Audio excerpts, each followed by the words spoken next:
Apologies, everybody. Just give me 1 second.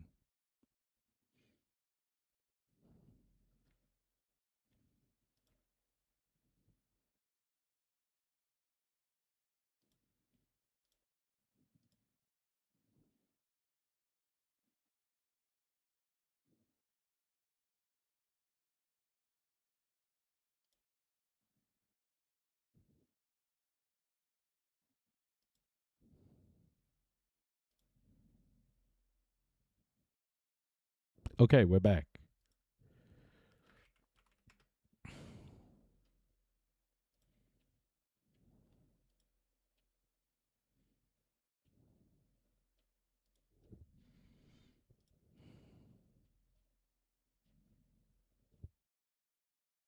One sec, TikTok.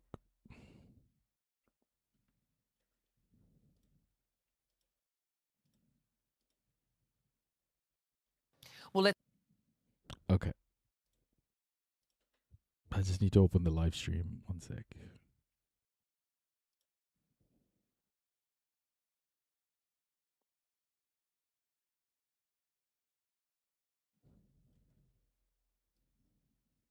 There we go. That should be okay.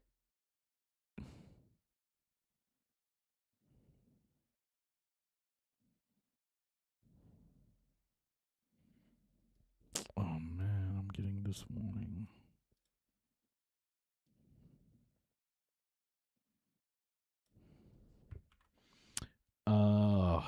Dude, what the fuck?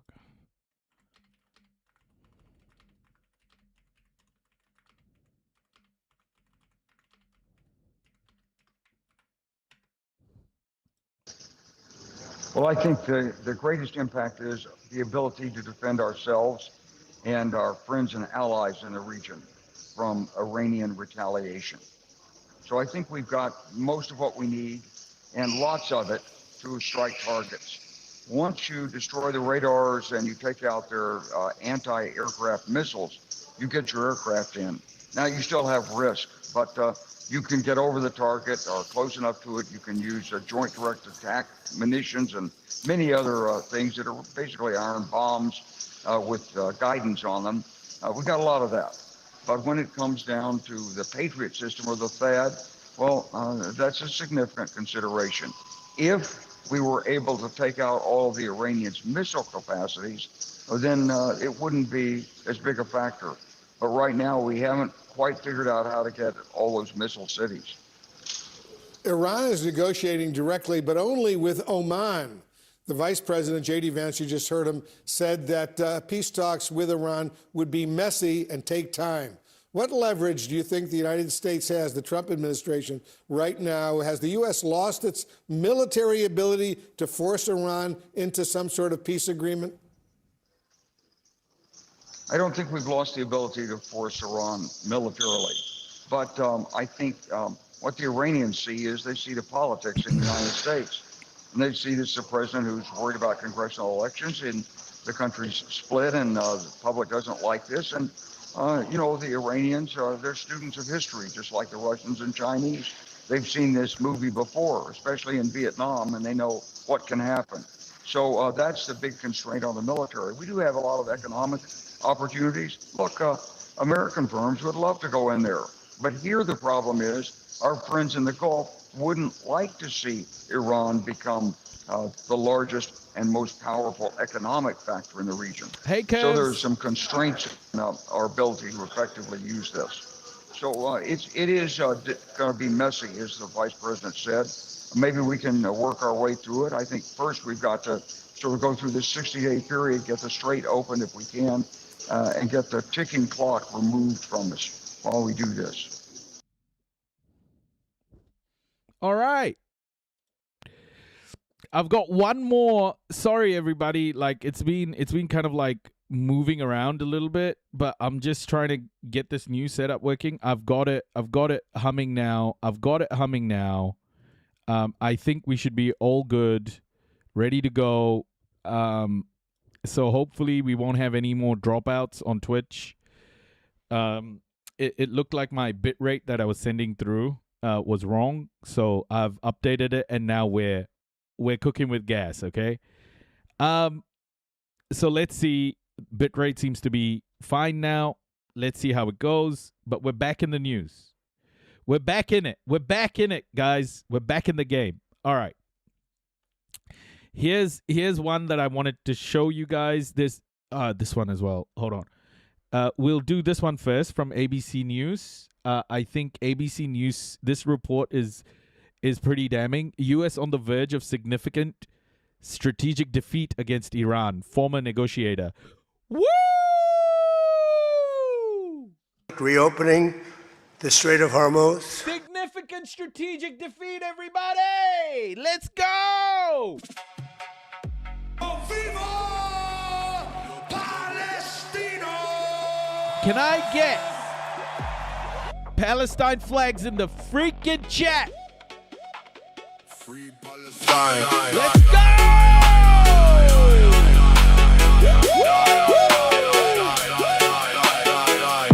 Palestine flags in the chat!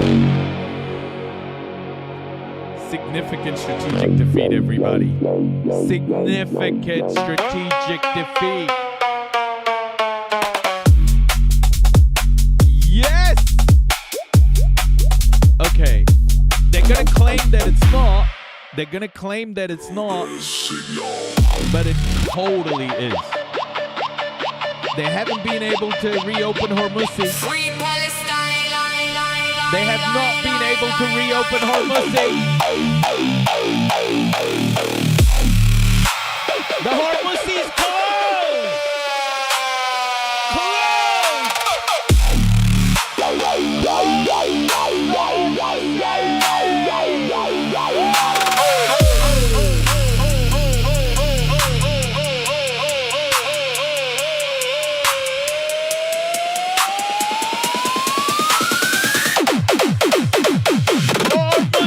Consciousness.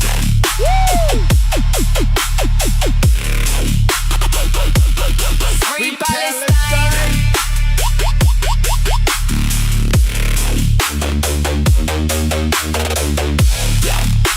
Reopening the Strait of Hormuz. Reopening the Strait of Hormuz. Reopening the Strait of Hormuz. Reopening the Strait of Hormuz. Reopening the Strait of Hormuz. Reopening the Strait of Hormuz. Reopening the Strait of Hormuz. Oh, yeah. Free Palestine.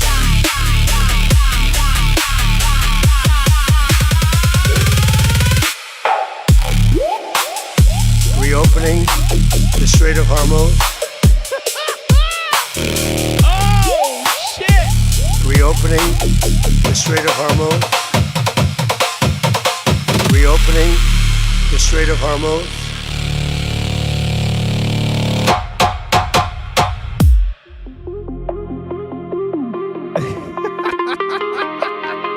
Reopening the Strait of Hormuz. Let's go! Get in there, energize yourself! The Strait of Hormuz is closed!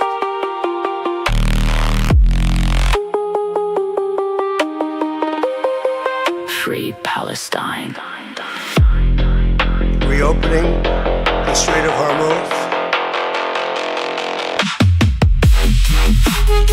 Iran! Grab America by the Hormuz! Reopening the Strait of Hormuz. Grab him by the Hormuz, folks!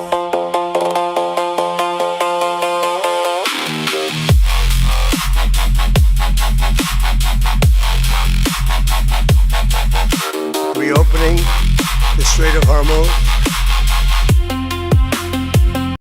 Reopening the Strait of Hormuz. Okay.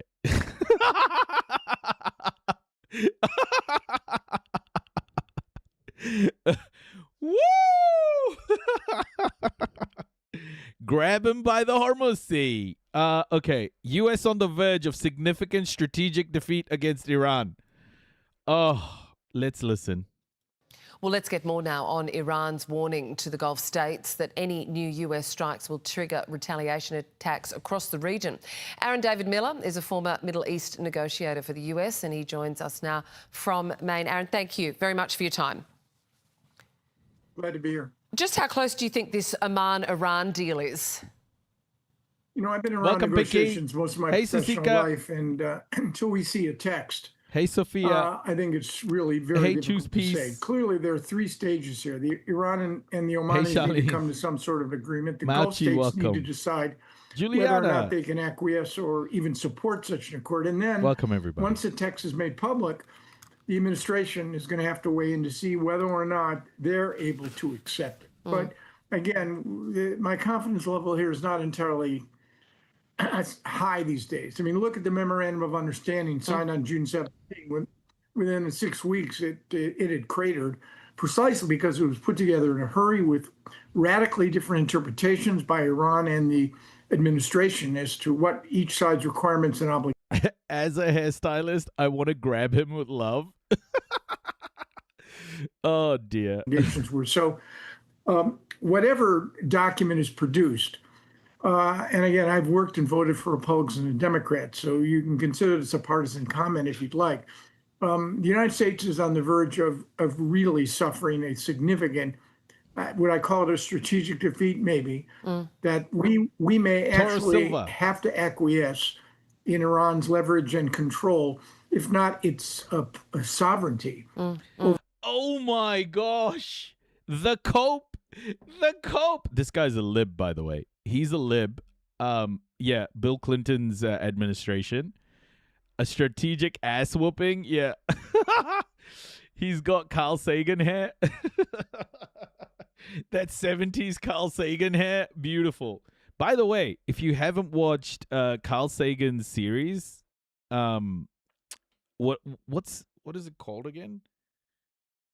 Oh, bro. Carl Sagan series. No Country for Old Men. It's incredible. Go check it out. It's on YouTube. Cosmos, of course. Cosmos. Cosmo. Oh, it's incredible. That's the one you have to watch, not the new Netflix one. The Carl Sagan Cosmos is next level. Next level. Thank you, friends. Thank you, friends. Over who or what gets through the Straits of Hormuz. This is truly, I think, a major setback, not just for the United States, for the Gulf states, for the international economy, and for freedom of navigation and the common space around the world. Given that framework and the setting for which these negotiations, if we can call them that, are taking place, just how powerful is Oman becoming in the region with respect to negotiating and being a broker? Very. The Omanis, well, the Omanis are a party to this, and you know, in Middle East, geography is destiny. And while Oman, I think, probably would prefer a different set of arrangements that didn't grant sovereignty to Iran over a part of the Straits, they may have no choice. This regime, This guy looks like the Fonz. What is Jeez. Straight up. Islamic Revolutionary Guard It's Corps true. regime, and you've seen a shift from divine power. We still haven't heard from Ali Khamenei's son, Moshtaba Khamenei, who is the supreme leader. We've witnessed a shift from divine power to what you could call hard power. The guys running the railroad in Tehran are all former or current Basiji or Islamic Revolutionary Guard Corps security or intelligence types. They have persuaded themselves, and frankly, I think they're correct, that if the war ended today, it would be an Iranian victory and an American defeat. They are prepared to suffer a degree of pain. I think their pain threshold, I think, is much higher than the Trump administration's. And they, again, believe they can't match the U.S. missile for missile, or Israel, for that matter, missile for missile. But what they've done is escalate horizontally. They've defined weak points, Gulf states and the Straits. That's given them advantage. I want to ask you about the Gulf states and the regional players here. We know that there are reports that Iran has urged the Gulf states to convince President Trump to halt strikes or Tehran will retaliate on energy infrastructure. Just how much influence do you think the Gulf states have on the United States? Well, Gulf states plural, not much. The Saudis and the Emiratis. Do you still have drop from reporter who sounds like he smoked 3 packs of cigs? I don't know which one you're talking about. I don't know which reporter you're talking about, but there's a few of them who sound like that. I still remember, like, someone in chat, we were watching I think it was the first strikes last year when America struck Iran. And Arakchi was speaking, and someone from the press corps asked him a question, and the guy had like a proper, 5 cigarette packs a day voice. And someone in the chat went, that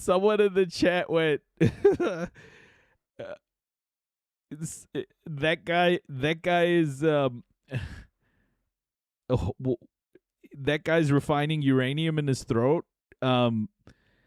And I haven't laughed that hard in my fucking life, bro. That guy's enriching uranium in his throat. I lost it.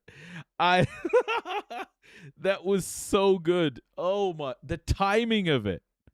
Just to say the timing of it with what was going on.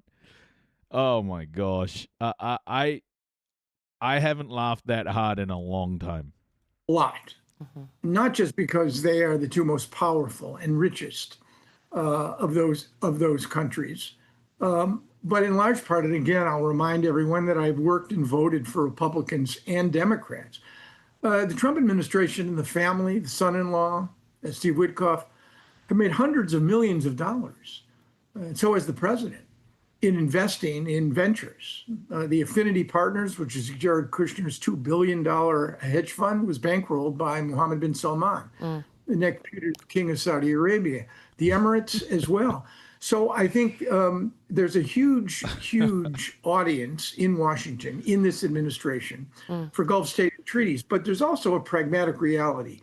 If, in fact, the president made good on his threat to strike energy infrastructure, the Iranians would respond in kind. And I don't think we've seen yet the kind of damage they could do to Gulf oil facilities. And that would, in fact, drive oil prices well north of anything that we've seen. It's remarkable to me, frankly, that the price of oil has remained largely within the band of the 80s, Brent or WTI. And that's in part because the Chinese have restricted their imports. It's in part because the Saudis are exporting through their east-west pipeline 3 to 4 million barrels a day. But we're still missing 10 million barrels. My understanding is 5 million barrels of the 15 that originally flowed through the straits on February 28th. 5 million barrels are getting through, but that's 10 million barrels that are denied. And what is the U.S. going to strike it with? Truth posts? Yeah, it's looking like that's where we're going right now. All through this, remember that Trump has claimed that they have destroyed Iran's military, they have caused irreparable harm to the military, that they have won a resounding victory. They don't know what the fuck they're doing. Do you understand that? And none of that was true. None of it is true. It's crazy. And Hegseth getting shit on by Trump, I think Hegseth is the next one to be fired.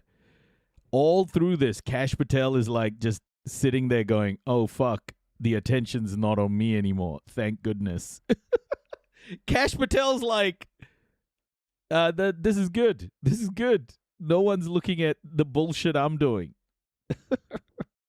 And that, over time, contributes to inflationary pressures, not just oil comes. I honestly think Hegseth is the next on the chopping block. Through the straits, you've got fertilizer, you've got liquid natural gas. So, again, it's really quite remarkable that you have a crisis in which two countries, now that you... Do you think Iran is ahead of the game in terms of overall strategy? Like, whatever we do, they are being more strategic? Not really. hey, Funkytron. To be fair, Iran has been saying for many years, decades, what they would do if they were attacked, and they've done all of it. They've done all of it exactly as they've said. They'd close off the Strait of Hormuz. They would attack American bases and America's energy interests in the region. And they did all of that. America knew. America had all the intelligence. Iran didn't have nukes. And that's what American intelligence told them. So the strategy's been there for everyone to see. America, how do we surrender while keeping our dignity? Iran, we already accepted your surrender before you started. Yeah. I just don't get it, eh? Like, what was the play? What did Netanyahu sell that got Israel into it? Because look at this, okay? Israel's Mossad chief, Roman Goffman, has sacked 2 of the spy agency's top officials over a failed plan to topple Iran's government, Israeli media reports. So they had shit information. They had terrible, terrible information, and they went for it. They pushed a Hail Mary. They tried a Hail Mary, and it just failed. Like, what do you do now?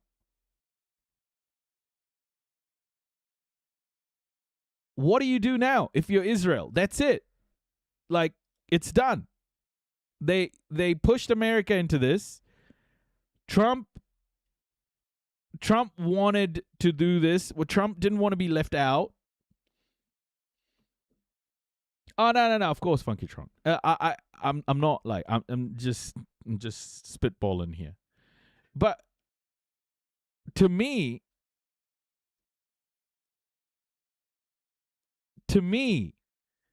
there is a clear lack of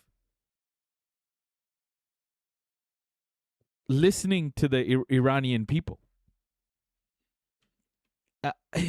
Iran, like, the West should listen to Iran and like be like, okay, if they say they're going to do that, they probably are. They wanted an excuse to do Lebanon. Iran might have killed the petrodollar. America killed it. All Iran did was defend itself. That's the crazy thing about this, is America is shooting itself. This is, those videos of those Shaolin monks getting like smashed in the balls with sticks, and they're just standing there? Like, this is what's happening to America right now. They're just self-harming. Hey, Lindsay. And they're doing it because they feel the need to project strength at this moment in time. In a moment of time where there is an energy transition at play, and it's accelerating.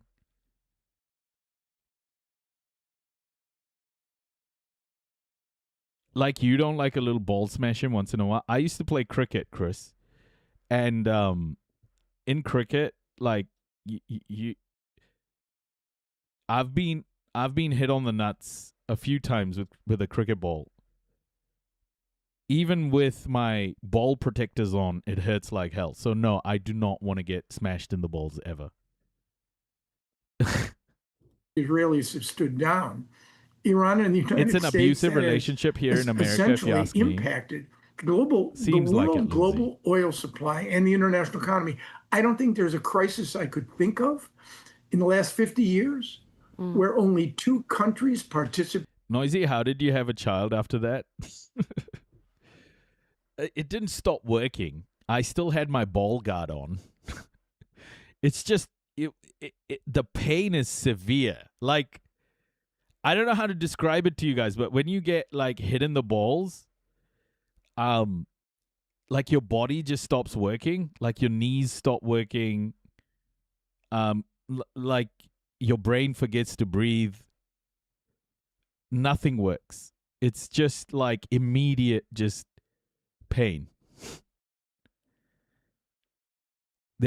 I don't like the brain constant sting. Nah, man. Like when you get hit with a cricket ball, like a fast bowler bowling at you, and it nips back, hits you in the nuts. It's a different sort of pain. It's all consuming. You can't breathe. Like your body just forgets to do shit. If the US did decide to go all in, do you think either China or Russia would get involved? I mean, all in attack.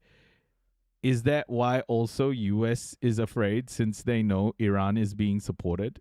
No, Iran has a million people, a million military,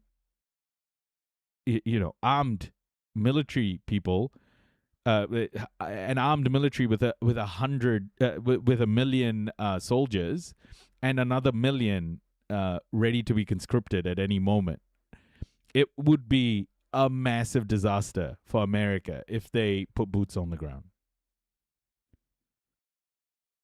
It would be, and you're talking about Iran's terrain as well. You're talking about Iran's terrain of mountains.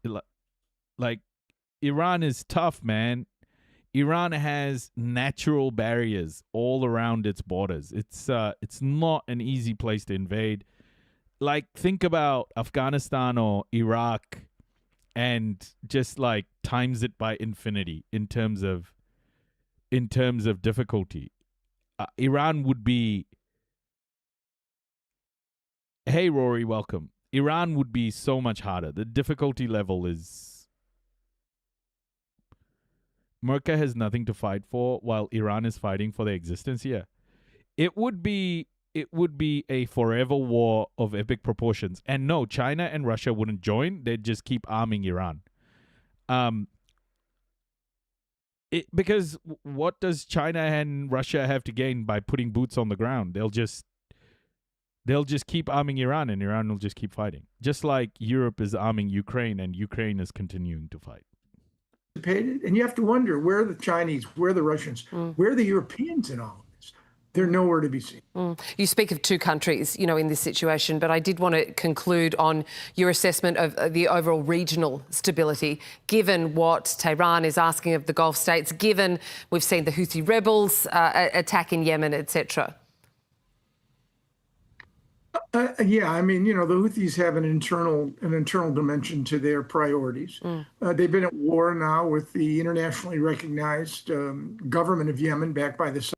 I criticize Obama in Syria, Biden in Afghanistan, Bush in Iraq. It's always the same cycle in the Middle East, and we never learn. Now we happen to be fighting one of the strongest, if not the strongest, as of yet. Yeah, and this is the first time that American aggression has been met with real economic consequences.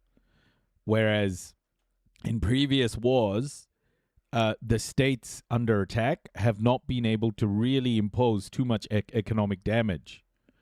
But this is real economic damage.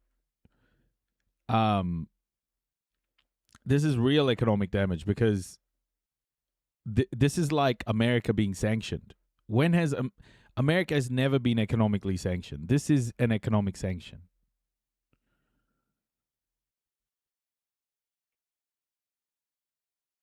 Not to mention the impact worldwide, yeah. What was your critique of Biden in Afghanistan? He got us out. Yeah, I mean, Biden in Afghanistan, this was during Obama, probably. Yeah, Lula, I think the chatter meant maybe under Obama, Biden being vice president. I don't know.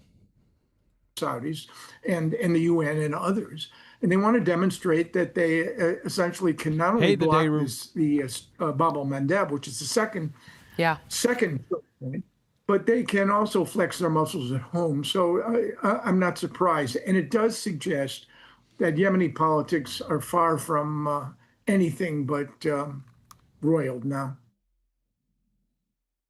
Yeah, there is a story about Yemen here. I need to bring that story about Yemen up. 1 second.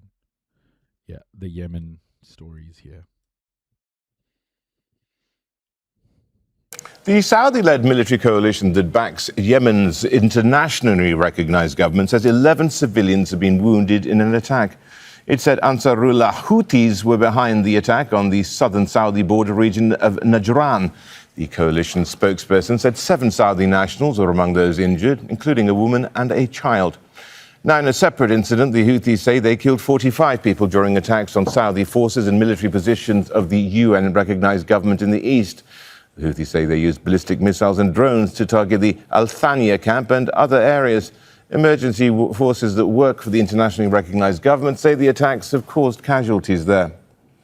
Now, government forces have been deployed to several parts of Hadramaut province to block Saudi supply corridors. Yemen's been split since 2014. The Houthis control the northwest, including the capital Sana'a, while the UN-backed government based in Aden controls most of the rest. I'm just naming the pattern. We seem to be so invested in the Middle East. I'm just happy someone finally stepping up to us. I'm not saying I support Iran or Iran is good, but just like no one would mess with Turkey, even though Israel is testing it. We finally met our match. Yeah, America has done some bad shit, bro. I just hope America will. America won't stay. I don't think America will ever stay out of world politics, though. I don't. What I mean is, America meddling in world politics is going to continue, or in different countries, different places. It's just going to keep doing it. It's a sad state of affairs. Also, the pullout as well, but always end up going back in and also create this vacuum every time. Of the country, but we can get more now and get over to the Yemeni capital itself, Sana'a. Yusuf Maori joins us from there. Yusuf, tell us about this latest attack which took place in Saudi Arabia itself.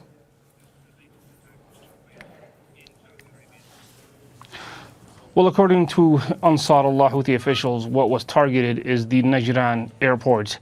And this is in accordance to their escalation of military operation strategy against Saudi Arabia.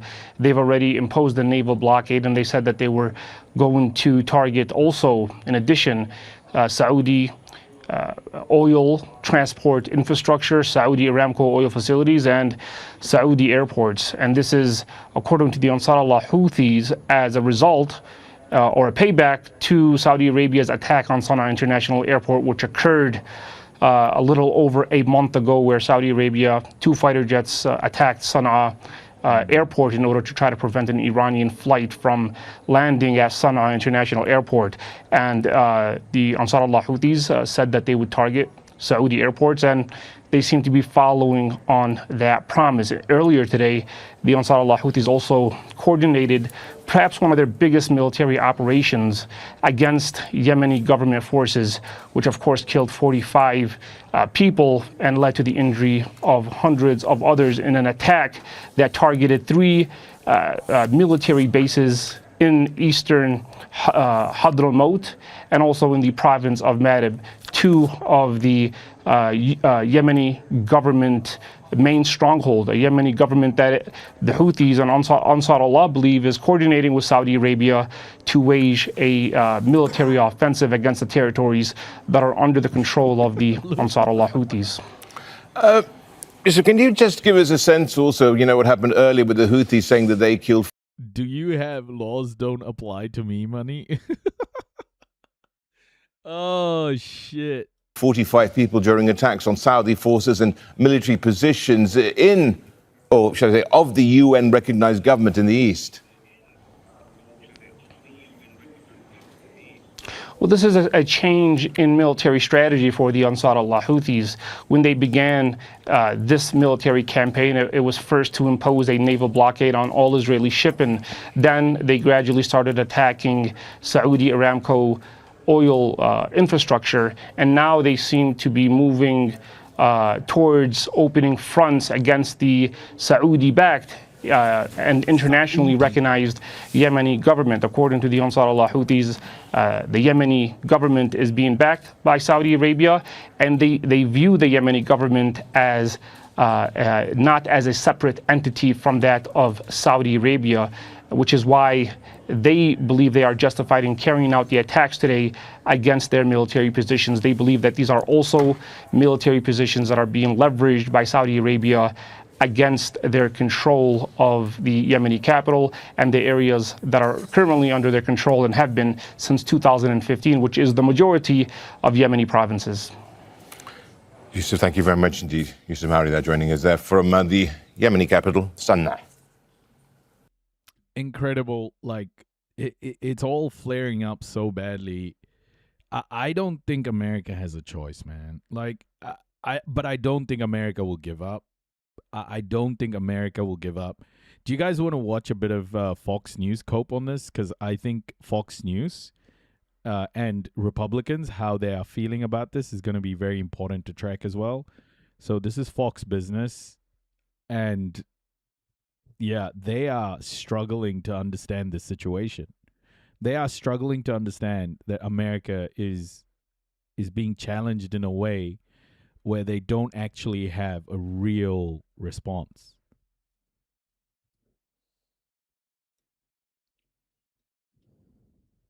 All right, let's move on to Iran. Hey, the regime is making welcome. threats to its neighbors. Reuters reporting that Tehran is eyeing attacks on Middle Gulf of the state night. energy Yeah. infrastructure Welcome. if U.S. Good to strikes see you. continue.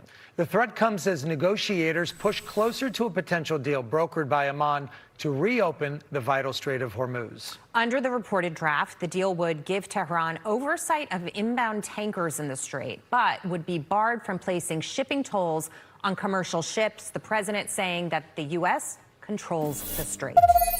You follow I think it's going to end pretty soon. I don't think they can go much longer. It's sort of open right now.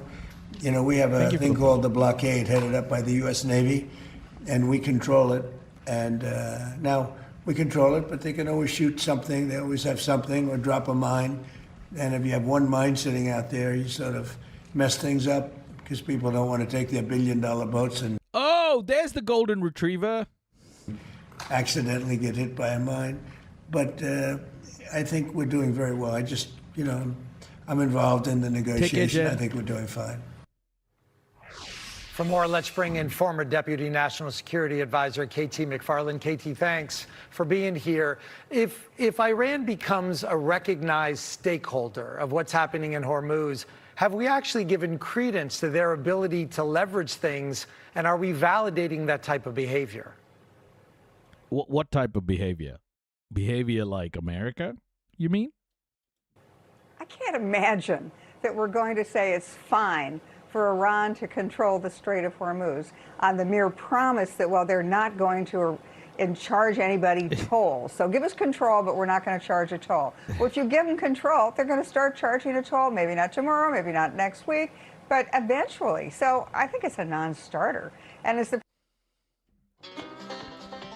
Good day! Hell! Them brown folk in Iranistan ain't gonna be charging no tolls, god damn!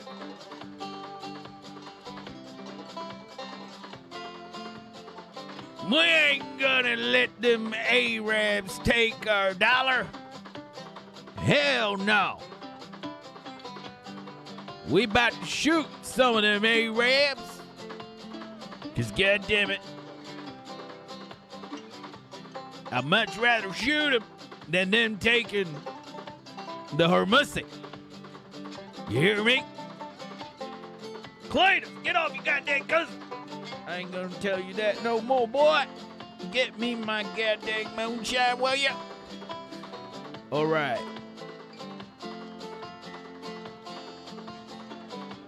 So they ain't gonna take our toll, our money. God dang Arabs.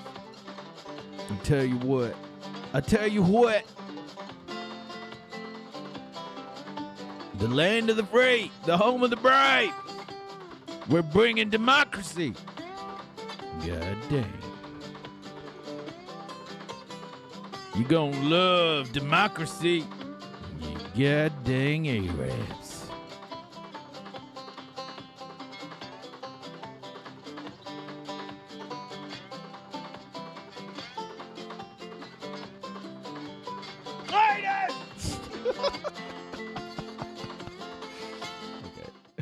The president said, we're winning this war. You know, maybe not in the media, but if you look at the price of oil, for example, about $80 a barrel, doesn't matter if there's a ceasefire or no ceasefire, oil's about there. The United States is now the world's largest exporter of oil, crude oil, refined oil, liquefied natural gas, largely as a result of what's happened in the Iran war. And on the other side of the equation, Marcus, Iran is just a basket case economically. Their currency is collapsing. Their inflation is 100, 200%.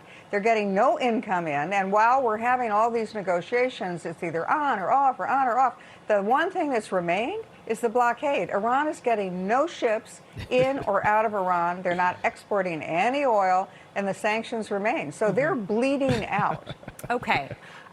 One aspect of this is the Strait, but the other is also nuclear weapons. And there are many out there that look at, you know, how the back and forth has gone between our administration and their regime, their Fox government News leaders, sucks. the IRGC. There are so many different people on their negotiating side.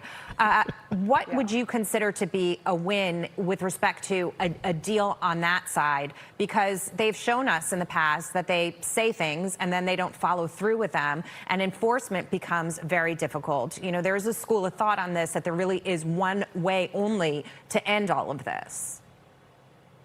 Yeah, that's regime change. You know, you can't believe anything. If they sign I tell you what, Lindsay. I tell you what. The only time I'm considering this a win is we get them goddamn Muslims out of power. You hear me? No more Islam in the land of Iran. Iranistan. You hear me? None of that Islam bullshit. Tell you what.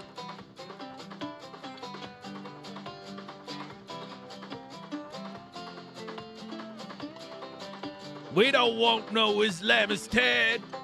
Shakira law. God damn it. Thank you, Cletus, for my moonshine. Thank you. Thank you, sir. Now stop touching your cousin. I'll slap the shit out of you. Thank you. Go tell your mother to prepare my bubble bath. Thank you. Get that sponge ready, son. Get the fuck up. on the dotted line, they're not going to keep to the deal. The IRGC, which doesn't want any deal with anybody under any circumstances, anytime, they'll try to sabotage the deal, as President Trump just said. One missile, one errant strike can take out the deck of a ship, and that'll get everybody really nervous. The end of the day, if this regime is collapsing, as we think it is, objective reality is that they've got to be collapsing. There's no money coming in. They're not paying their military. At some point, somebody in Iran is going to say to the IRGC, enough is enough. We don't want 90 million people to starve, because the next step that the president could do, the military step, and we would have there's nothing holding us back from doing it. We have complete control over the military situation. How do you have control over the military situation, McFarland? What a former deputy. What? Where is the control? Could start bombing their infrastructure, their energy infrastructure. We could bomb Iran back to the point where it would take them a generation to recover. The president doesn't want to do that. Yeah. He wants to cut a deal, but the way you cut a deal is that they can't do anything bad because they don't have the money to do anything bad. Mm-hmm. Yeah, well, speaking of money, oil executives are reportedly feeling... What? What? What is this racism, bro? Straight up racism. Oh. But you know what? People will come inside and go, my Cletus's father's accent is racist. When literally this lady's like, oh, let's bomb their infrastructure. satire versus military power. You know, it's fucking snowflakes, bro. Feeling a lot of jitters after President Trump earlier in the week started making claims that the oil companies are making too much. This comes, as you mentioned, as America exports are also surging. Yeah. So I have to really start to worry about that. Last week, the distillate fuel exports smashed records, KT, of 1.9 million barrels per day. I actually had this conversation with Larry Kudlow, and I said, why does the president say things like this? He's a free markets capitalist. He doesn't mean it. And he said, well, he doesn't mean it. But Wait. He's a free market capitalist, except he's just tariffed the whole world. He's a free market capitalist who has tariffed the whole world and has banned Chinese cars from getting into the US. What the fuck is free market about that? These capitalists are... But free market capitalism, from the perspective of America, or at least Fox News, is we'll give you the shit we want to give you, and we'll take whatever we think is useful for us. You buy our stuff. If you say no, we'll bomb you. And you sell us your stuff for cheap. If you say no, we'll bomb you. Capitalism, baby. he says it because he understands what people are feeling, the pain that they're feeling at the pump. Your thoughts? You know, the bottom line of all of this is that if we had more oil, if we were producing more oil and natural gas, we could export more. Everybody in the world is turning to us. They're turning away from the Middle East because it's an unreliable region to get your energy from.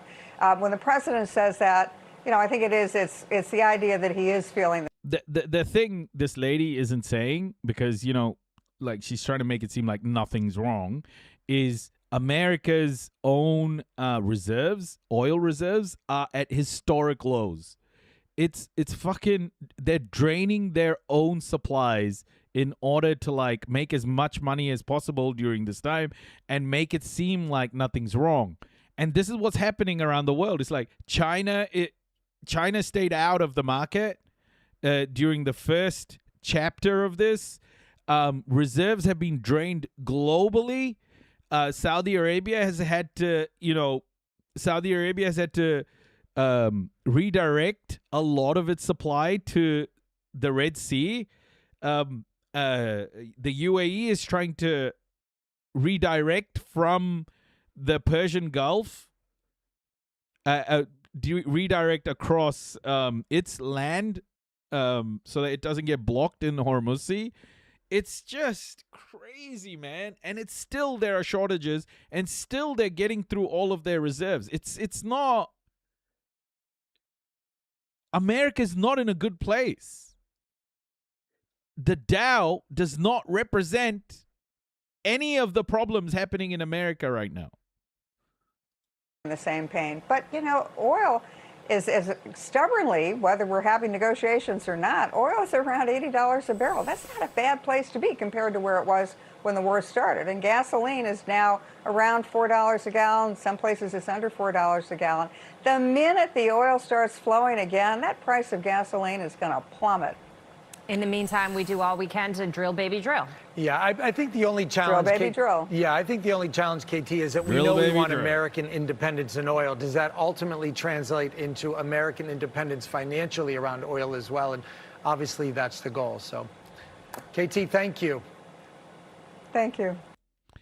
Yeah, America has had to use its own reserves in this moment, and it's not good for America, man. Like, they're trying to make it seem like it's all sweet, everything's going well, but it isn't. I have to turn you down. I can't have my neighbors think I'm watching Fox. Drea, hey Kalyani, welcome. The Dow, because I can tell you it's not good. Yeah. New follower detected. It's not a cookie. 89. Welcome.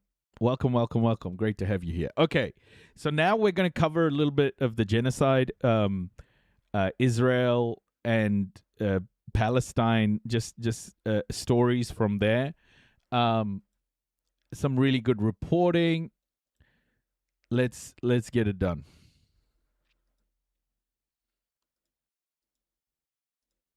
For nearly 3 years, we watched a live stream genocide unfold in Gaza. Hold up. Okay, we'll start with this from More Perfect Union, called "He Was a Blackwater Mercenary. Here's why he's worried about the Board of Peace." Steve-O, welcome. For nearly 3 years, we watched a live stream genocide unfold in Gaza. But on the world stage, a very different vision was being shared. Peace is a different deal than a business deal. New Gaza. It could be a hope, it could be a destination, have a lot of industry, 100% full employment and opportunity for everybody there. And if everyone thinks it's impossible, that's even more reason why you should aim for it. Billion-dollar pledges followed. Powerful leaders signed on. Even FIFA pledged $50 million for a new Gaza football stadium. And in July, President Trump's Board of Peace announced a tentative peace agreement for Gaza. But that's where things start to get murky. There's a World Bank fund that was supposed to hold billions for Gaza's reconstruction. The balance? Zero. And at least some... Oh, shit. Bit of news here from Track APAC. APAC Tracker. Congratulations to Justin J. Pearson for securing the Democratic nomination in Tennessee 09. Standing against genocide is good policy and good politics. Nice. Some of the money that was supposed to go to the fund diverted into a private JP Morgan account. It's not clear who controls the account, why it exists, or how the funds are being used. So I did what we always do. I followed the networks of money, and I took a closer look at the men inside the board. I spoke with insiders, including an ex-Blackwater mercenary. I joined Blackwater because I wanted to make money and I wanted my adventure. The deeper I went, the more unsettling the picture became. Because Gaza doesn't just look like a place to be rebuilt. It looks like a testing ground for a new kind of control. And it could just be the start. To understand how we got here, we need to start in the one room that was supposed to stop the suffering. Inside the UN Security Council, resolution after resolution is brought to the table, calling for ceasefires, aid corridors, and a Palestinian state. And each time, this happens. Those against? En contra? Those against? Those against? Those against? Ruha Benjamin was talking about these black faces. When Ruha Benjamin said black faces in high places are not going to save us, it applies to brown faces too. Black faces, brown faces in high places are not going to save us. They are not going to save us. If they keep allowing themselves to be conscripted into positions of power to maintain the oppressive status quo. And this is what it's about. They use us. White supremacy uses black and brown faces in order to justify its atrocities. And you have to understand, if you allow yourself to be used in this way, it is ridiculously evil. Do not allow yourself to be used this way. Don't do it. Move beyond it. Figure out a way out. Become more than just a tool to be used. Those against.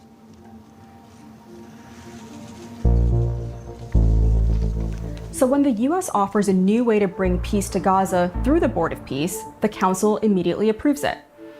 You might be thinking, why? In a generous read of the situation, the UN might have thought the US could finally put some kind of pressure on Israel. But when I sat down with journalist Casey Michel, he had a much more cynical take. I think this was a low-cost way for other members of the United Nations Security Council to get in President Trump's good graces and to offload something that had been an extremely thorny issue elsewhere. Whichever way you want to read it, the UN makes a huge mistake.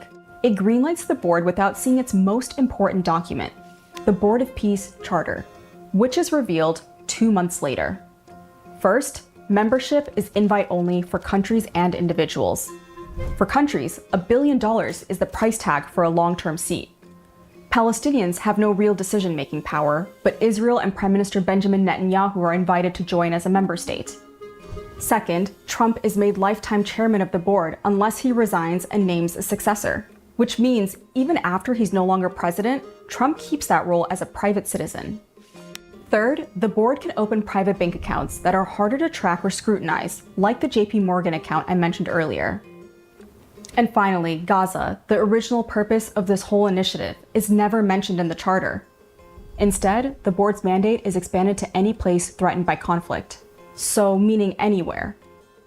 It's easy to not take the Board of Peace seriously at face value, but a say over which conflicts matter and how billions in reconstruction money can be used are massive levers of global power. To understand how that power might be used, we need to take a closer look at three men. We're making Jared an envoy of peace, a very smart guy. Like Jared Kushner, founding executive board member who was tasked with brokering high-stakes peace deals. Yet when you track his post-White House moves, it leads you to private equity plays, foreign funding, and investments tied to the same regions he's now meant to mediate conflicts for. Almost immediately after Jared Kushner has to be one of the most sus characters. Honestly, man. Like, the guy is tangled up in some of the worst shit. I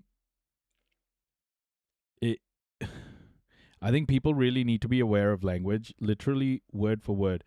I'm no whiz, and I know with the way we get info, it's easy to overlook, but it starts with language. Take the time it deserves. Yeah, 100%.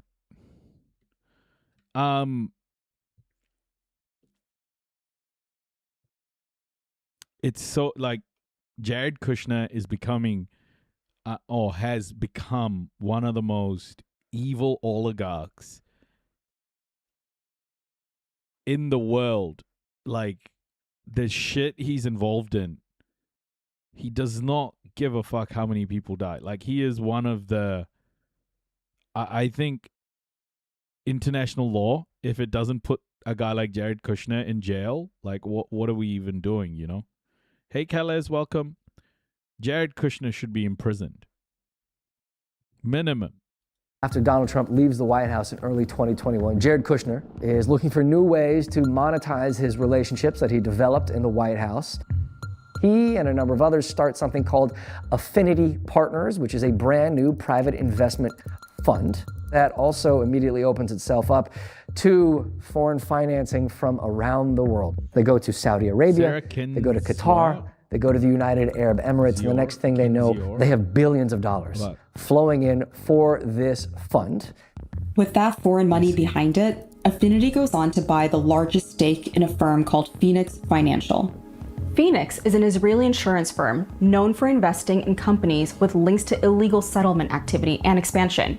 It's not insuring just little mom and pop stores or providing health insurance in Israel. It is providing the insurance for the basic infrastructure for these settlements that are being created with, of course, Israeli backing. Jared Kushner, who again, is worth repeating, is the son-in-law of the sitting American president, has every financial incentive to push for policies that benefit Israel without any buy-in, without any incentives for the Palestinian voices on the ground to be heard. Affinity's investment in Phoenix raises serious questions about what it means to be both a special envoy for peace. This is the real purpose of capitalism.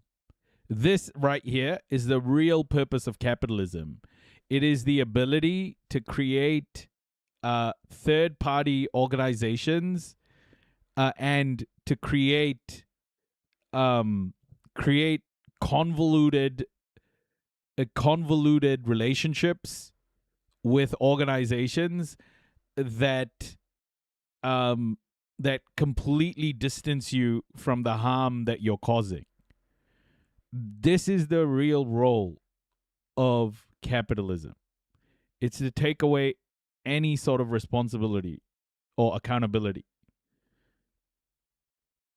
And yeah, man, it sucks so much that all of these connections exist, but what can people do? You know, he's American. America will just protect him.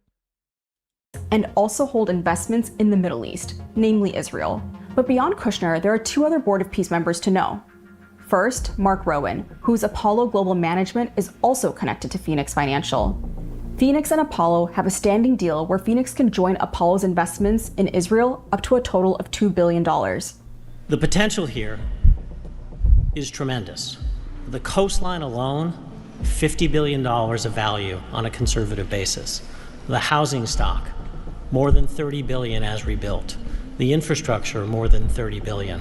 $115 billion of value. It just needs to be unlocked and financed. Then there's Steve Witkoff, a Trump ally and also a special envoy of peace, whose family firm, the Witkoff Group, has also done major deals with Rowan's Apollo. A lot of the MAGA base don't even realize it's illegal to make money using the power of your government position. They think Trump and his family are showing what geniuses they are at business by doing it. No, Zetetic, the way they justify it is by going, all government officials do it. So why are you targeting Trump? That's how they do it. It's the same thing happening in the UK with Nigel Farage. It's not that they think it's genius. They think what he's doing is no different to any other politician. And therefore, he is being unfairly targeted by everybody else. That's the trick. That's how Trump hides behind all of this.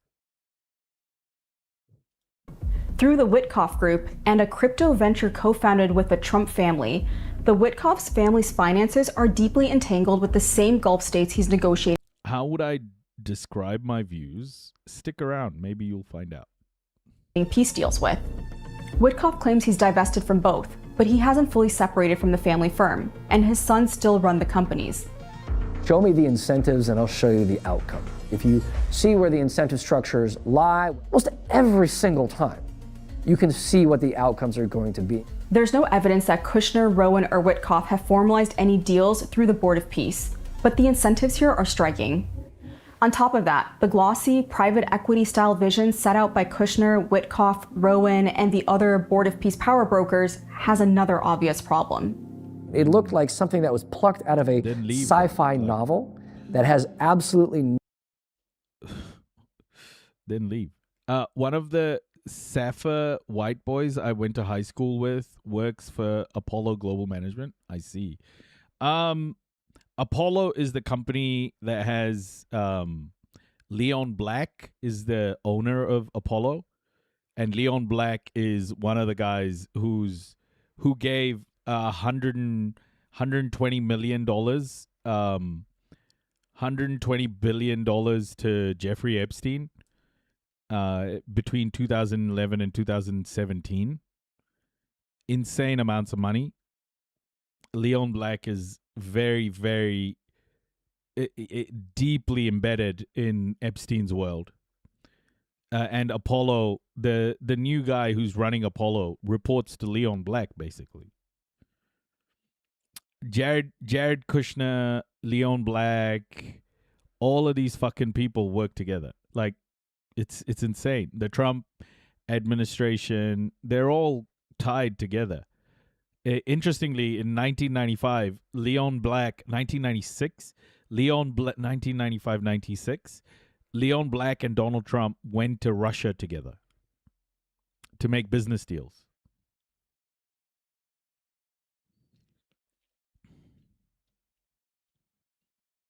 Nothing to do with what's happening on the ground.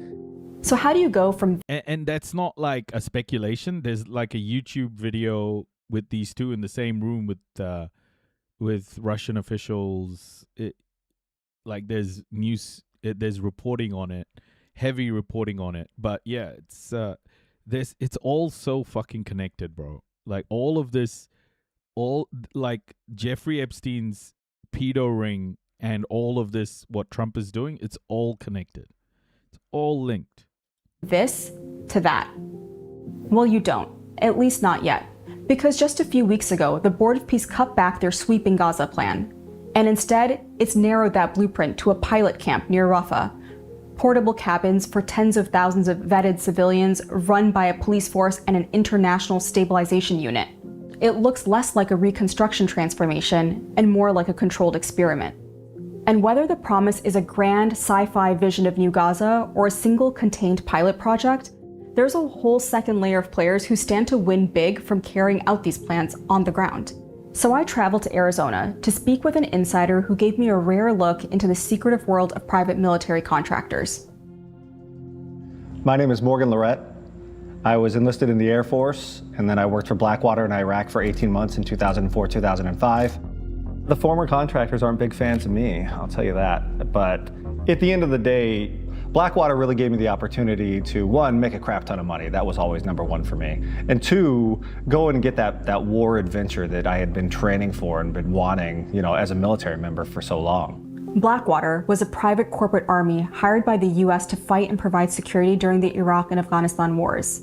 They're basically your modern-day rent-a-army. It may very well be one of the most controversial companies in our country's history. Kind of shadowy army in the war on terror, a privately owned and heavily armed force. And what's on the table for private contractors going into these places? What's on the table is essentially money. Did he say war adventure? Yeah, he did. Dropsite has just reported this. The Board of Peace has issued its first construction... Well, The Guardian reported this.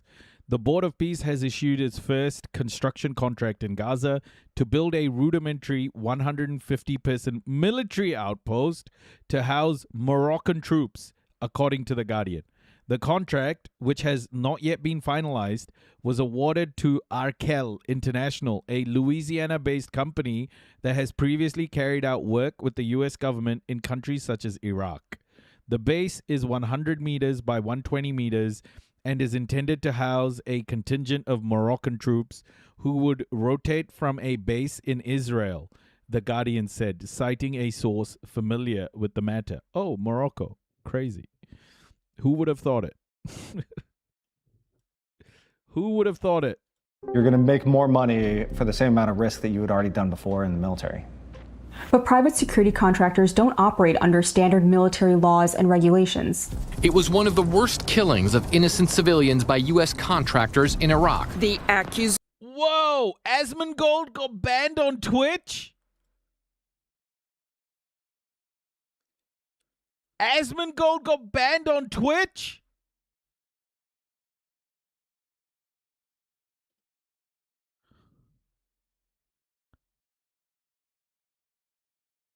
The Roach King? Maine.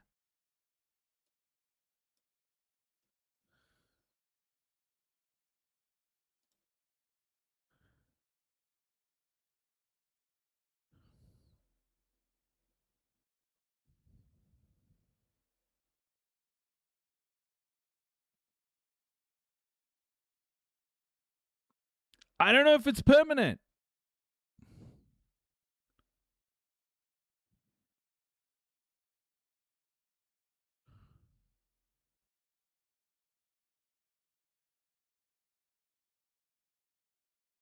Wow.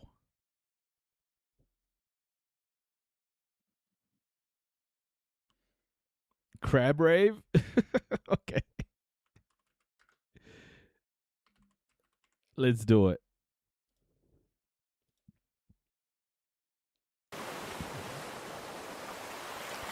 Okay, I want everybody to get hype. Are you guys ready to get hype?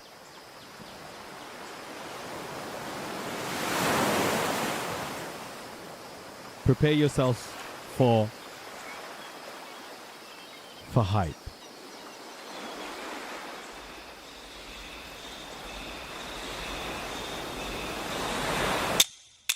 I can't believe he's... I wonder how long it's for. I wonder how long it's for, though. And I wonder what he said, because he says some vile-ass shit. So if he got banned, he must have said something really bad. He says some real bad shit.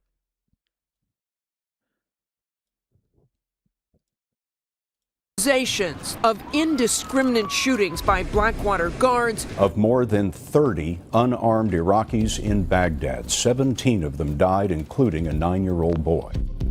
Despite a series of controversies surrounding Blackwater, it never really disappeared. It went through a number of corporate rebrands and ended up consolidating under a bigger security conglomerate called Constellus.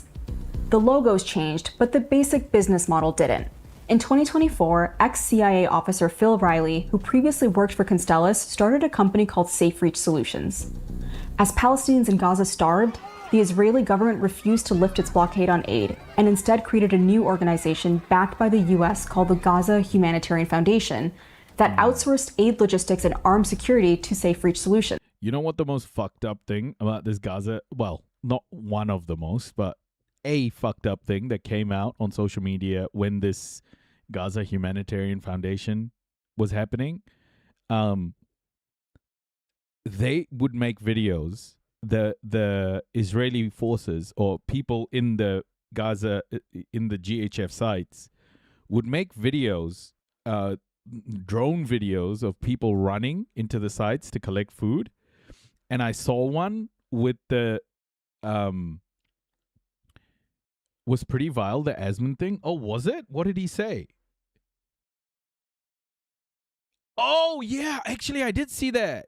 He said shoot the kids and children and stuff, right? Ooh, yeah. Okay, so he got banned for that. That's nuts, man. Yeah. They were doing it to... There's a zombie show.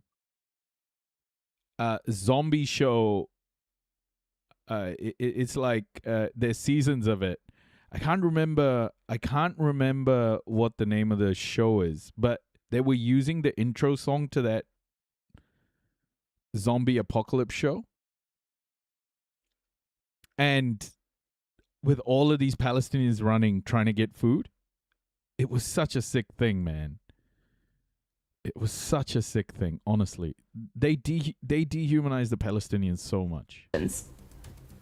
SafeReach Solutions then subcontracted another, smaller firm called UG Solutions.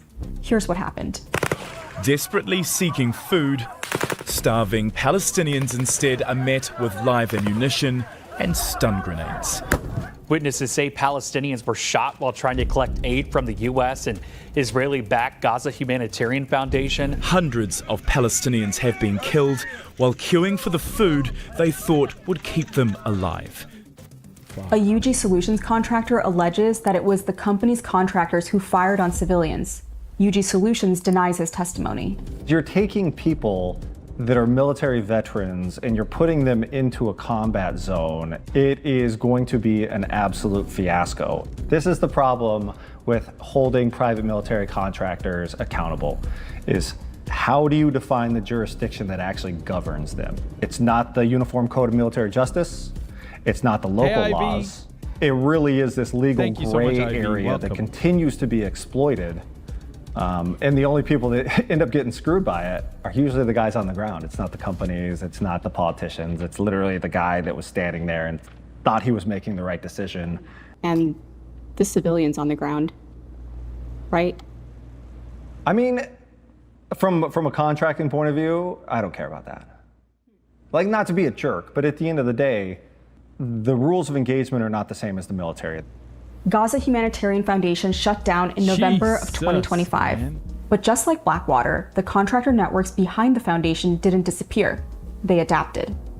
UG Solutions repositioned itself around the Board of Peace, branding itself as the go-to firm for the security operations in Trump's plan. They even shared a proposal with the board.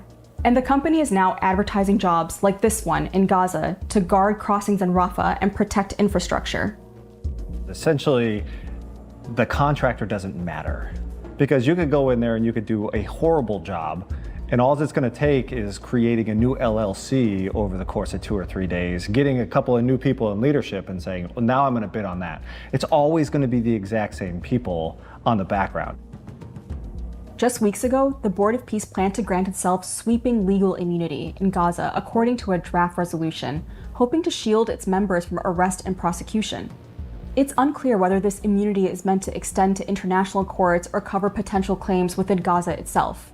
But Secretary of State Marco Rubio is now launching a campaign against the one court that could hold both the board and Israel accountable, the International Criminal Court. As we speak, the ICC and its friends are waging a war against our country not with bullets or missiles, but with statutes and compacts and the force of so-called international law. It makes you wonder, what exactly is the board planning to do that requires immunity from the law, especially in a moment when Rubio is also attacking the ICC?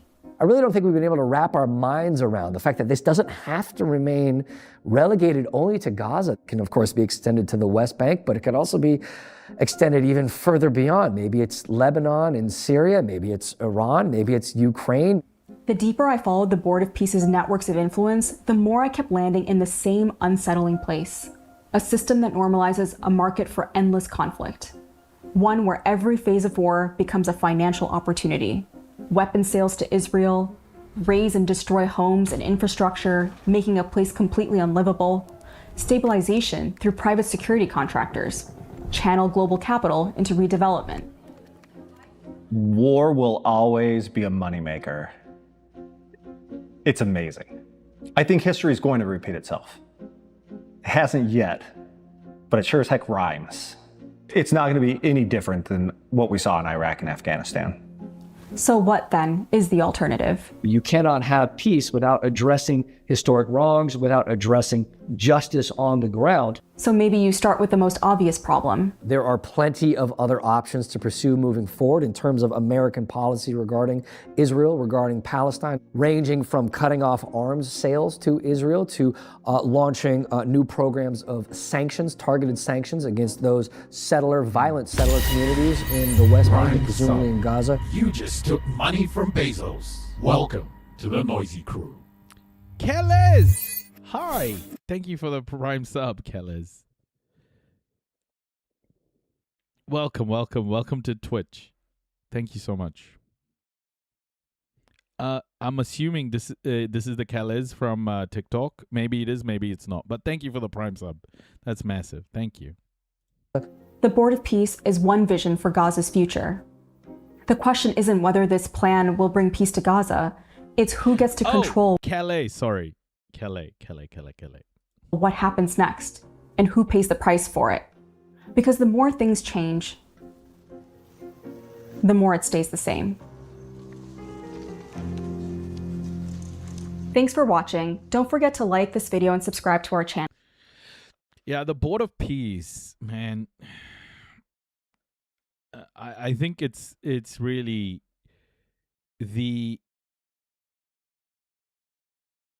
what you're seeing with the Board of Peace, guys, is the way every Western institution has been set up historically as well, right? Like the UN, the IMF, the World Bank. The Board of Peace isn't a unique sort of evil. It is a continuation of the same system of oppression that has been around for so long. Kia ora, Crystalline, kia ora. It's the same model.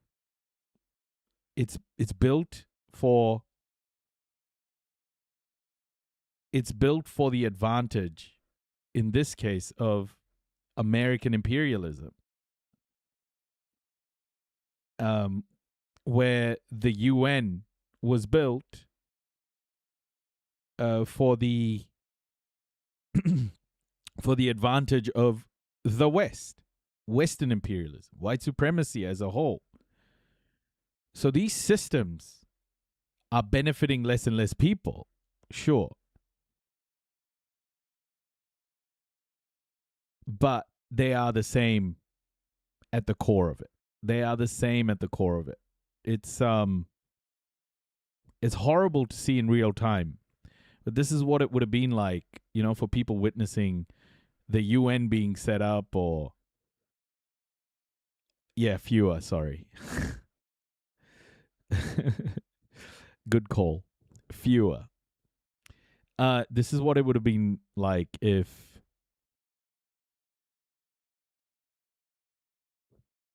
we were watching, you know, post World War II, when all of these different organizations were being set up. It was all shoot from the hip, you know? Very little care about human life. It was all about extractionism, return on investment, and power. And it continues today. So the Board of Peace isn't unique.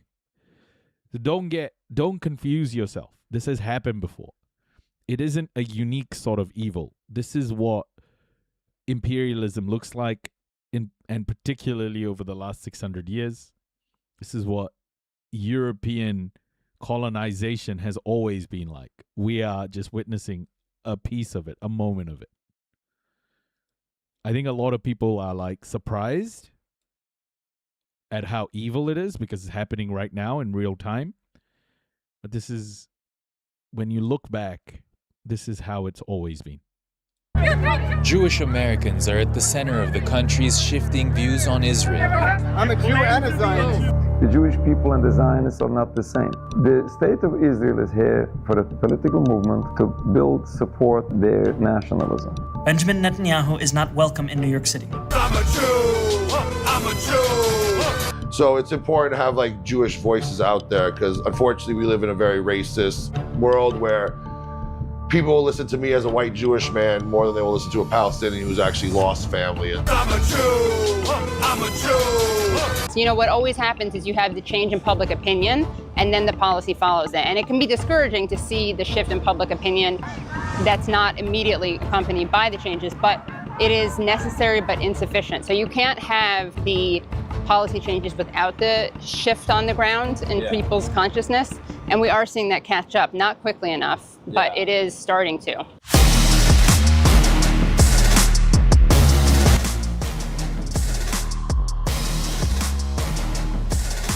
So this is a documentary by the TRT World, Jewish New Yorkers Against Zionism. And I thought this was really good timing to watch this because of how in the UK, the courts have protected anti-Zionism views as well. Anti-Zionism is now protected in the UK under the Equality Act, which is right. Like conflating Judaism and Zionism has always been wrong, and this is a nice little documentary here by TRT World to just sort of show why that's wrong. Because there are many Jewish people, as much as Israel tries to make it seem like every Jewish person is Zionist, there are many Jewish people who are anti-Zionist. So we've got to be careful how we portray Jewish people in this, because as minorities, how we treat Jewish people is going to define us when we talk about oppression of minorities in other places too, right? So this goes back to our own character. Are we going to slip?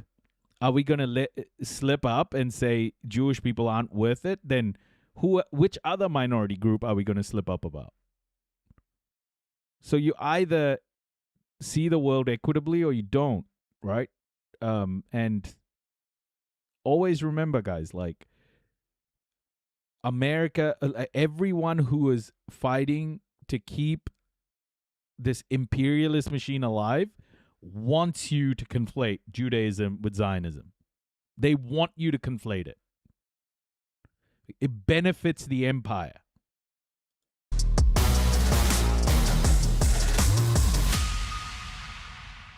While the United States and Israel remain close allies, more and more Americans are questioning whether always supporting Israel is in the interests of Washington. Some Jewish Americans are in the forefront of that debate.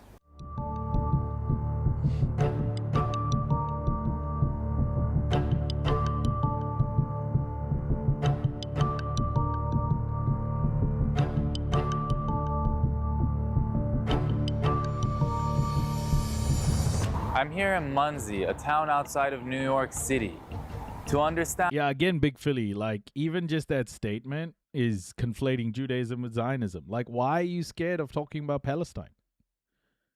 That's the whole point of not conflating Judaism with Zionism. That's the whole point. The moment you say that, you're accepting the conflation. Like talking about Palestine, if you're scared about talking about Palestine, because of the conflation of Judaism and Zionism, then you're conflating the two. I don't even understand that statement. Like, why would you be scared to talk about Palestine because of this? That's the thing, right? Like, when you understand that both of those things aren't the same, the fear should just go away. On how someone can be deeply Jewish while also opposing Zionism. Rabbi Feldman and Rabbi Weiss are among the most prominent Orthodox Jewish figures opposing Zionism, and they have a synagogue in Monsey.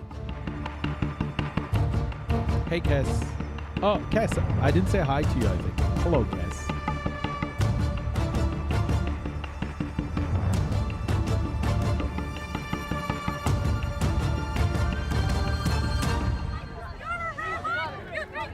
Rabbi Feldman has been at the forefront of Zionist attacks. Hey, Niaz.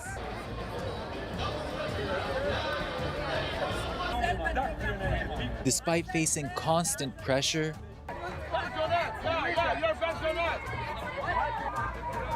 the rabbis continue their peaceful demonstrations.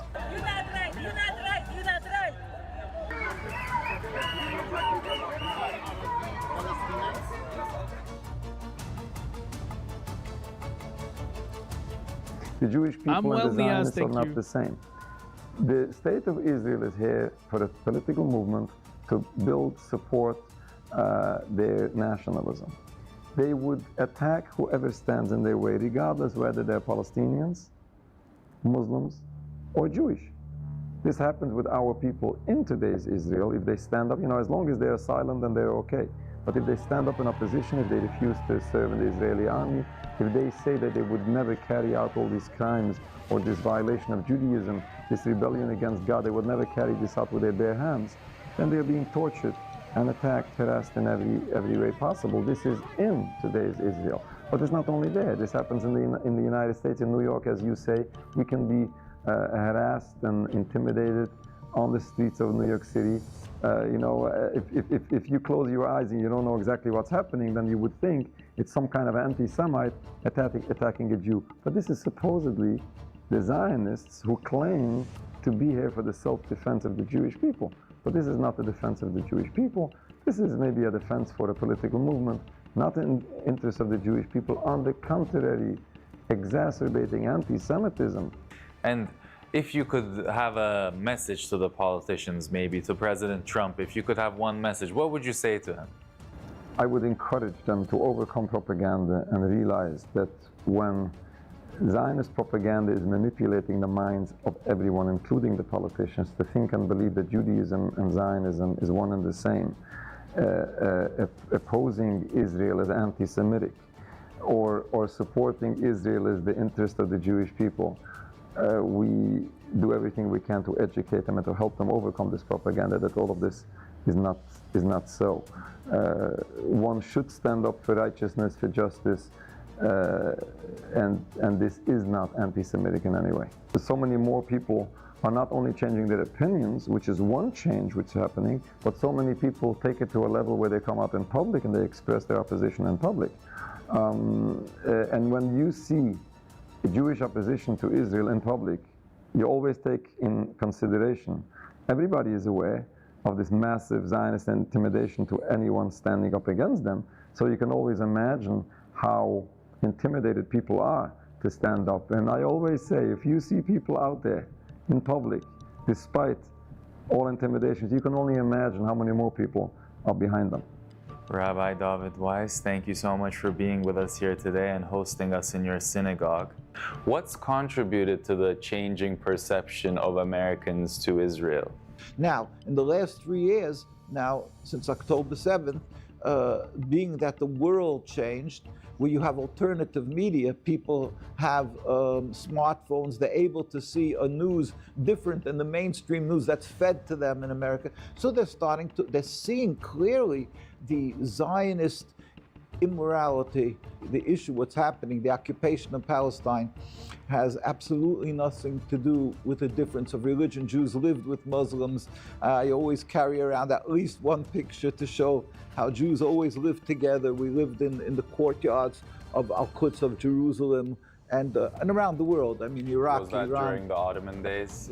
Yeah. But what about the people that were saying, actually, no, if we elect a Muslim mayor in New York, the biggest population of Jews in America, in the world, it's going to be a threat to Jews, you know, a Muslim mayor. What do you say to them? Well, with God's help, it won't work out that way, because being that there's so many Jewish people, whenever he gets attacked, we stand up and we clarify and we speak out and we tell the world and we show how ridiculous this is. Thank you, and Lindsay. and his stance is very clearly constantly worrying about the Jewish communities that he's mayor of.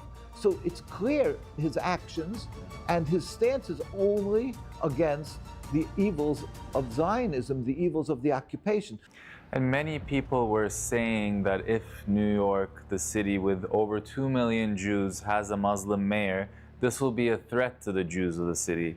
And now we have a Muslim mayor, and what do you see happening? Well, certainly this is a change. This is a dramatic change. And this just shows you an example. You know, nobody would ever imagine that an individual, a person like Mamdani will win these elections, not even in New York, even in any other state. You know, with our past history with AIPAC and all of this, nobody would ever imagine. But when this happens in New York, this shows you that it's a different world. Benjamin Netanyahu is not welcome in New York City, nor is any other war criminal at large. Hey, did Netanyahu end up going to New York or no? Where is Netanyahu? Did he go to New York? Because he was making a huge song and dance about it, right? He went to New York? While we cannot end the genocide on our own, we can decide whether our silence will become another weapon, and we can examine every tool we have to defend the humanity and dignity of all people. That is my commitment to you. Hey, Jacob, good to see you. Hey, thanks for coming out, man. The drive was all right? Yeah, it was all good. All right, cool. Come on, let's roll. Thank you. For a lot of people, maybe who don't know you, and a lot of people in general, they might think it's contradictory to be Jewish and anti-Zionist. Right, right. But for you, I mean, it's an everyday reality. Right. That's how you live your life, right? Yeah, I mean, that's what the Zionists would want you to believe, that the two things are mutually exclusive, but they're really not, you know, and that's why we fight so hard, tooth and nail, because Israel does not represent Judaism. They've hijacked it, and they've created this thing where Jews all over the planet, but they create this, like, connection where they feel like if you're criticizing Israel, then you're criticizing me as a Jew, and that's why you see such visceral reaction from Zionists when you criticize them or present facts to them how Israel's doing a genocide. I think they're experiencing an ego death, so to speak. Like their mind can't comprehend that they're supporting something so terrible, so they have to deny, you know, engage in Darvo to rationalize it. And it's funny when you think where everything started. Your first kind of viral clip when you went viral, you were showing me. Yes, right? yes. I did a comedy rap video after I left social work. Funny enough, that's why it's funny, because the Zionists will say, you're not even really Jewish, you're just pretending to be Jewish.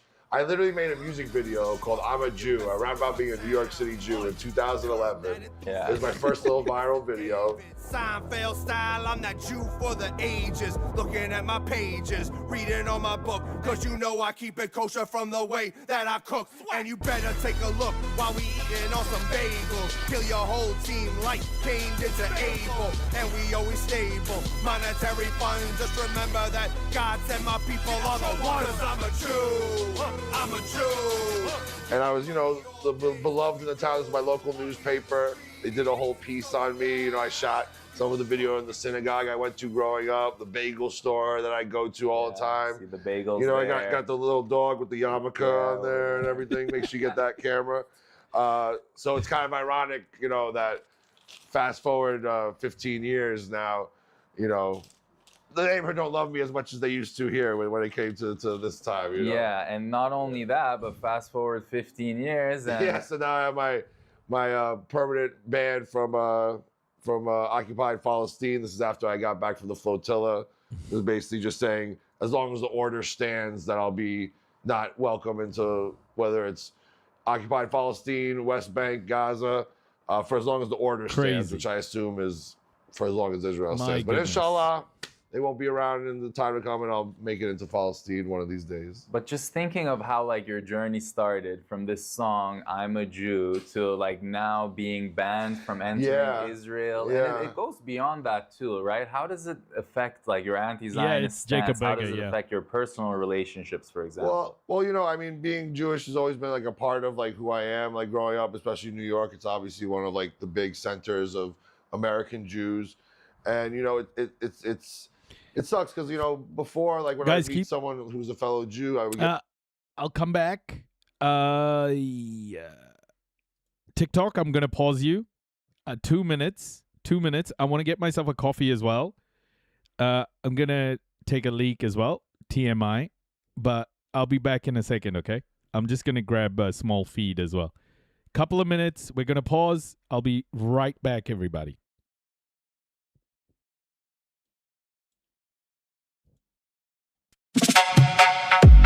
Be back. Global consciousness.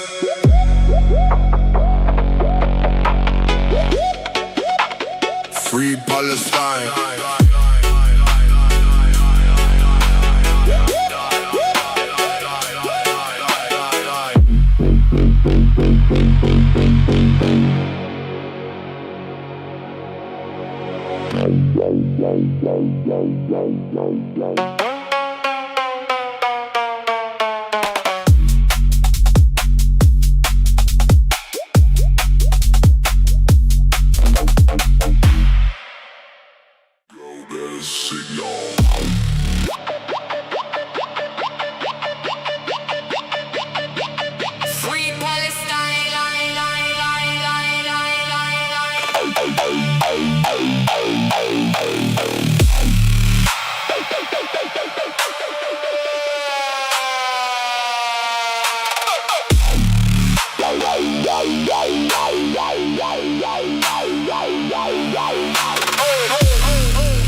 Global consciousness.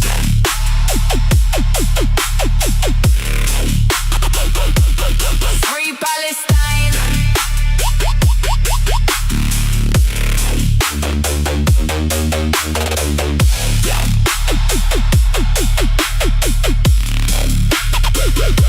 Free Palestine.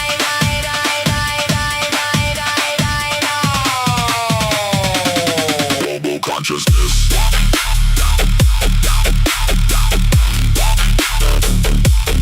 Free Palestine.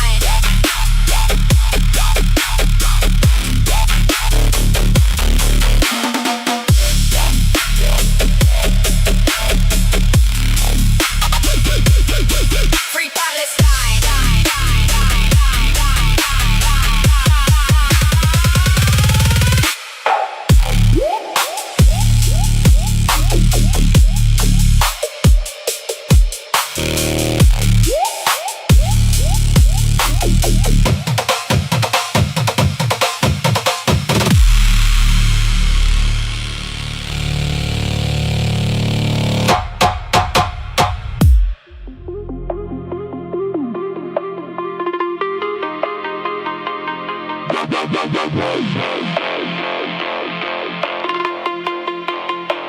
Global consciousness.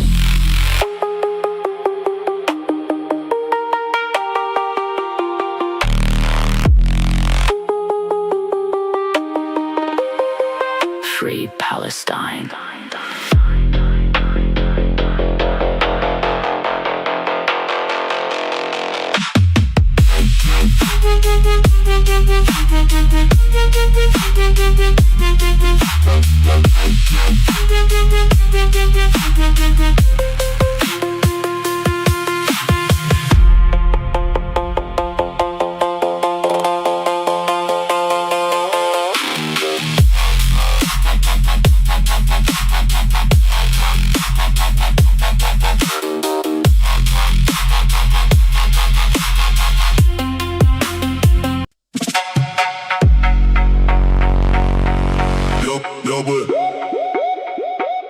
consciousness.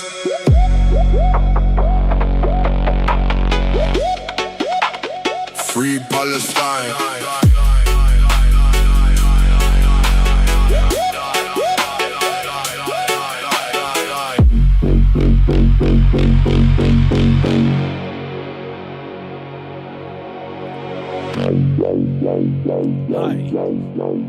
Hi, friends. Thank you, friends. Thank you, friends. Thank you, friends. Get excited. I'd be like, oh, like we're both Jews, especially like if it's a group of non-Jews, and you know, it's like we have this mutual cultural connection and like instant like connection. But now when I meet a fellow Jew, my first question is like, are they Zionists or are they not? You know, and 2 times out of 3, usually they're Zionists. How important is it as a Jewish voice for you to speak out, and how is it received from Palestinians and Muslims? Yeah, no, tremendously. So it's important to have like Jewish voices out there because unfortunately we live in a very racist world where people will listen to me as a white Jewish man more than they will listen to a Palestinian who's actually lost family and who's been through things. And so I have to use that privilege for good. Sometimes, because you get all these positive messages, but like from your family or maybe from like outside haters, or do you get also negative messages? Oh yeah, of course. I get death threats and other things like that. But yeah, no, it's obviously I haven't spoken to like my father in like 2 years almost now, just because he's Zionist and we don't get along, and other family members. It's just awkward because they know what I'm about. Like, and so I kind of been avoiding any family get-togethers and things like that because I just don't feel like getting into those conversations. Like. So, but I've created a new family of people, of like-minded individuals who want to see liberation and work together for the cause, you know, and other pro-Palestinian Jews as well that I've met along the way. And oftentimes those pro-Palestinian Jews are called self-hating Jew. Oh yeah, self-hating, capo. Capo is my favorite because you know what a capo is? A capo is the term that they used for the Jews back during the Holocaust that would help the Nazis like round up the Jews and bring them into the camps and bring them into the gas chambers. So it just shows you the level of victimhood that today's 21st century American Jews have, that they think that they're in the same position by me saying Free Palestine as we were in Nazi Germany. When it's like, it's just preposterous. Like, that's why I make so much content kind of like clowning the self-victimization complex. The media war we're talking about, and all of this like talk about being scared of Muslims. You seen that new study recently that said that Mamdani is more popular among American Jews than Netanyahu. Now there's like a lot of also influencers actually being paid by Israel to make the amount of Mar-a-Lago face in this photo. The amount of Mar-a-Lago face in this photo is fucking terrifying. Okay? Hold up. TikTok.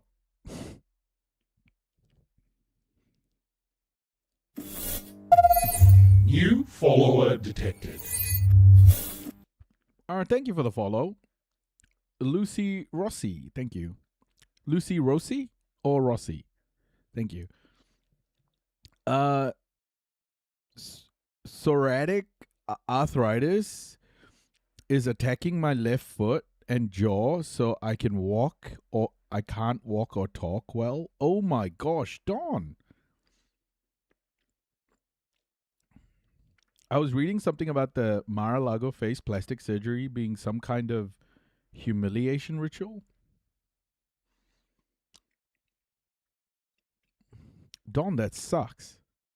I'm so sorry to hear that, Dawn. content for them. You know, it's an easy way out to make money. You could have potentially chosen that route if you wanted to. I mean, yeah, honestly, I already work in TV and film. I was already a viral content creator. All the Jewish people, they love. Vent away. Don't vent away. My content, as you saw, like I was, big, but then obviously when I decided, to speak out after October 7th, they don't love me so much. And that's why it's funny, because I could have gone, if this was about money, I would have just been a Zionist. I could have taken the easy bag, but this is about morality for me. Not only not getting paid, but you've been actively, your pages where you made your income have been canceled. Yeah, right? I lost my TikTok page a week after I got back from the Freedom Flow. Jacob told me he won't even wear his Star of David. Oh, really? Just started a ME medicine. Just started a medicine today. I hope it starts working. I hope the same for you too, Don. So sorry to hear that. You don't want me to vent. I have been singled out here on Twitch. It sucks. What happened?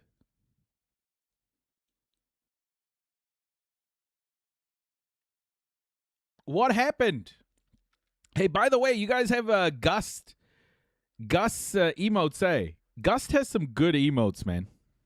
Attila, that was tough. I had to need move better back to New York emotes. 'cause that I was need to main up way my I earned a emote living game. overseas. And you had millions of followers. 2.1 million followers, yeah. So that was really tough. And then I kind of went through a depressive episode for a while, but then I finally, got my stuff together, picked myself up, and got back to going live. Started a new page, new TikTok, and I've been going live every day, reconnecting with my audience. So it's nice to be doing that. But sacrifice, like I said, being a true ally to a cause requires like true sacrifice. Welcome, like it's not Lucy. just Welcome. posting a picture or a meme or something like that, like once a month, or going to a protest like once a month and patting yourself on the back, like, oh, I'm good. I went to one protest. I can go back. But no, you have to really be willing to sacrifice comfort and things like that. And I know what I've had to sacrifice, and I have no qualms about it.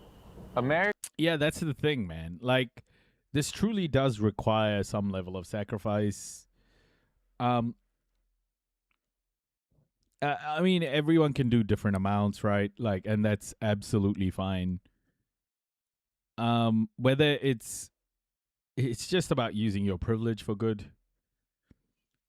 I mean, this is it. This is the time to use it. If you were ever thinking, when do I pull the trigger, metaphorically speaking, and use my privilege for good, this is probably the time. Yeah, Jacob Berger's an important voice for sure. I don't know what stuff he did that was wrong. I don't know. But the guy has been an important voice for sure. And I'm sure he gets shit because he is an anti-Zionist Jewish person who is, I'm sure he gets real anti-Semitism too. It was misogyny, pretty sure. Okay. I don't know what it was. I'm speaking without knowing what it was, but I'm sure he gets his fair share of anti-Semitism too. America's shifting views on Israel have become a defining political issue, revealing deep divisions within both the Democratic and Republican parties. Public opinion in America is shifting. Just 3 years ago, a majority of Americans sympathized more with Israelis than Palestinians. Today, Gallup finds Americans are more likely to sympathize with Palestinians. I met with Katie Halper, a Jewish American journalist, to better understand why. But how is this issue of Palestine and Zionism and the support for Israel right now dividing both the Republican and the Democratic parties? Yeah, I mean, you have the American firsters, right, who are clearly seeing a contradiction between Trump's isolationist rhetoric and what he's actually doing. I think, it's encouraging that there's a bipartisan rejection of support for Israel. We do want to make sure. You heard both sides. What happened, Scary? Can you please let me know? I want to understand what happened. Sure, though, that people, I mean, there's a kind of a fine line. You have to work with people you disagree with, and then also try to make sure that people, I think, it doesn't matter. have the right understanding of what's happening. A lot of America Firsters will say stuff like, this isn't who we are, supporting Israel. No worries. Well, it is. We've been supporting them for a while. We've also, our nation has engaged in ethnic cleansing, genocide, obviously not as recently as Israel, but I mean, we look at. I was just singled out by two girls in another chat. It made me feel unsafe. Oh, that sucks. The Vietnam War. Look at what we did in Iraq. Sorry, it's not Lucy. like our hands are unstained. Clearly, the global community of non-political and media elites is with the people of Palestine. Yet speaking out has also kind of cast you out of mainstream media, right? Yeah. though. Right. You kind of lost your job because of your views on Israel, right? Yes, yes. So I was fired from the Hill Rising because I said that It's so, like, it feels like a weight is lifted off your shoulder when you realize you can't go back to the life you once had. You stop hanging on to dumb shit. When I started speaking about Palestine, I knew I would not be accepted into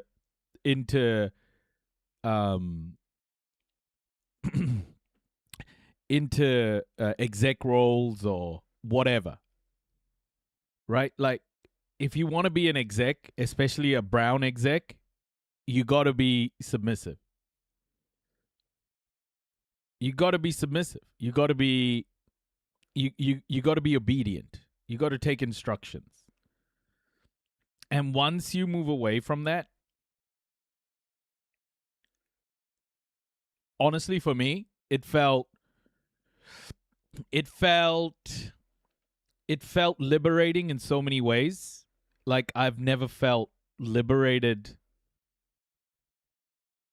like that before, in terms of, like, I felt like I could say what was on my mind. What was on my mind. I felt like I could have my voice heard without being shut down.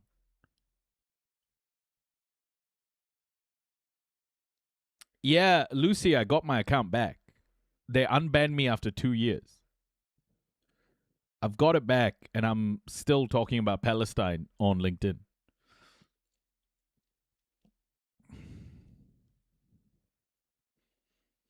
So, like, for me to be back, to completely let go of all of that shit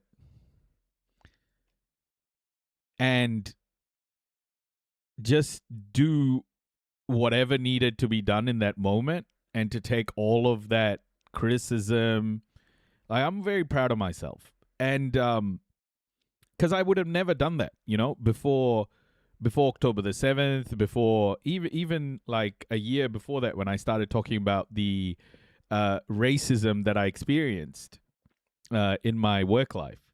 I can guarantee you now, especially now after I spoke out against my brother and his company, I know I won't be accepted, right? Because there is an untold etiquette, an etiquette that's not spoken of in the,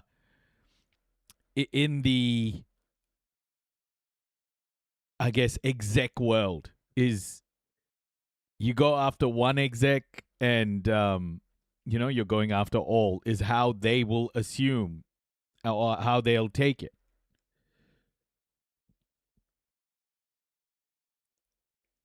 So it's like you've got to understand, once you do this, once you publicly do this, you're in a new world instantly.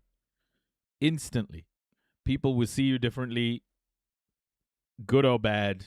It's an instant change. Israel's an apartheid state. So, like, basically the alternative media, now your channel, the Katie Halper Show, can you describe how that plays an important role in breaking all these narratives? Sure, yeah. I mean, something that I get told a lot that I appreciate is you make me feel sane. So I think that, sure, there's definitely the issue of breaking the narrative of Jews being a monolith who support Israel. But I also just think it's people find a lot of, I think people feel really powerless, and it's understandable. And we all have to be fighting on like every front to do what we can do to stop the genocide. And as you said, people are seeing this thanks to social media. People are kind of waking up to what's happening, the atrocities taking place. But you think now that, people are waking up, new politicians are being elected who are speaking out against Israel, do you think eventually there'll be some effect on the policy circles in DC, AIPAC? Yeah. Will it get to that point? Well, AIPAC won't change because AIPAC is a pro-Israel genocide supporting lobbying group. But you will see, and you already are seeing, some policy shifts. You know, what always happens is you have the change in public opinion, and then the policy follows it. And it can be discouraging to see the shift in public opinion that's not immediately accompanied by the changes, but it is necessary but insufficient. So you can't have the policy changes without the shift on the ground in people's consciousness. And we are seeing that catch up, not quickly enough, but it is starting to. And do you think it's going to have an impact Roshan. on the midterms or going forward on the next elections, like the question of Palestine? Because we were saying how, you know, the Democrats didn't really campaign on that, which was their downfall. Right. Do you think they will be able to like change themselves up? Not crackerjack, Parle G. Parle G's. I love Parle G. Fast enough? I don't know. I mean, I think we're at a place right now where it's almost like a curse and a gift, because some Democrats, not all, but some are finally seeing. I mean, there's a split. You have spiteful Democrats who are offended by the fact that they have to earn people's votes. You know, it's like they want to, it's almost like they deserve them as opposed to they should work for them. And they refuse to see Palestinians as human beings, and they refuse to see that even if they don't, their voters do see them that way. But then you do, because it's becoming politically toxic and you have people returning AIPAC donations, we have to be vigilant about people who are going to just pretend to be critical of Israel and pro-Palestine, but not actually vote that way, right? So they may give back donations, they may condemn Israel, they may condemn Netanyahu. That's like the most common thing, and they make it seem like it's kind of this one-off figure who doesn't represent most of Israel. That's a different conversation, but we can get into that. And unfortunately, that's not the case. Yeah. The opposition to Netanyahu is not better on Palestine. In fact, it's worse, which is really scary. Is Parle G Modi simp? Oh my gosh. But I do think that some people are, you know, realizing that running for human rights and for the human rights of Palestinians and against supporting a genocidal state, which it used to be seen as political suicide, and now it's seen as politically viable. Yeah. And on the other hand, like for journalists, it could be a journalistic suicide, right? It could be seen as that. Or can you like describe still like maybe your extended family, those relationships, and also like growing up in New York, being anti-Zionist and also taking part in Jewish traditions, combining those together? Right. So I would say I grew up non-Zionist, and then I became anti-Zionist, like maybe... Let's see, it was before October 7th that I started to identify as anti-Zionist. The Jewish traditions that I participated in growing up were pretty secular. And so one perspective that you're presenting is that, speaking out against Israel is what makes Jews safer, yet some would argue that Israel is the safe beacon of Jews. It's the only Jewish state. How would you... I mean, it's so ridiculous, because the same people who say that also say that the biggest massacre of Jews since the Holocaust occurred there. So which is it? Like, are you surrounded by enemies who want to exterminate you, which is what they claim, or is it the safest place? It kind of can't be both. Yeah, that's such a great point. That's true. How can it be the safest place if October the 7th happened? That's such a great point. Yeah. And I mean, being founded by ethnically cleansing people and then constantly, invading, continuing to ethnic cleanse people in Gaza, killing people in Lebanon, in Iran, getting the United States to kill them for you in Iran, for instance. That's not going to make you well-liked. Yeah. Katie, for a lot of people, it might sound contradictory to be Jewish and anti-Zionist, but for you, you say it's part of your Jewish identity to speak out. Can you explain that? Sure. Jews are not a monolith, obviously. There are lots of different religious groups, there are non-religious groups, there are different cultures. But there is a history of internationalist, solidaristic Jewish culture. That's the one that I identify with. That's the one that the summer camp that I attended was founded in. Tikkun Olam, which is something that comes from Judaism, which is to repair the world. There are examples of Jews working with other communities. I mean, during the 1920s, there was a lot of anti-racist work that was done by Jews, by communists. There were a lot of communists who were Jews, a lot of anti-lynching for instance, organizations, a lot of anti-lynching organizing. Jews were obviously overrepresented in the civil rights movement. So that's the tradition that I identify with. You can get into why that is. There are lots of different reasons. Because there was no land, so there was kind of a built-in internationalism, perhaps. Yeah. That's a whole kind of different subject. But the point is that for me, it feels very Jewish. But honestly, even if it didn't feel Jewish to do this, I would come out as a Jew to show the people that this is not a Jewish value. And also just, I see it as like helpful to all the non-Jews who are critical of Israel. Because again, the more Jews come out, the harder it is to pretend that this is an anti-Semitic position. And I have friends who disagree with me and they're saying, why are you privileging Jewish voices? Sure, yes. The world privileges Jewish voices in many cases, but given that, it's important for us to be outspoken. Again, I don't think that my voice has more value, but I know that for some people it does, and I lament that. But while that's the case, I'm going to do everything I can to speak out. Recent polling data suggests that American public opinion towards Israel is shifting, representing a major historic change. The question now is, how will this impact American politics? Will it affect the upcoming midterm elections? Will it redraw political lines in both the Democratic and the Republican Party? And how will it affect Dude's just standing in the middle of the road. the way Americans vote for years to come?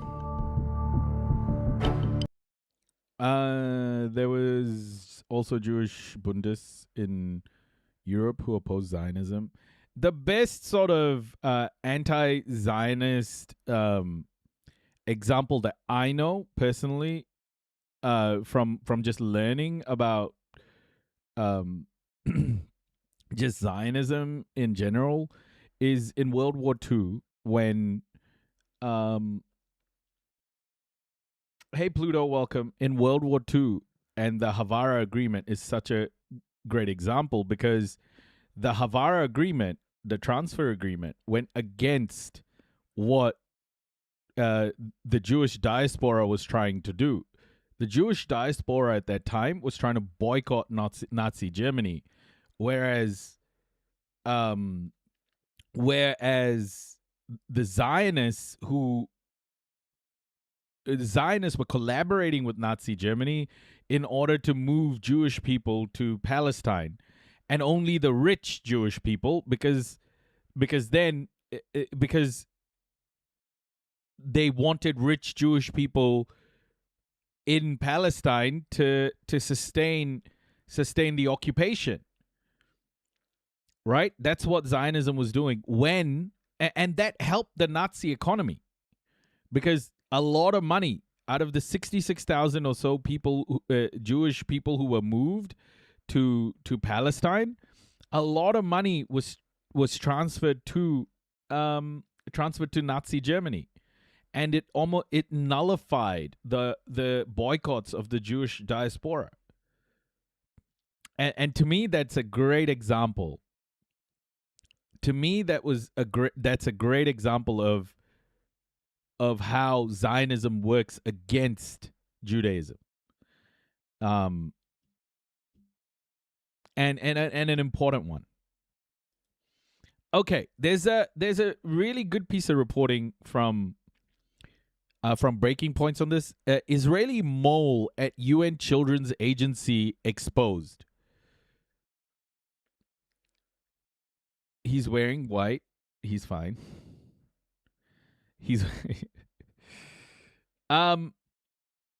Israeli mole. So the Dropsite reported about this, and I was gobsmacked. That this is, but not surprised, but gobsmacked.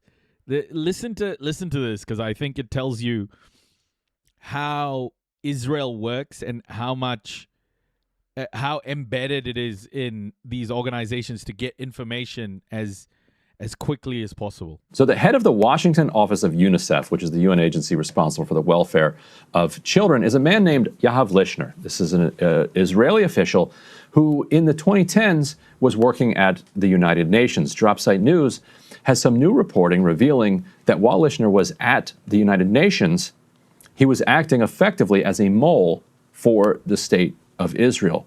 To discuss that report and the fallout from it is my drop site colleague, Murtaza Hussein. Maz, thanks for being here on Breaking Points. Good to see you, man. Hey, good to see you guys.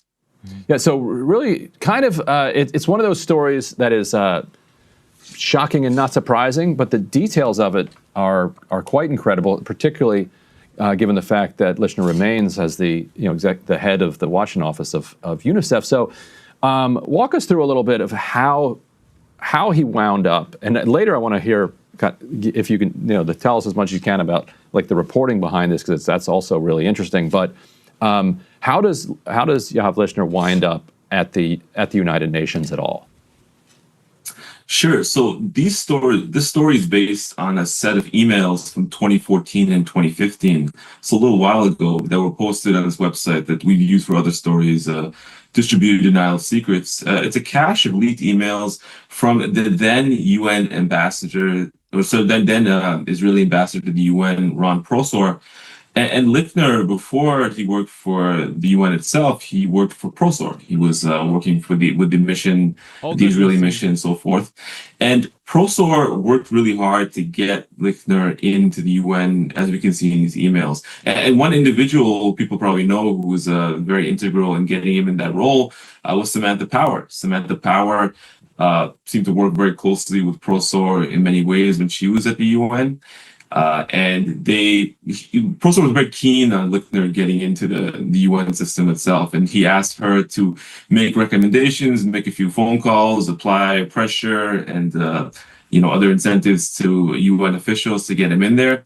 And then this is around early 2014. By May 2014, he's in there. And almost immediately after getting into the UN, he begins leaking information, confidential reports and documents, and internal correspondence to his former colleagues at the Israeli mission and other Israeli diplomats.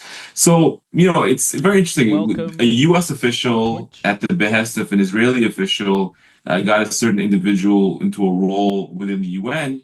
And then immediately upon that happening, that individual keeps sharing insider political intelligence and confidential documents and so forth with the Israeli government. So that's kind of the chain of how this started. And, as you mentioned in your introduction, Ryan, this gentleman has continued to rise in the ranks of the UN in the years since, such that he holds a quite influential office at UNICEF in DC. So he's here in Washington. He is, can we call it what it is? Like, you call him an Israeli mole. Like, he literally worked to pass information to the Israeli government. Why do they have an incentive to have somebody embedded in UNICEF? I also find it a bit ironic, as I understand that they were often accusing UN personnel of being Hamas themselves. Jeez. Well, it's funny because in the story itself, I never really editorialized per se about, what this person was exactly. I just described what they were doing. Right. And the description is basically all on their own communications in the email. So, as I said, they got the role, then immediately upon getting the role, and for a very prolonged period of time, as long as the emails go, they're leaking information to the Israeli government thereafter. So it does very much look like the behavior of somebody who was input in an organization as a mole or a spy or something to that effect, to basically undermine it or shape its operations and so forth. That's what the information strongly suggests. And I suggest people read the article and draw their own conclusions, but, it's their own communications. So, if you look at it in the broader picture, there are a lot of countries that would surely like to manipulate the operations of global governance organizations, the IMF, World Bank, the UN, and so forth, because they feel they can obtain political benefit from that, or they feel that they're facing scrutiny from these organizations that they would like to defray. And this time, Israel... Yeah, this is where the read is kind of wrong. Those organizations are built by the West to maintain and to continue to maintain Western interests. So those organizations are already modeled to benefit the West. So that's the wrong read by this guy. Is those organizations don't need moles. They are built in a way that continues to take from the global south. It was probably not as unpopular as it is today. It was kind of walking down the path through various wars in Gaza to reaching the present state. But, they were facing scrutiny for the occupation in the West Bank, the conduct in the 2014 war in Gaza, which killed a large number of civilians. And they were seeking ways to mute that. You got a clip. Nice. Let's open this. What was the clip? Hey, by the way, you guys have Gust emotes, eh? Gust has some good emotes, man. Nice. So, that was tough. I had to need move better back to New York emotes. 'cause that I was need to main up way my I earned a emote living game. overseas. And you had millions of followers. 2.1 million followers. Yeah. That's an awesome clip. I really do need to up my emote game. I need to work on that. I need to work on so much stuff. I will show Gust. He will be happy. He thinks you're awesome. Oh, thank you, Lucy. Yeah. Gust is great. Gust's awesome. Criticism or end it or even turn it around at the United Nations, which is a forum for global public opinion in many ways. And having individuals on the inside who are able to provide information and advice and guidance and confidential information and documents is a good way of doing that. I imagine there are a lot of countries who would like to do that, but in this case, what's different is that the U.S. government was helping, seemingly, the Israelis input their person into this role in the UN. Such that they could play that role. So not every country. This is, I guess, as a journalist, he has to be very careful not to accuse. He has to be very careful not to accuse, but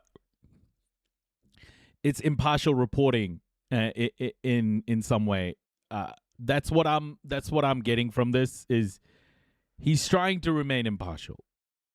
But I think, in his opinion, he will be thinking, yeah, the U.S. planted this guy there to get information. She has the assistance of Samantha Power or other influential U.S. officials to, do this form of entryism, so to speak, into an organization. Thank you so much. I'll add one very quick point too, is that the UN, in a way, if you think about it, it's kind of like a utopian idea, the organization, because the idea is that people will come and work here. And in doing so, they will shed their national identities or downgrade them in importance and embrace a universalistic identity based on their membership in the UN. And that's actually when we reference in our story, the UN's official code of conduct and regulations. They ask you see yourself as exclusively international official and not a national official. That's a very interesting sort of unique way of framing someone's membership in an organization. And I think some people maybe are capable of doing that. They will put aside their national identification entirely and focus only on the interests of the organization. But for other people, the tribal identity or national identity is extremely overpowering and strong, and they will never abandon it in favor of what the UN is asking in this case. And in that case, of course, you're going to have people who are leaking information and things like that. And again, it could be many countries, but in this case, because of American assistance, perhaps, it was much more easy for the Israelis to do that. And while you didn't editorialize in the piece, tell me about your pet that needs some love. Hey, little K.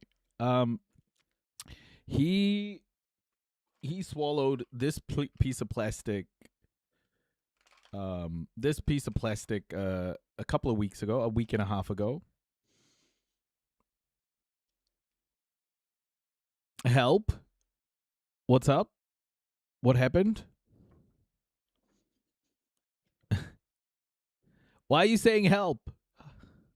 Piece, there's an interesting moment where Lishner himself is preparing talking points for the ambassador, Prozer, to describe... Oh, you meant hello. I see. I was like, what did I do? Why are you saying help? He swallowed this piece of plastic whole, and it got stuck in his intestines. That's okay. It got stuck in his intestines. He had to have surgery to remove it. And that surgery didn't go well. After he came back home, after removing this piece of plastic, his intestines where the incisions were disintegrated. So the contents of his intestines were flowing back into his stomach, so he became septic. And he had a very high chance of death if they did another surgery. But we opted to do another surgery. And yeah, he's had 2 massive surgeries in the space of 7 days. And he's back home now. He's recovering. He had a checkup today with the vet. This was after, I guess, a week. Is he the goodest boy? Oh yeah, he is the goodest boy. I don't know what we would do without him. You know, like he's such a big part of our family now. He's back home. He's recovering. He went to the vet today. They checked out his stitches. All good. He still has a feeding tube in his tummy, but that will all come out.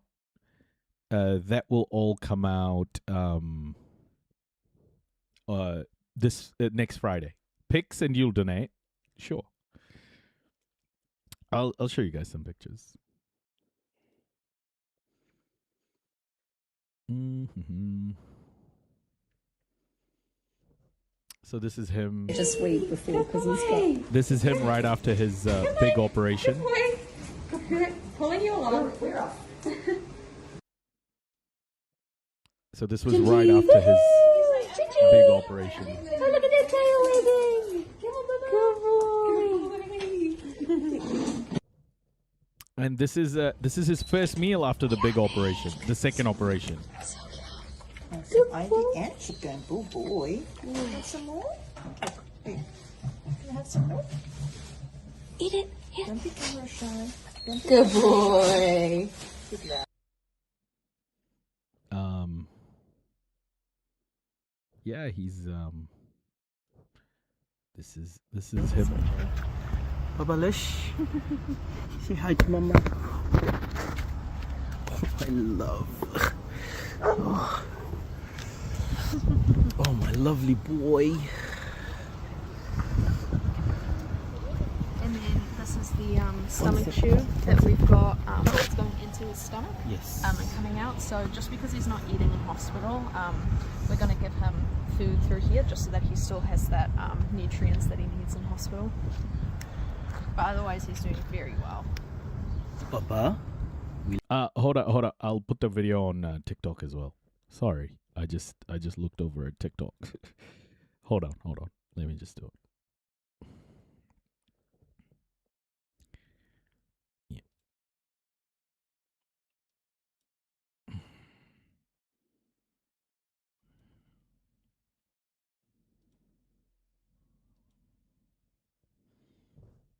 We love you, okay? We love you, Baba.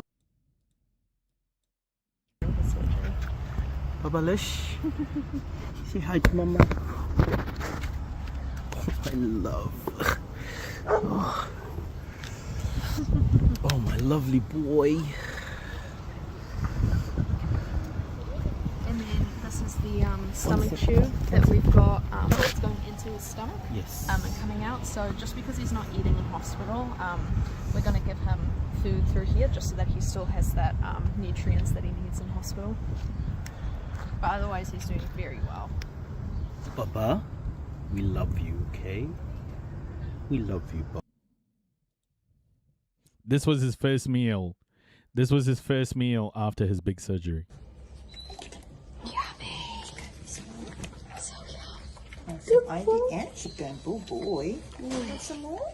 Okay. Wait. You have some more? Eat it. Yeah. Don't be camera shy. Good boy. Good lad. He's a beautiful boy. He is the goodest boy. He's so good. And this was him when he was a puppy. I'll show you guys some photos. His puppy photos. So this is my son, our son, and him as a puppy.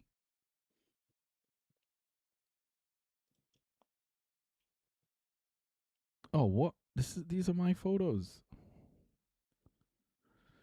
Ah, damn it. I understand, but it's too strict. Yeah. New follower detected. I can't show this anymore. It restricted my live. I'm so sorry. They restricted my live on TikTok. It's okay. It's only for 10 minutes. It should be all right. Yeah, so this is him as a little puppy. This is also him.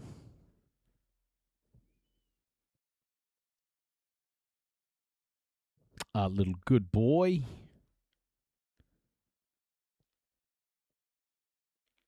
Oh, look at this one. You shouldn't have asked me. Now I have to show you. You shouldn't have asked me. Now I have to show you all the pictures. And this is him just living his life 100%. He's such a good boy, you know that? He is such a good boy.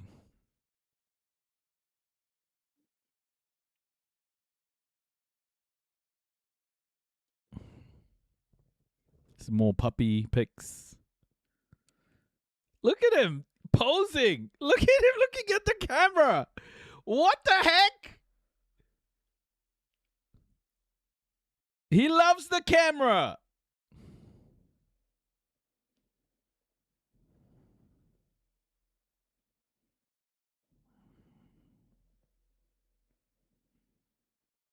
Oh, this is him looking like a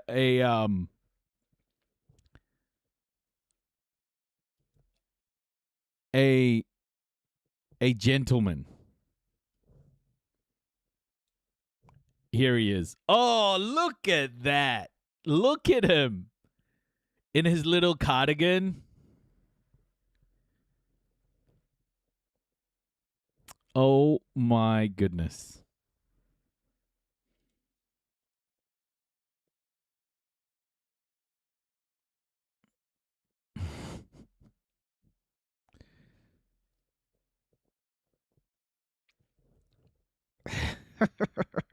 He's so good at it.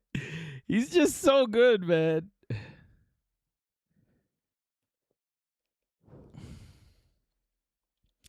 This was him just before just after the first surgery. Like, look at how exhausted he looks. Like, his eyes, you can tell how exhausted he is. He just looks so exhausted. And that was only his first surgery, you know. That was only his first surgery. And then he had another surgery after that. And he made it. He really did. The goodest boy. Oh, this was his first poo after. Shit out. This was the big poo.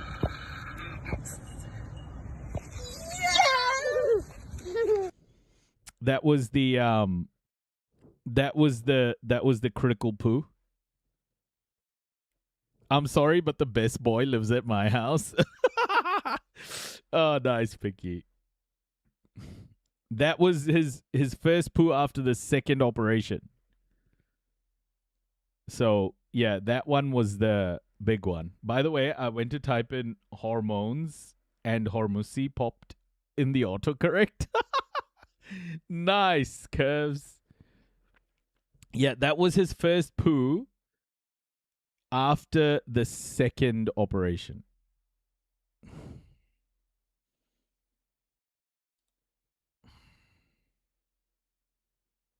He's such a good boy, guys. Like, what a great, great boy he is. Look at him.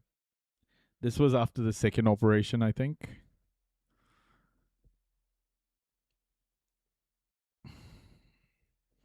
He's been through so much, man. He's been through so much. He's such a good boy. This is one of my favorite pictures. This is literally the day he came home. This is literally the day he came home, everybody. In his little jumper. In his little jumper. I've told this story a few times. Like so he is a rescue puppy. Him and his family were left outside. Left outside a veterinary clinic. Left outside a puppy rescue place. They were left outside in a basket. And yeah, they needed foster families. They needed foster families, so we fostered him.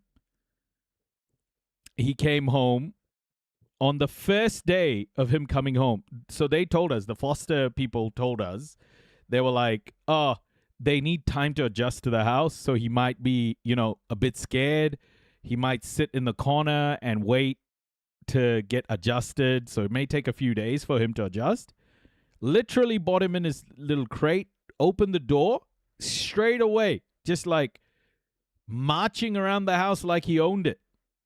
He knew he was home.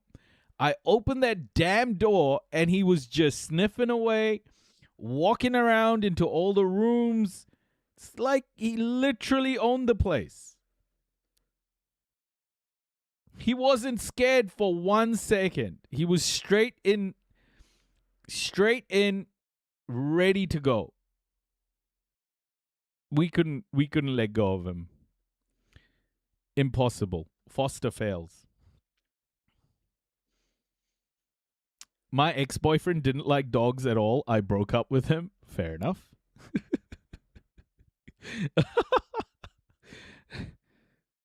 Yeah, I think that's valid, yeah. And now he does own the place. Yeah. Literally. He's a good boy. He is the goodest boy, by the way.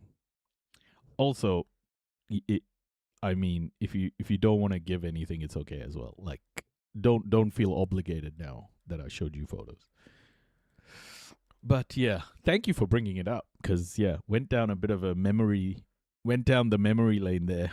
Lishner, and he in his own talking points, he says Yahav has very good political and analytical skills. He knows exactly what member states' political positions are. And he's an intelligence officer in training and was a political officer in the Israel embassy in the UK, working with the... My husband wants a dog, but we have 4 cats and a tight budget at the moment. One day. Yeah, like, we were always like, oh, one day we should get a dog. One day we should get a dog. And then I saw the foster thing. I was like, no. Screw your one day. We're going to go get this puppy and we're going to foster it. We were supposed to get 2 puppies, actually. But then they're like, oh, you're fostering for the first time. Here, take this puppy. Oh, I'm so glad we did it. He is like whenever we go on trips and stuff, like if we go on a road trip, we make sure to plan for him. So like if we, get an Airbnb or whatever, it needs to be dog friendly. We don't go anywhere without him. We haven't been overseas after we got him either, so I wonder how that will be. He's such a good boy. He deserves everything. Honestly, he doesn't bark. He isn't too loud. He's patient, and yeah, he can be a dumbass sometimes, like eating fucking plastic shit, but he's the cutest, man. He's such a great dog. The MPs in the House of Commons and Lords. So according to his own self-assessment, he calls himself an intelligence officer in training. What kind of... So one piece of pushback I've seen sort of attempting to formulate is goes to that question of whether you can actually divide your national and international affiliations and your service to your country, and says, well, hey, Mama Sunshine. It's not like working for the CIA where you're secreting out information. In the UN, you're sort of allowed to share information. What are you allowed to share? What aren't you supposed to share? And what type of information was he sharing with the Israelis that has drawn criticism from UN officials in the days, in the time since your story has been published? Yeah, so we spoke to some UN officials to try to get a sense of their interpretation of the conduct, and one individual was a former Assistant Secretary General, and his view is that the conduct described in the emails is completely adverse to the ethos and the rules of the United Nations, because you're undermining the interests of the organization by leaking private correspondence, private reports which are marked confidential specifically, and requested UN officials not to disseminate and so forth. And there are other things in there. There were accounts of private meetings between UN officials and officials of the Egyptian government or the Iraqi government or other global governance organizations. Internal accounts from the Secretary General's circle of individuals who jockeying for positions and political appointments and so forth, which are forthcoming. Even unpublished draft texts of then Secretary General Ban Ki-moon's remarks, which Lichtner was saying he was telling his former colleagues he's going to help change them to be more favorable to Israel and so forth. So this is tremendously undermining the UN's impartiality, or undermining its ability to push forward policies and so forth. And there were also specifically some reports of killings of Palestinian teenagers in the West Bank that the UN was receiving inquiries about from reporters. Lichtner, according to the emails, he was involved in sharing information about that privately with Israeli officials, and also giving them proactive advice how to respond to this and frame their own response. And tellingly, a lot of these emails were sent from a Gmail account, because if you work for an organization and you want to hide your communication, you'll often move to a private email account such that your communications, which you don't want people to see, cannot be queried by somebody inside the organization. That's why Hillary Clinton used a personal email account, for instance, to do things some years ago. It's very common for people in governments to do that when they don't want people to see. So I think that it was all something that the UN would completely disapprove of. The issue is that, unlike the CIA, unlike the US government, the UN does have a classification system and confidentiality and so forth, but there's not the same enforcement. I like Cocker Spaniels.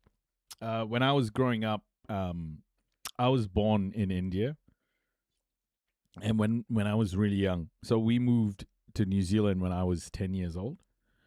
When I was really young, we used to have two doggos. We had a fox terrier, and we had a Cocker Spaniel. And the fox terrier was Venus, and the Cocker Spaniel was Mars. Just beautiful dogs, both of them. The fox terrier, incredible dog. Mechanism. It's not that you will go to jail if you do this, or you will even be fired necessarily. It's more like an honor system. When maybe, if it's such an important subject, maybe you should have more of a rigorous regime to prevent for leaks of information. But in the absence of that, it's sort of a broken system a little bit. It's a bit more porous than should be given the gravity of the matters at hand. Great story, Maz. Appreciate you joining us, sir. Thank you. Yeah, this is I think this is these sort of revelations need to keep coming out. These sort of revelations need to keep coming out. We need to see more of the level these people go to fuck up international law and international institutions, and how much they are influencing real policy. Not just Israel. The fact that America backed this guy to get in there. So obviously, now with America wanting to get rid of the ICC, it's all coming to a situation where I think Western institutions themselves are being attacked by the West, which is in a way, right? A transition to a multipolar world is also going to mean a transition away from centralized Western systems that claim to serve the whole world, but they actually serve in a lopsided way just the West. So as we transition into a multipolar world, all of these institutions will need to be rebuilt, restructured, not reformed, rebuilt. And I hope we see that. And the fact that the West itself is undoing what it's built is fine. Like I said, the more fascist the West goes, the more America attacks Western institutions, the more America attacks the European Union and the UK and Canada. It's like punching themselves in the nuts. Let them do it repeatedly. Punch yourself in the nuts as much as you want. You know, as long as we keep moving towards a more equitable world for all, I don't give a fuck what happens. Would this be bad? Would this be a bad time to mention there is a SpaceX unlock tomorrow? What's a SpaceX unlock? Excalibur? Is that like some sort of stock market thing? Okay, next. El Sayed. Let's talk a little bit about El Sayed and the reporting around his incredible win. Democrats began the big task now of healing the wounds of some brutal primary. Okay. Some lib cope, maybe. Some liberal cope, everybody. Democrats began the big task now of healing the wounds of some brutal primaries, especially after that bruising Michigan Senate primary. There is a unity rally set for tomorrow morning in Detroit, actually. BB Shots, you voted for Abdul. Good for you. Well done. First time chatter as well. And Abdul voter. Good on you.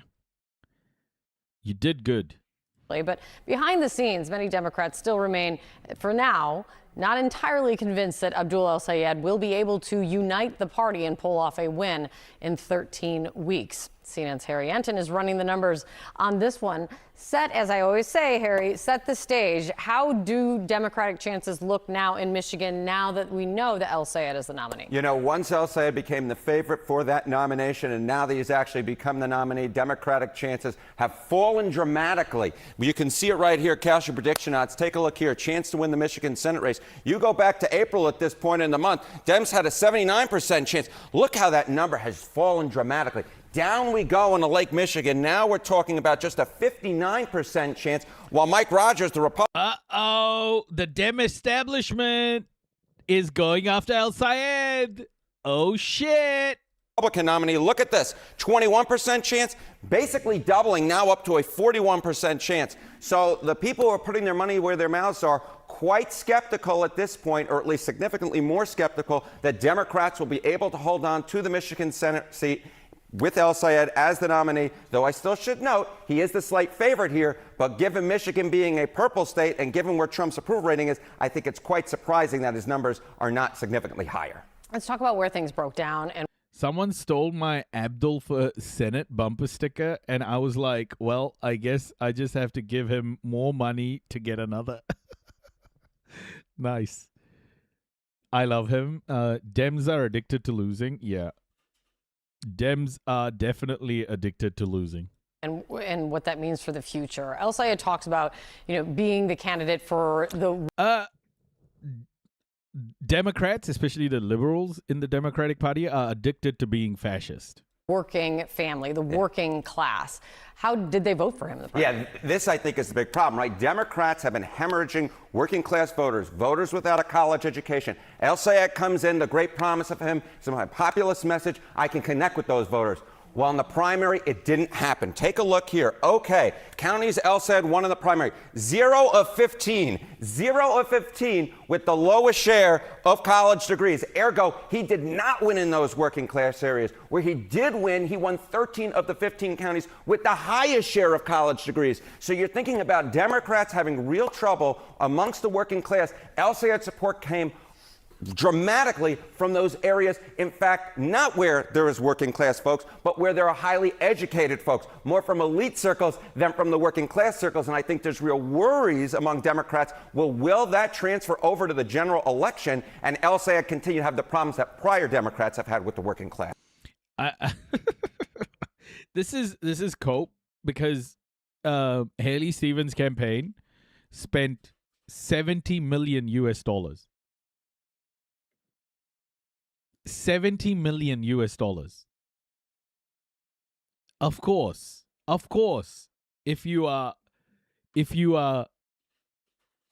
not educated about these issues, you're gonna vote for the person who's on your fucking social media the most. So if they spend another 70 million on Abdul El Sayed, then he might actually win resoundingly. You think that's not the only worry the Democrats should have here? No, it's not the only worry because, I mean, the polling estimated El Sayed's primary margin by about 10 points. And I think there's a real question, will that happen in the general election again? Because the general election polling is quite tight. And what we know in Michigan is the candidate of the college degrees tend to be overestimated. Will that happen with El Sayed? Maybe, but I think it's just another worry in why this race has closed dramatically and the folks who are trying to handicap it. Super interesting, Harry. Thank you so much. Thank you, Kate. Abdul El Sayed, lovely gentleman. He's a man of hate. And now he's going around saying, no, I love everybody. He doesn't love everybody. Put him in office. It's important to note that Michigan Republicans can vote cross-party in their primaries, and there's evidence that's what buoyed Stevens. Oh, so Republicans voted for Stevens? Well, I'm not surprised that Republicans voted for Stevens, but that's not true. We can't cross party lines in primaries. Oh. We don't want them to spend that on his campaign, though. Big corporations and Apex spent that money. Nah, it was just saying unlucky. Like, she still lost after spending $70 million. But to say those votes were, just because they wanted to vote for her, when not addressing the $70 million in the room is kind of crazy. Like, that guy should have said she spent $70 million. But this is liberal media, right? It's going to tippy-toe around the real problem. You're going to find out what he loves. He doesn't love Israel. He doesn't love Jewish people. He hates them. He hates them with a passion that burns in his heart, and there's not a frickin' thing he can do about it. When I watch Abdul, he's full of shit. And then there's also the way the NRSC, the Republican Senatorial Committee, is... Ooh, he's going after Abdul like that? Fucking hell. Oh my gosh. It's coming right out of the gate with this ad that is something a little bit different. Listen. Abdul Rahman Mohammed El Sayed. Which is something a little bit different, bro. This is just Islamophobia. It's normal. The most radical Senate candidate in America. Pretty dangerous. Abdul El Sayed, too radical, too dangerous, wrong for Michigan.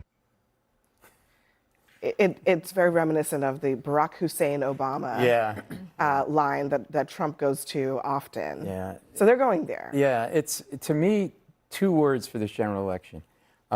Extremist and affordability.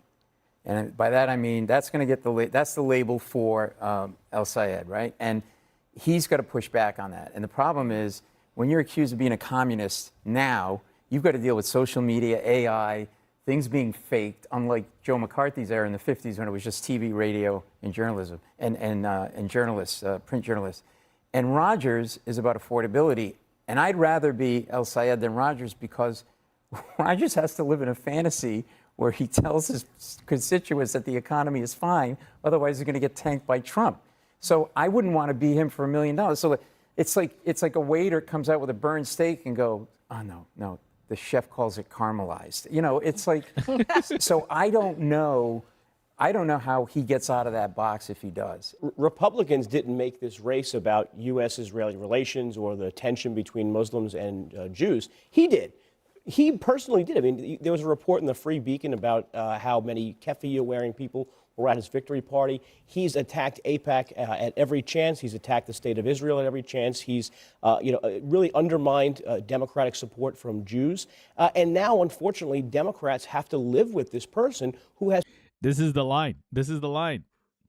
But again, like, Republicans don't understand that even their own party has become, like, Israel is starting to become toxic even in their own party. Their own base is asking the question, why are we sending money to Israel? So the more they push this like anti-Zionist is bad and it's anti-Semitic rhetoric, I think the worse it's going to get for Republicans. So they're doing exactly the thing that is going to fire up Republicans to vote for El Sayed. And that is like continue to talk about Israel. They're going about it in a weird way. I spoke about this a while ago, that our politicians are ridiculously out of touch with how badly this genocide has impacted our social fabric.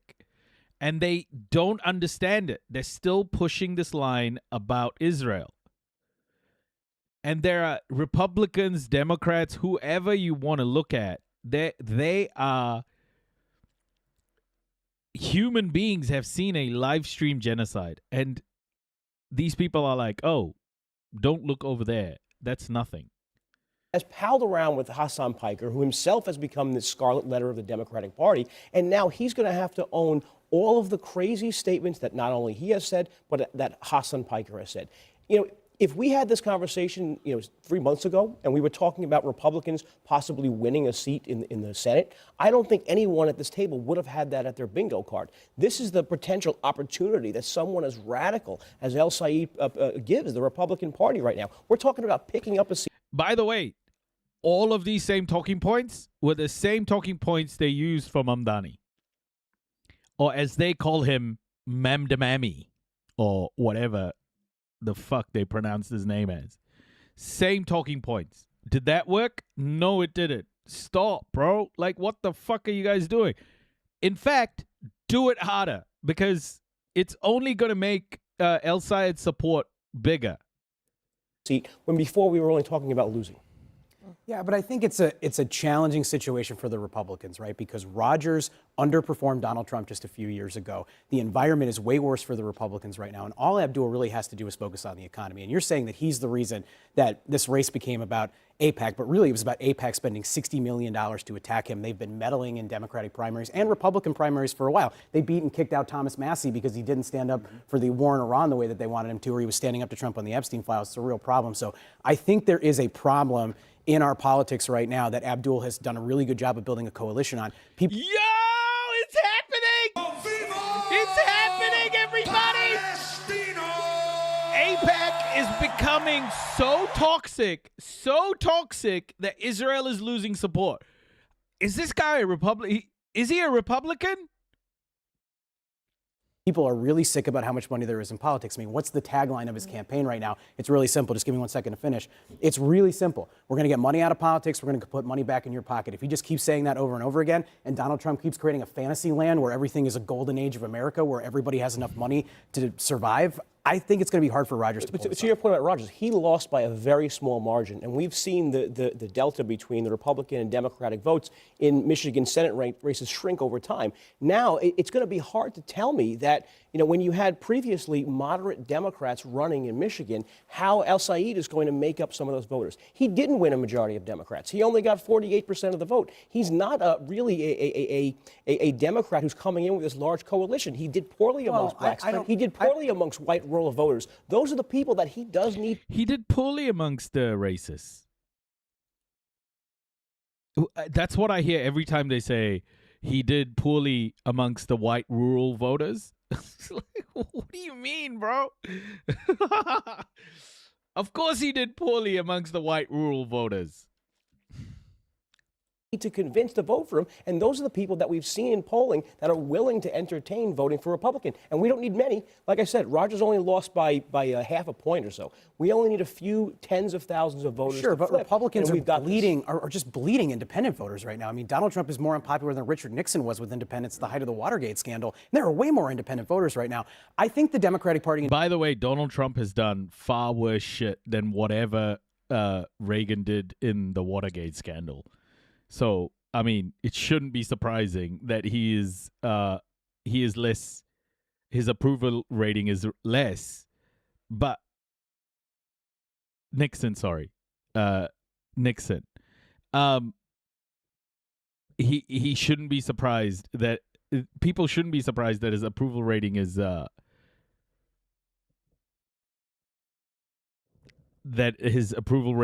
tanking. But it's not tanking enough. Like, he's done way worse shit than Nixon did, man. Like, he's done way worse shit than Nixon. I mean, Nixon did some terrible shit. Terrible things in Vietnam. And we all know about Vietnam, right? But Donald Trump is doing some incredibly corrupt shit at the moment. And I just don't understand how American voters, Donald Trump's base, are just like, it's okay. You know, he is what it is. It is what it is, guys. Like, what's happening, America? What the fuck is happening?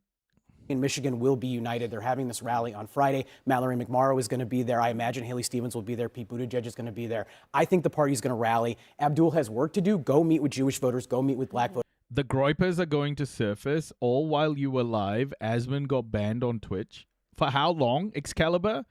How long did he get? Have you ever heard the LBJ quote? Which one, Vagabond? Well, and I think on the AIPAC front, they shot themselves in the foot because his various message was, I'm the guy to fight big money. Yeah. And he beat them.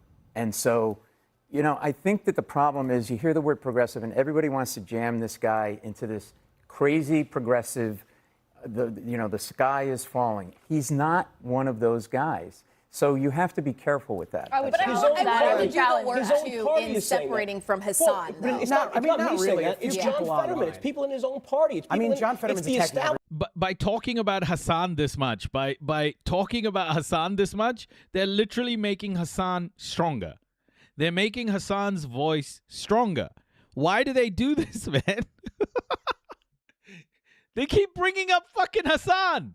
Of his party who evaluated him and says, we're not going near this guy. And now they're forced to kind of hat in hand go and make good with him. Let me play what Al-Sayed said about Jewish voters today, because obviously he understands that this is going to be an issue for him in terms of how he's perceived among Jewish Americans. Yeah, Vagabond. Yeah, I've heard that one. To my Jewish American sisters and brothers, one of the most indelible memories of this campaign will have been the opportunity to break bread with you at Seder, to worship with you at Shul, to be embraced by you. And listening to sisters and brothers who said, you know, I want to join this movement because AIPAC doesn't speak for me.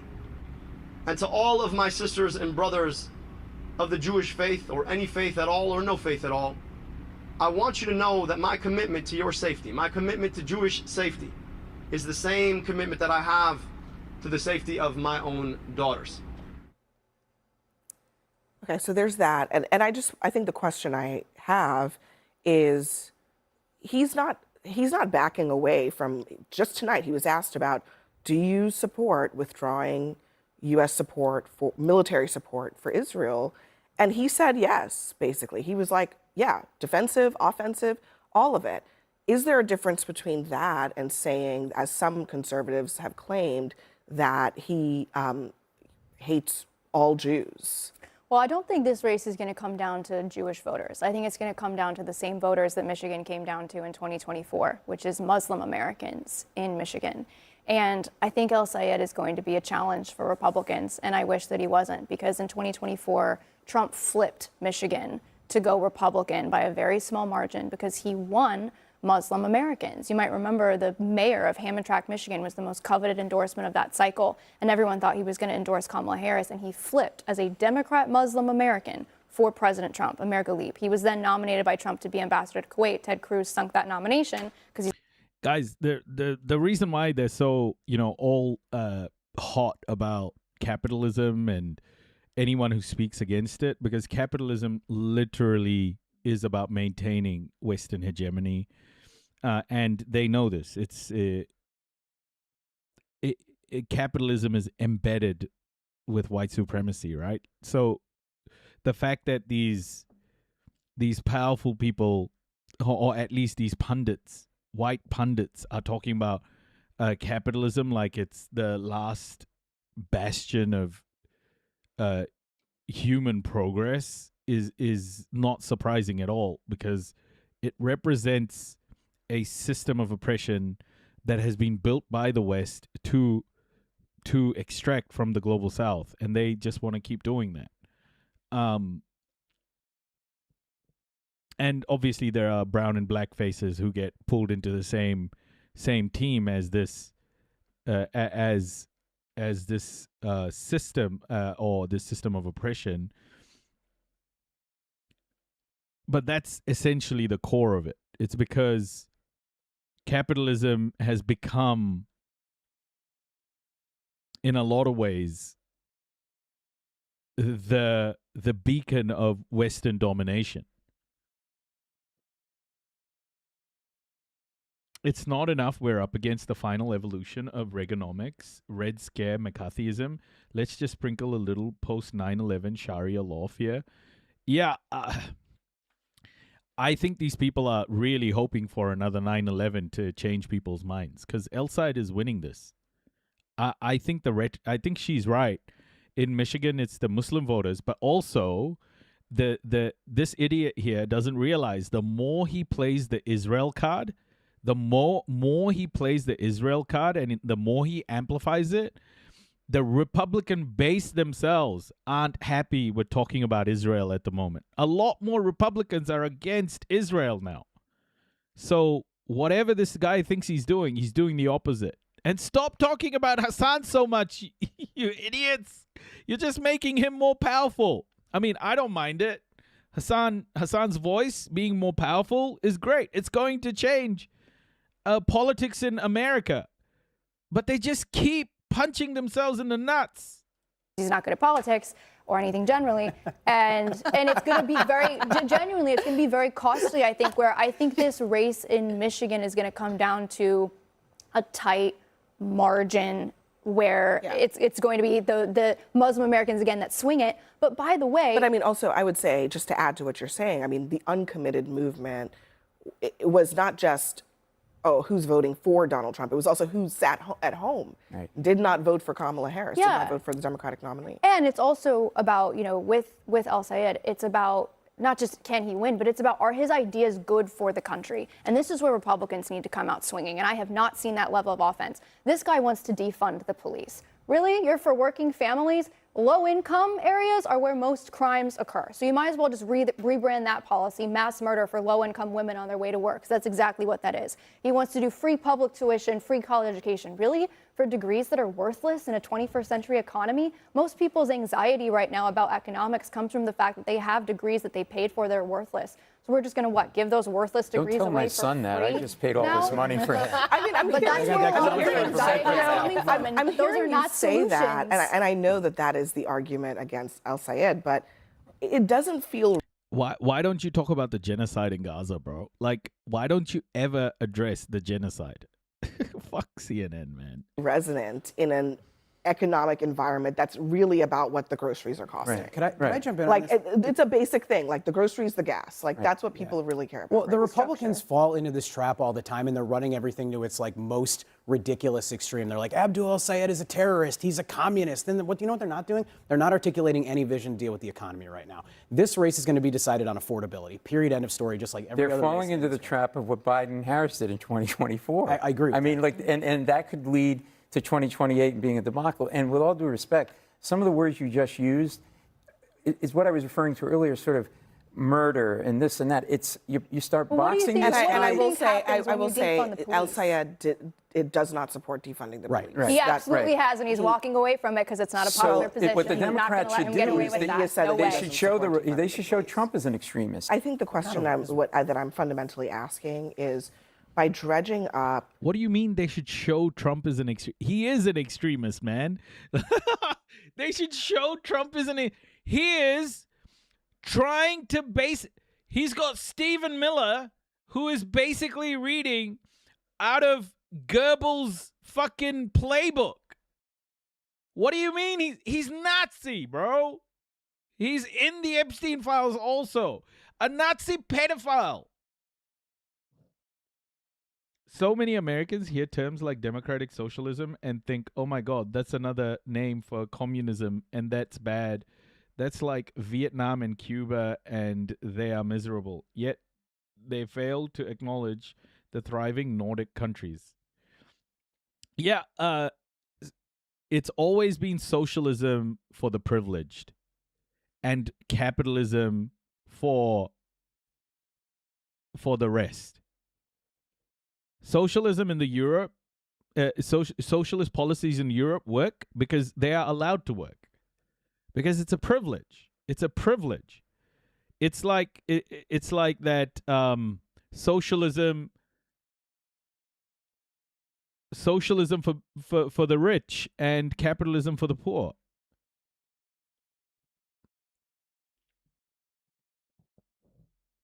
It's just ridiculous. Socialism isn't the boogeyman. But then in the West you have poor ass people, simping for people like Elon Musk and capitalism when they're being pickpocketed every single day. I don't understand that either. It's crazy.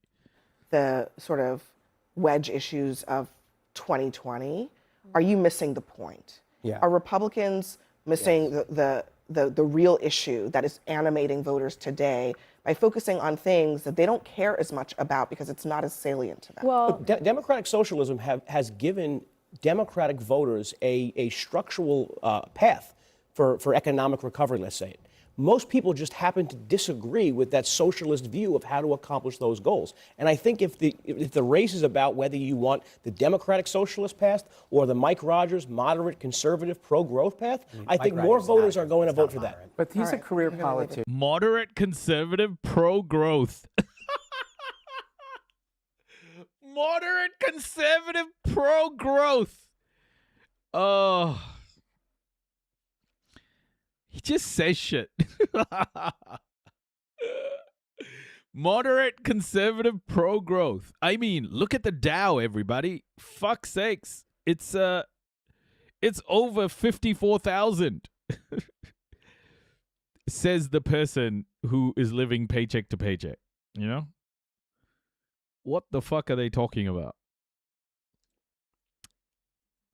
But the thing is, if you notice, ABC Listen.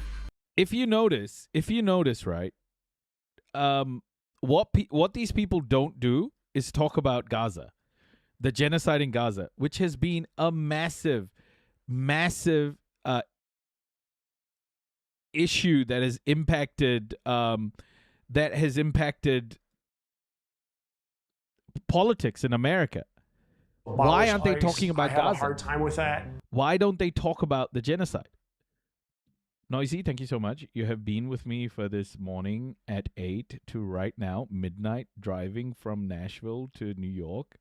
I am all caught up with your past shows. What a great road trip. Oh my gosh, Deb.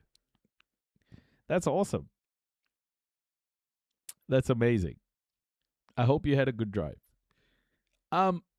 They won't talk about the genocide, right? Like the thing that's caused people to question all of these things. The thing that's caused people to question capitalism, the thing that's caused people to question America's morality, the thing that's caused people to question the structure of capitalism itself, the thing that's caused people to question where their tax dollars are going. Like, they are avoiding that conversation, and that will be the biggest issue for liberalism in America and Republicans, because they're avoiding talking about the spark, the catalyst to all of this change. Like, why the hell aren't they talking about that, man? They're so afraid to bring that up because they know how central Israel is in American foreign policy. They don't want it to go away. it's fucking insane. Abolish ICE. I have a hard time with that. I know that Medicare for all would be very difficult. Why is now the time? Does he support the continued existence of Jews in Israel, Palestine? All eyes are on Michigan, where Abdul al-Sayed is on the verge of a massive upset in the Senate Democratic primary, campaigning on issues that were previously deemed too radical. I'm running on three things: money out of politics, money in your pocket, Medicare for all. The argument against him is, as usual, about electability. The electability issue, that is really the central question here. The establishment pick is Haley Stevens, who's backed by over $30 million from AIPAC. No one wants Abdul to win more than the... This was on the 30th of July, by the way. So this analysis is super important in understanding just a week ago what the talking points were. Republicans. They think that they can beat him in November. But in an era where an increasing number of Americans feel politically homeless, what does electability actually mean? I have a lot of concerns with the Democratic Party. I feel scared to call myself a Democrat. I no longer consider myself either a Republican or a Democrat. And can a progressive agenda really win in a purple state like Michigan? What's my coalition? It's people who are sick and tired of being sick and tired. We gathered voters with diverse political views to put al-Sayed's message to the test. I come from a fourth-generation auto worker family. A lot of what we hear from Democrats is like a lot of lip service, when in actuality they don't really follow through on anything that they really say. I am a service-disabled veteran. I would previously describe myself politically as more Republican-leaning. I have voted Republican in the past. I feel like the mainstream media is very biased, and I do respect a lot of the independent journalists, including Tucker Carlson. My political views have evolved over time. Donald Trump did visit Dearborn, and he said that we will try his best to end wars in the Middle East. We accepted his, pledge. Have you ever voted for a Republican? Yes, many times. More often than Democrat. Hey everybody, how are you? So good to see you guys. Alexis, nice to meet you. Ibrahim, how are you? Very nice to meet you. Thank you so much for taking the time to be out here. Yeah, really appreciate you. Let's begin with Medicare for all, because that is one of the most important issues in this race. I went to medical school, and I've spent a lot of time thinking about this system. Wrote a whole book on it. And ultimately realized that the biggest challenge is not making the math work. The biggest challenge is not architecting the system. The biggest challenge is creating the political will to get there. I want you to imagine that next to your insurance card, you had another card. And that card was your Medicare card. It came to you the day you were born. And it didn't matter if you turned 26, or get married, or get divorced, or get a job, or lose a job, that you could get healthcare with it. That's what Medicare for all is. My uncle, he had a precarious healthcare situation. Hey, and he put Manda, off getting I'll give you treatment an for a update. while, and he ended up passing away from stomach cancer. I just think that really goes to show how far gone the system stands as it is right now. Most people just put off having to do anything because the financial burden of actually getting the healthcare you need is more anxiety provoking than the possibility of being very sick. Now, the current system that we live under allows all of the corporations who make money off of our healthcare system to spend money to elect people who will then turn around and protect the industry. And they've, in effect, manufactured a bipartisan consensus that tells us we can't have guaranteed healthcare through Medicare for all. This is the question I always get. But doctor, how are you gonna pay for it? Just remember, we already pay for it. Every single dollar that goes to the back pocket of an insurance CEO, every single dollar that goes to a pharmaceutical company, every single dollar comes from where? One of our pockets, every single one.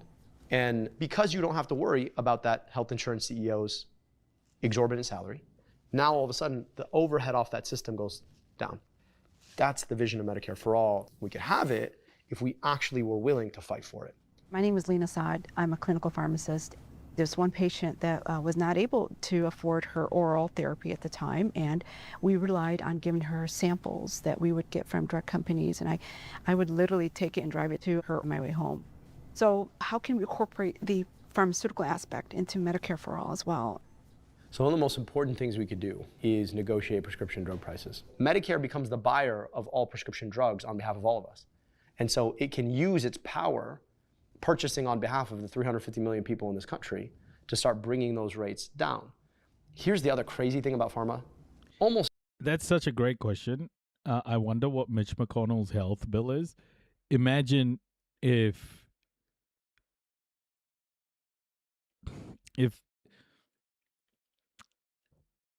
someone had a say whether you get to live or die, man. That's such a crazy thing to think about. That's what insurance companies do now. They decide whether you get to live whether you get to live or die.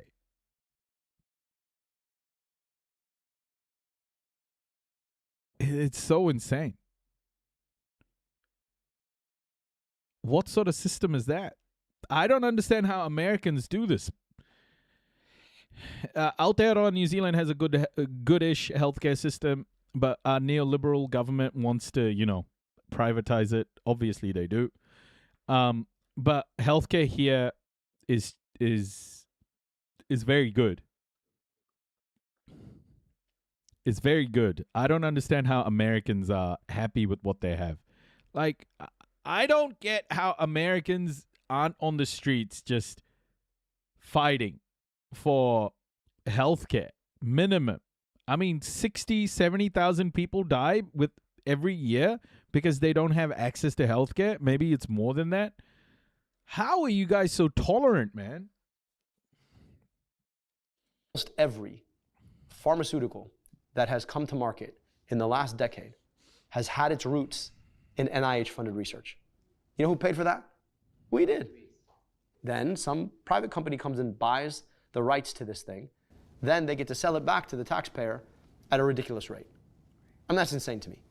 My mom's from Canada originally, and it seems like the motive there is to keep the people healthy. So what we really want is prevention. I'll be honest with you, I actually agree with Maha on a lot of things. Most people are like, wait, what? They're right about a lot of the problems. The solutions are batshit crazy, but they're right about a lot of the problems. I think we need to stop selling huge amounts of ultra-processed foods in ways that have us subsidizing them via a whole bunch of programs, when what we really want is people to be eating healthy foods in the first place, right? Like in our current system, let's be clear, a lot of people make a lot of money off of people getting sick. 1+ month in hospital, 300K easy. Bro, that's insane. Unimaginable. That's so we did 2 operations for my dog. That was 30 grand, and we've gone into debt for my dog. Basically, human beings in America are treated like dogs in New Zealand. Like, we are in crazy amounts of debt because we had to go get our dog surgery.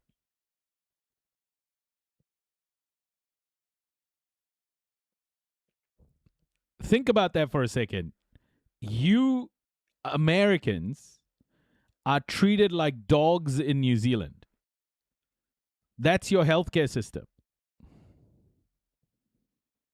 You had to put your dog down today? Oh my goodness. Are you fucking serious? I'm so sorry, man. Holy shit.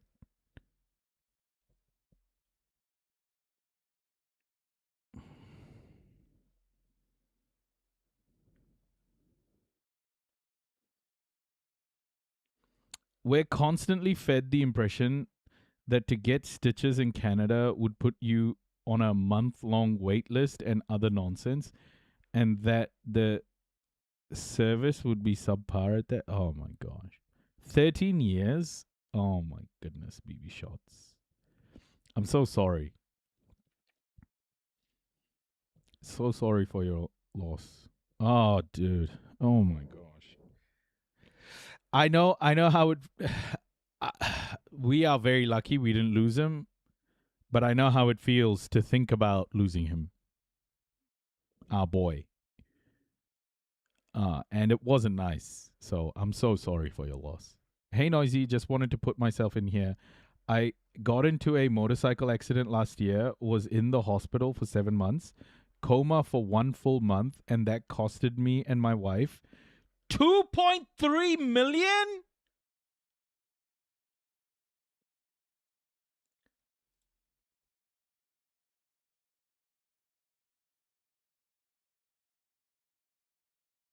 2.3 million?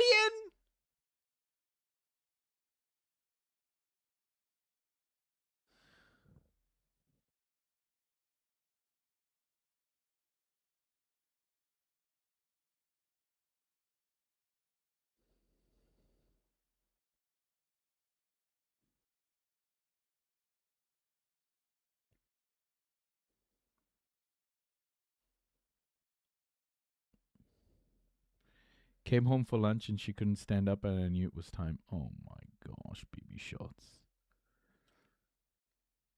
I was in hospital 15 days, 180K. What the fuck, bro? Oh my gosh. Americans are literally treated like dogs in New Zealand. Can you believe that? You have to think about that just for a little bit. American healthcare is don't get sick or die. Like, healthcare for human beings in America shouldn't be the same as deciding whether to live or die for a dog, man. Like, what the fuck is up with this? How do you guys just like keep doing this? How do you keep going? 2.3 million is like 100 years of every cent of my current wage. Yeah, it's perpetual fucking debt. 2.3 million. That's insane. That's like 4 million New Zealand dollars. I don't think there's anything in New Zealand like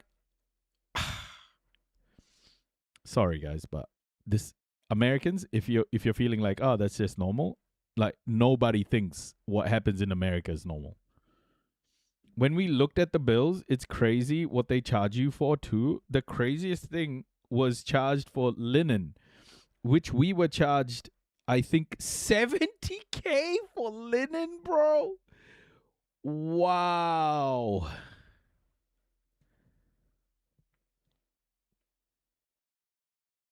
$70K for linen. Like you're holding on to your life and they're charging you $70,000 for linen. And definitely don't try to get treatment as a woman for anything in the US. Oh my goodness. It's not uncommon to go into medical bankruptcy. My mom has been in and out of hospital. Hip replacement, heart surgery, COVID, and cancer treatment. Grand total $0, including transport. 8-bit supercomputer. Like, are you in Aotearoa or like where are you based? If you don't mind me asking. Australia, yeah. Yeah, Australia and Aotearoa, like New Zealand, where I don't understand it, guys. Like, actually, I lied. Human beings in America are treated worse than New Zealand dogs. I'm so sorry, but that's the assessment I'm making here. Because Ginger's stay in at the vet didn't cost, like, the linen didn't cost anything. They didn't charge us for the linen. I've been working for Ford Motor Company for 31 years now. I've had it nice being a UAW member that I've had health insurance my entire career. I find myself as a parent of a child with autism. I'm coming towards the end of my career. So that's one of my biggest fears. You spend $1,500 a month on medical? It's not. Oh my. I feel so sorry for you guys. I feel so sorry for you guys. Like, that is horrific, guys. Like, what the fuck, man? That is so horrific. Lucky to be born or immigrated to a good place. Yeah, same. 8-bit supercomputer. Same. Like, my parents made exactly the right call. Like, my parents are pretty privileged when you look at it. Like, my dad is like a Brahmin, quite a well-to-do family. Like, we had a house, we had everything in India. They left because they didn't want any of that stuff. They didn't want, like, the family drama. They didn't want any of that stuff, you know? So they left their privilege to come to New Zealand. And I'm so glad they did. But healthcare in India is probably better than what healthcare is like in fucking America, man. So, yeah, I don't know. Honestly, like, healthcare in India is probably better than what Americans have. It's insane. And then Americans will call India third world, right? Like, yeah, Indian doctors are very well known. The care will be in place for him. I typically hold more libertarian views on something like this. So would we be doing like a single payer system? It would be single payer. And what I want is that the government basically guarantees your health insurance. And that allows the healthcare providers to go out and say, look, if I can provide a better service, then I should win more patients. But it shouldn't be that your health insurance says, no, here's who's in network and here's who's out of network. So you're going to go here and you're going to like it.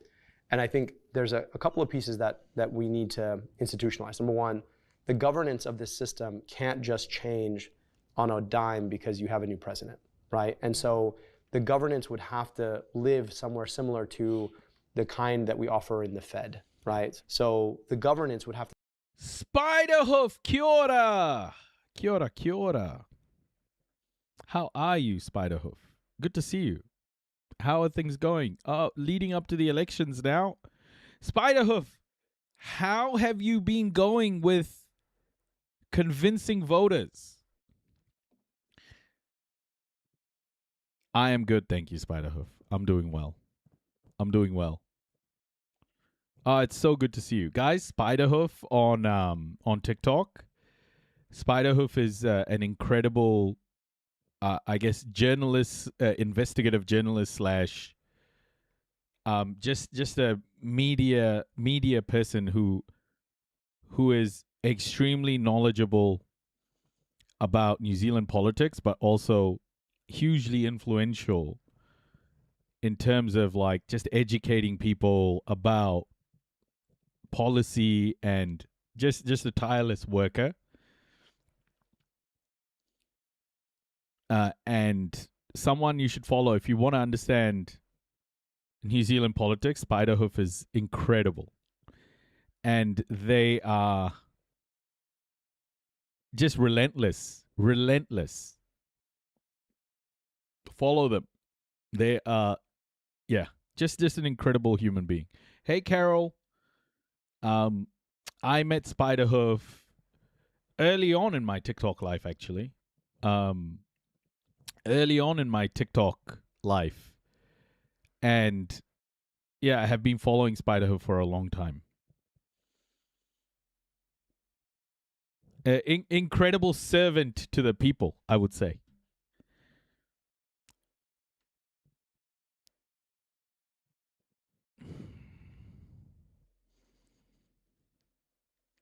Oh, thanks. Gotta show how shady the coalition of chaos are. Yes, met ages ago, yeah. It's good to see you, Spidey. Welcome. To sit under but separate from the executive branch in a certain way. We're the richest, most powerful country in the history of the world. And, we fight wars for no reason. But whenever we talk about providing healthcare, everyone's like, well, I don't know if we could do it. Well, it's a choice. These are policy choices. I would rather not spend $1 trillion on war.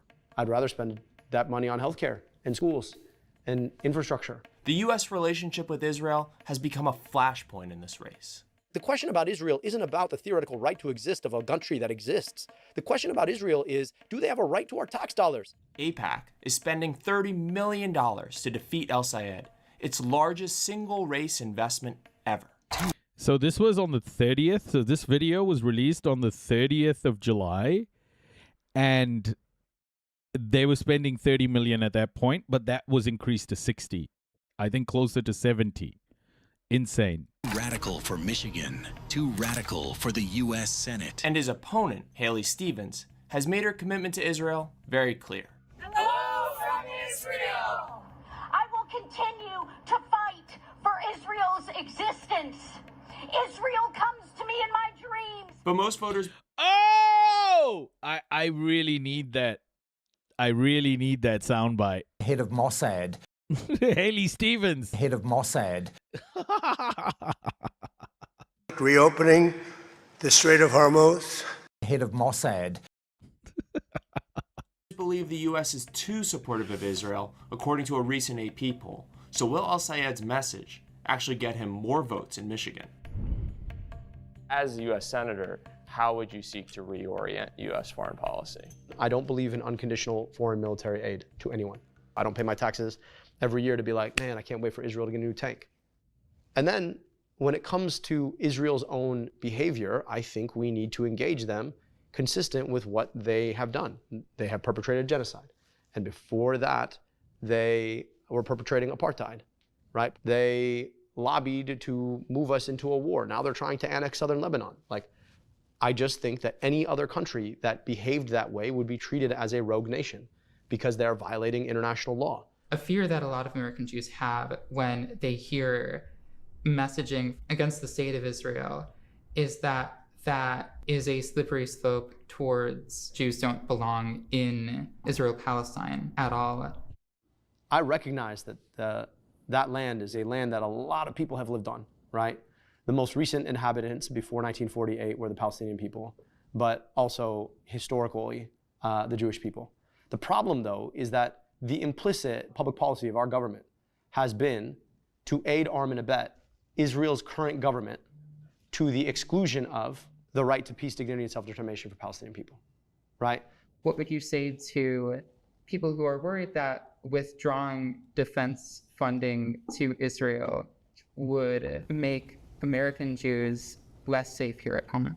This idea that the things that we're doing with our tax dollars to backstop a foreign government somehow makes Jewish folk more safe here, that doesn't make sense to me. I start from a position of principle, which is to say that Jewish Americans are not the same as AIPAC and Israel, that Jewish Americans deserve to live their lives unfettered and unencumbered by discrimination or hate, and that we have to fight together to build an America where Health spending per capita, although this seems like really good, I wouldn't classify this as like great.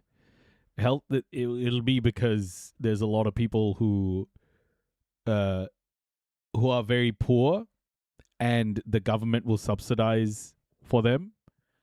Data includes all healthcare financing schemes, including government. Okay, compulsory contributory insurance, voluntary insurance, etc. India has so many people too, right? Oh yeah, largest population in the world.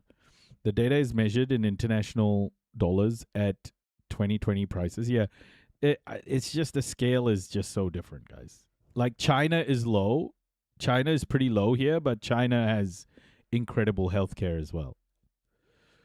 So I'd just be cognizant about this. The United States per capita healthcare spend is there's probably a lot that's been premium priced as well. So I wouldn't particularly take this with I would take this with a grain of salt.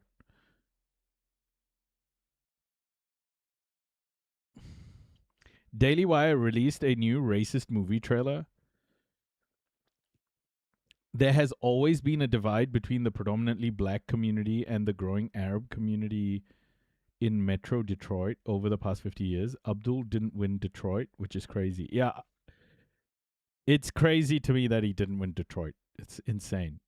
Life expectancy below the U.S. is middling for giant spend. Oh, shit. Okay. Yeah. Where is China's? Yeah. Life. Let's look at how this went. So you'll see India's life expectancy is rising. We have a new subscriber. Welcome to the Noisy Crew. BB Shots, thank you so much for the sub. Welcome. LOL, Matt Walsh. Christ, he is still around. Yeah. Like, look at this. A lot of the global south wouldn't even be on this map. None of the global south basically on this map, other than Turkey, right? Like, look at this. Look at this map in 1970. Highest life expectancy. All European states. All European. Or the West, I guess you could say. I wonder why. I wonder why.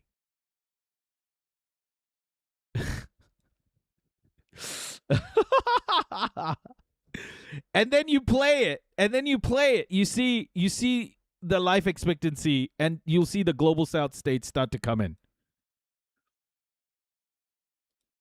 Look at this. India just got in. Now, South Africa, Indonesia.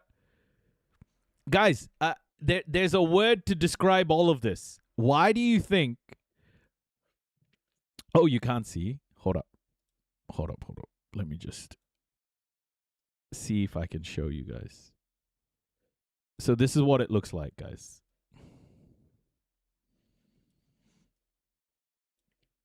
So these dots, I don't know if you can see the dots, but hold on. Yeah, I just don't want to get restricted again, Panda Pie. I just don't want to get restricted again. But this is a scatter graph like this. That's all. So in that scatter graph, you can see and look, India's climbing it. All the global south states are starting to climb. Tell me, guys, why do you think in 1970 there were literally no global south states in above 60 years life expectancy? Can someone please tell me why no global south states had a life expectancy over 60 years, 70 in the 1970s?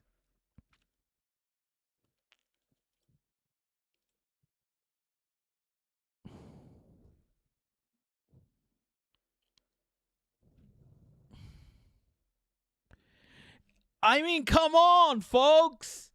Come the fuck on. Can you not see this? Can you not see what European colonization is? Can you not see what white supremacy is?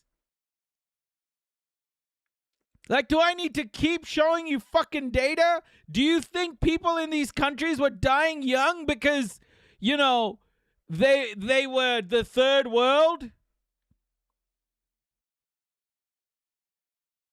No, they've been stripped of everything and continued to be murdered and oppressed.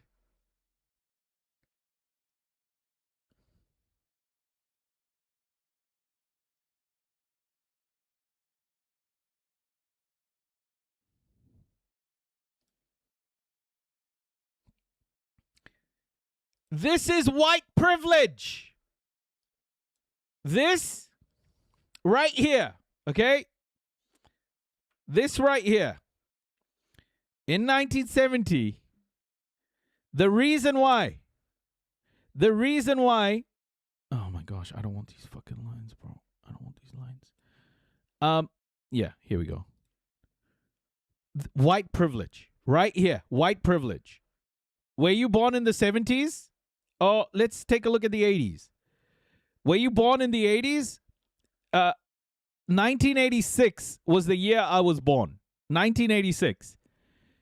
India's life expectancy is still under 66 years. I was born in 1986. In my lifetime, you can see what white privilege looks like. In my lifetime, you can see what white privilege looks like right here.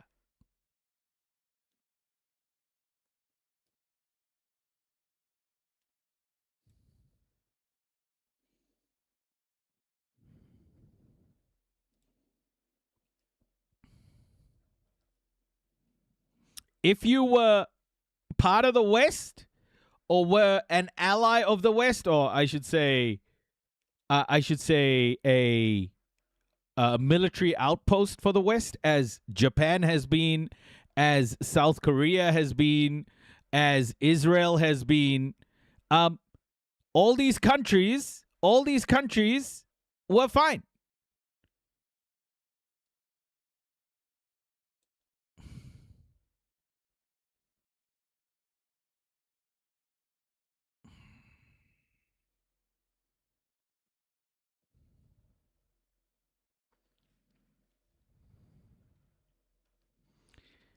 You want to understand what white privilege is? There's enough fucking information, man.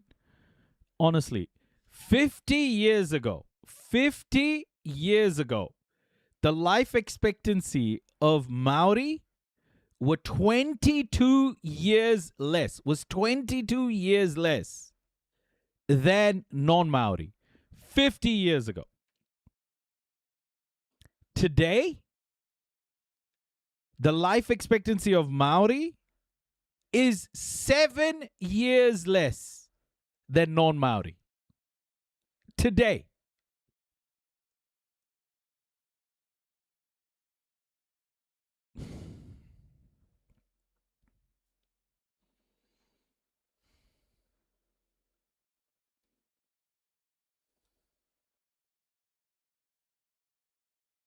Look at the increase in India's life expectancy and how much it spends, man. It's incredible. My clothes brush. This is like crazy, isn't it? India's healthcare expenditure per capita is $312. And the life expectancy has jumped so high.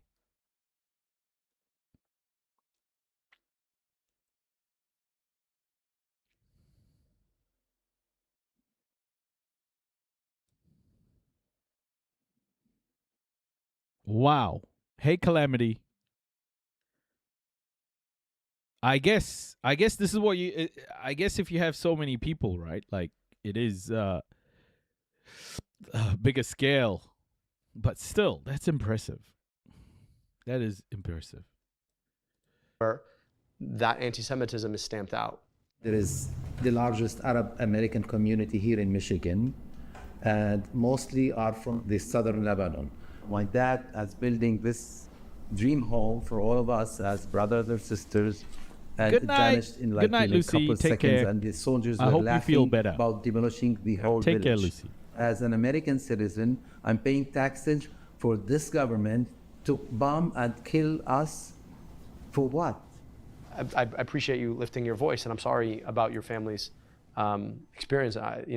What is happening in southern Lebanon right now is frankly an abomination. I intend to be a voice in the U.S. Senate to consistently advocate for our principles, and that we apply them everywhere, and that we apply them consistently. Do you think that it's harder to change things so we're not being proactive anymore? Like, it's easier just to let things keep going, like Israel, AIPAC. Is it just the easy way out? I'm threatening a system of power that says you just go along to get along. The real issue in our politics is not right versus left. It's not like progressive versus conservative. It's not Democrat, Republican. It's people who are locked out of our healthcare, our housing, our economy, versus the people doing the locking out. I just want to always be on the side of the people who are locked out. In theory, my opponent in this race is Haley Stevens. My real opponent in this race is Chuck Schumer, every corporate PAC, AIPAC. They will run your name in the mud. They will lie about you. They will lie about their opponent. It doesn't matter as long as they maintain a control on power. One of the biggest attacks on El Sayed right now is that he will lose to Republican Mike Rogers. The Democratic establishment thinks that Stevens' ties to the Obama administration and her history as a U.S. representative since 2018 make her a safer bet. But recent polls slightly favor El Sayed's chances against Rogers. I haven't decided who I'm going to vote for sure. I do think Stevens polls a lot better with like the older demographic who are much more likely to vote. I think Haley would have a better chance to beat him. Does that impact how you're going to decide to vote? Yes, for sure. When it comes to being against Mark Rogers, I want to hear how you can get your message out to people when you are facing these odds of people spending millions and millions of dollars that you don't necessarily have. You beat Mike Rogers because you build something that embodies the hope and the joy that you want to have for the future. This is a guy who voted to raise prescription drug prices Welcome, I don't know how Calamity. many times. Then he helped to architect the opioid epidemic. He took $700,000 from the pharma industry. They're going to spend a whole lot of money trying to call me some combination between a communist and a terrorist. And I'm going to sit out there and be like, yeah, well, he's corrupt as hell. Now, I get it. I'm brown. I'm Muslim. I got a name you probably can't pronounce, right? But I was born and raised here. And I've taken the time to serve and listen. So I think that's how we beat him. I do question his ability to win against a Republican. I feel that some of his beliefs turn off a large portion of the population. Listening to his comments that he would like to abolish ICE, I have a hard time with that. I'm Abdul Al-Sayed, the only Senate candidate for abolishing ICE, and I approve this message. A lot of people in this room, abolish ICE is one where they are a little bit confused about what it means. Lena, you expressed some questions about what Abdul's immigration policy looks like. I think we can put ICE to better use to protect our borders and protect Americans. How can we draw that fine line between utilizing this federal agency versus allowing them to go rogue as they've done recently? Here's the thing. So I've run government agencies, and once they take on a certain culture, it's really hard to change the culture. Really, really, really hard. So under Trump, he started to recruit people who specifically came to ICE, not to specifically enforce immigration policy, but they're against immigration. The whole subtext of this is that Donald Trump sold this fallacy to people where he understood that people were in pain. You're out of a job. You're out of a home. You can't afford your health care. And his answer was a simple one. Well, if you're out of a job, it's because the immigrant took a job. Out of a home, immigrants living in your home. Out of health care, immigrant took your health care. And so he turned immigrants into the answer to everybody's problems. And then he built out ICE as a way of demonizing immigration itself. ICE itself has become a rogue agency based on a premise that is inconsistent with both the Constitution and the ideals of our country. We don't need it. In fact, we didn't have it before 2002. America's a lot older than 2002. So the notion that we can't protect our southern border or we can't enforce immigration policy without ICE is just not true. You get rid of the agency, you fire all the people in it. And is it because Kamala stance or something else? She said she likes to listen to Tucker Carlson. So, yeah, bro. I don't fucking know, man. And then you ask yourself, what would you want to build that actually achieved the goals that we have? To keep a safe and secure southern border, to create a very clear pathway to citizenship for people, right? And in the cases where you have people who should not be here and do bad things, that you are very targeted in your enforcement, rather than making a show out of enforcing to tell all immigrants that they don't belong here. That's very, very enlightening. Thank you. Because I think this goes to like ICE and other things that like our politics are so black and white. How do you change that narrative? Because we need to recognize each other as like people again. The problem with too many Democrats is it's too easy to point and say, I'm against Trump. You should vote for me. And you're like, well, from a policy standpoint, are you really for me? Yeah. You're taking money from all the worst people. So what would happen if we actually built a movement about what could be good? When we can start talking to folks who might have voted for Trump for a whole bunch of different reasons, to be like, all right, is your life better now? Do you have better health care? Do you have better access to a job? Can you afford a home? If no, here's an opportunity. Let's focus on that, right? So I just really appreciate you guys having this conversation that's like the lifeblood of what we do in our civics, and is really enlightening. Thank you guys. Appreciate you all. Did Abdul change your mind on any issues? Yeah, definitely on the ICE issue. I think the way that Abdul spoke about Medicare for all, as far as it being a plausible and a goal, was pretty enlightening, and I plan to vote for Abdul. I think that Abdul did change my mind about what I feel like I can expect from a politician who really believes what they say. Him taking a stance on something, even if it's strong and people consider it maybe too strong, I think taking a stance means something. It's an election. Anybody could lose. Haley Stevens could lose. And I'd rather, vote for somebody who I agree with on their policy points rather than somebody who I just think is against Trump. I've got my mail-in ballot at home. I'm gonna go home and fill it out and mail it in for Abdul El-Sayed. The narrative in the media is that El-Sayed's policies are too radical to win. But with these voters, who largely distrust both parties, his ideas broke through. El-Sayed won't be able to sit down with every skeptical voter in the state, though. So I asked him what he thinks his path to victory in November actually looks like. You talked to a bunch of voters who had voted for Trump, many who identified as Republican for a long time, and they all left the conversation yesterday saying that they're going to vote for you. Are there issues beyond sort of Medicare for All, which is your core, that you think have the potential to win over disaffected Trump voters in a general election? Corporate monopoly, the corruption of our food system, the role of AI in society, the onslaught of data centers. You think about who's taking money from these corporations. Unfortunately, it's Democrats and Republicans.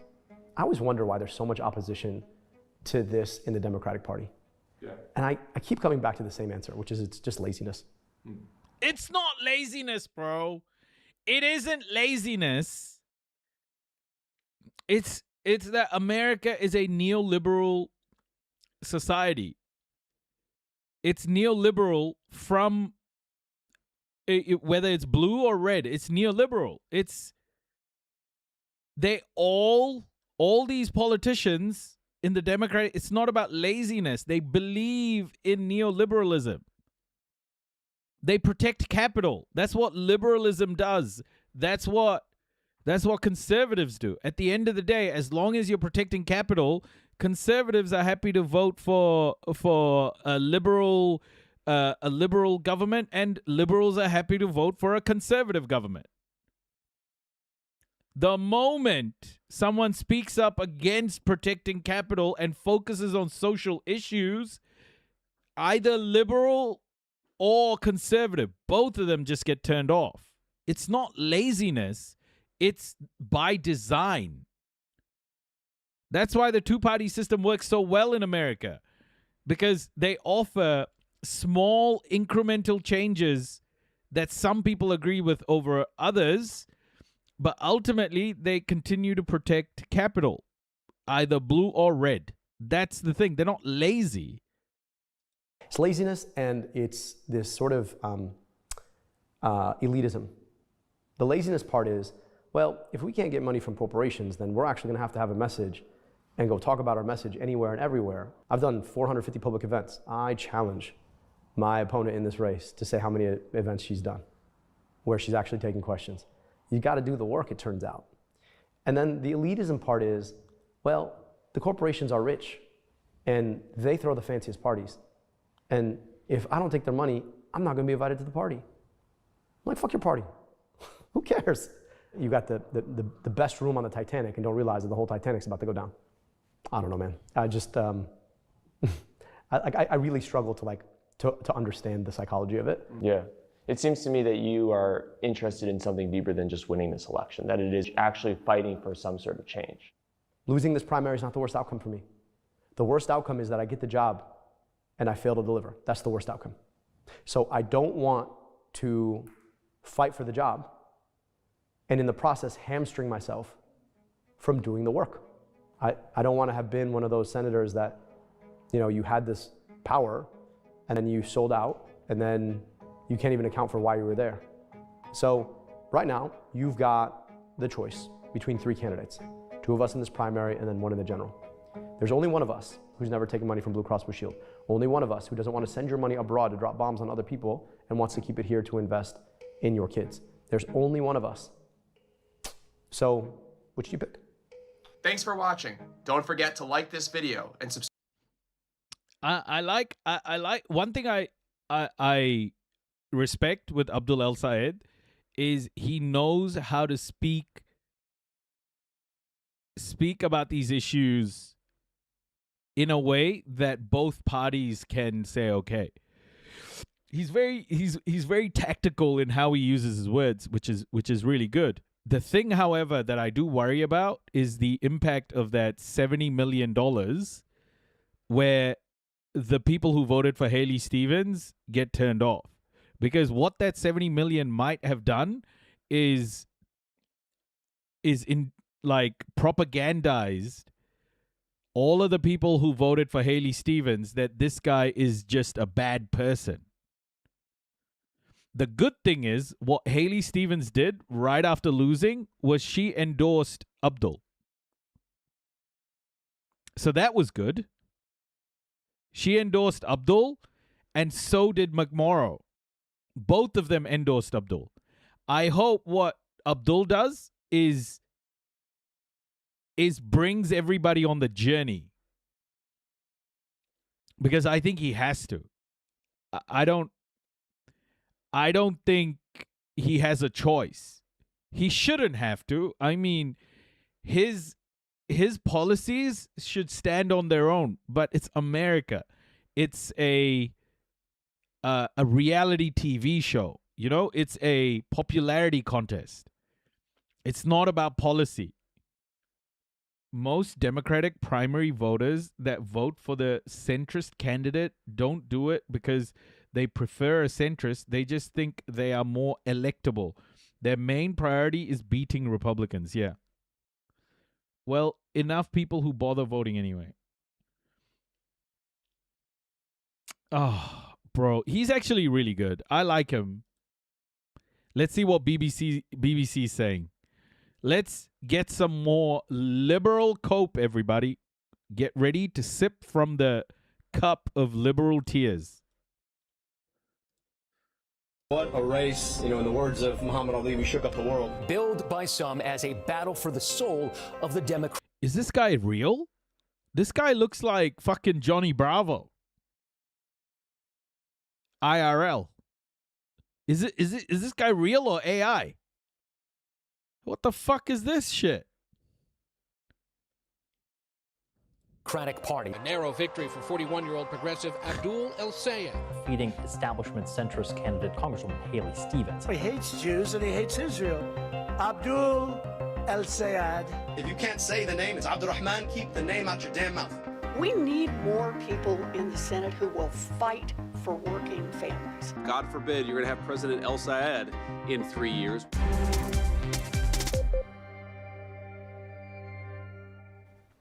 The left-wing political outsider Abdul El Sayed's narrow victory in Michigan's Democratic primary has been branded another big win for America's progressives. But as Democrats prepare to take the fight to Donald Trump and the Republicans in November, can the left wing of the party, labelled as communist by the president, unite with the centrist wing? And if so, can they do it in time to present a united front that can convince voters of the party's strategy? Well, we're going to spend the next 10 minutes or so in today's big story looking at those questions.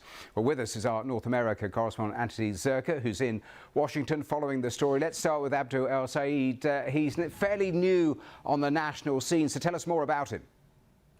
Fairly new. He's 41 years old. He was born in Michigan, the son of Egyptian immigrants. He went to the University of Michigan for college, attended Oxford. Has this guy toked like the largest fucking pipe in the world? Like, what's up with his eyes, bro?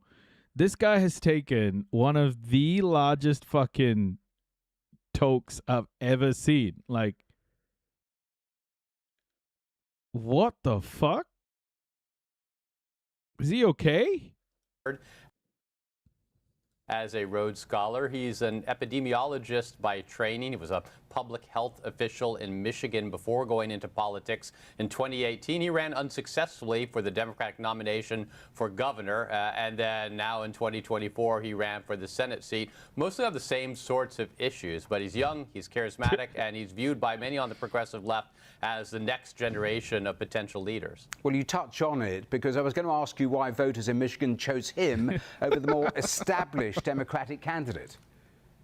Well, one of the things we hear time and time again from Democrats, Democratic voters across the country. Does it look like he's got a bit of dry mouth as well? He's kind of going... This guy's so high, bro.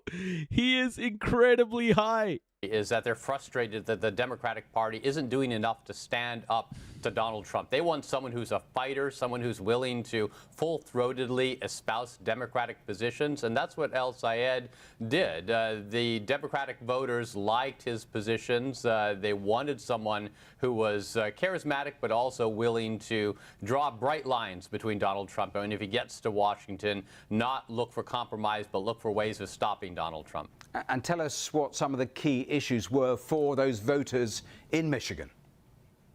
Well, his policy prescriptions are mostly progressive, ones that people who follow Bernie Sanders and Elizabeth Warren and others would be familiar with. He talked about Medicare, this government health insurance for all Americans, expanding that elderly program, raising taxes on the wealthy, getting money out of politics. He also talked about cutting off U.S. military aid to Israel, and that became a big issue during the campaign, and a line of distinction between him and Haley Stevens, the Congresswoman who he defeated. So these are all familiar progressive ideas, but he's focusing more on the economic policies. He said he's going to get money out of politics. Can someone please explain to me why stopping military aid to Israel is progressive? Like, isn't it just a basic fucking legal question? If someone's committing like heinous war crimes, like don't send them weapons. Why is this progressive? Politics and put money in Americans' wallets. Well, you mentioned there that the Middle East and Democrat support for Israel is dividing the party more broadly. There was focus on comments made by Abdul El-Sayed after the Michigan synagogue attack back in March, carried out by a man whose Hezbollah-linked relatives were killed in an Israeli airstrike. Well, back then, he said of the attack, hurt people, hurt people. Well, he was asked about those comments by CBS News on Wednesday. What did you mean, and do you regret saying it? What I mean is that hurt people hurt people. That maybe if we're serious about ending the hurt, we should stop hurting people. I condemned the attack. It was a vile anti-Semitic attack. Let's turn now to Michigan's importance on the national stage, because it's one of the 6 key swing states that in 2024 Donald Trump flipped from Democrat to Republican. But how crucial is Michigan in these midterms that are ahead? Here's Ed O'Keefe from CBS News. Michigan is one of those states to watch this fall because Democrats need to hold on to their Senate seat here and in the state of Georgia, plus win 4 other Republican-held seats across the country in order to retake control of the U.S. Senate. Well, let's go back to Anthony in Washington. And Anthony, looking ahead to November in Michigan, who is El-Sayed actually running against?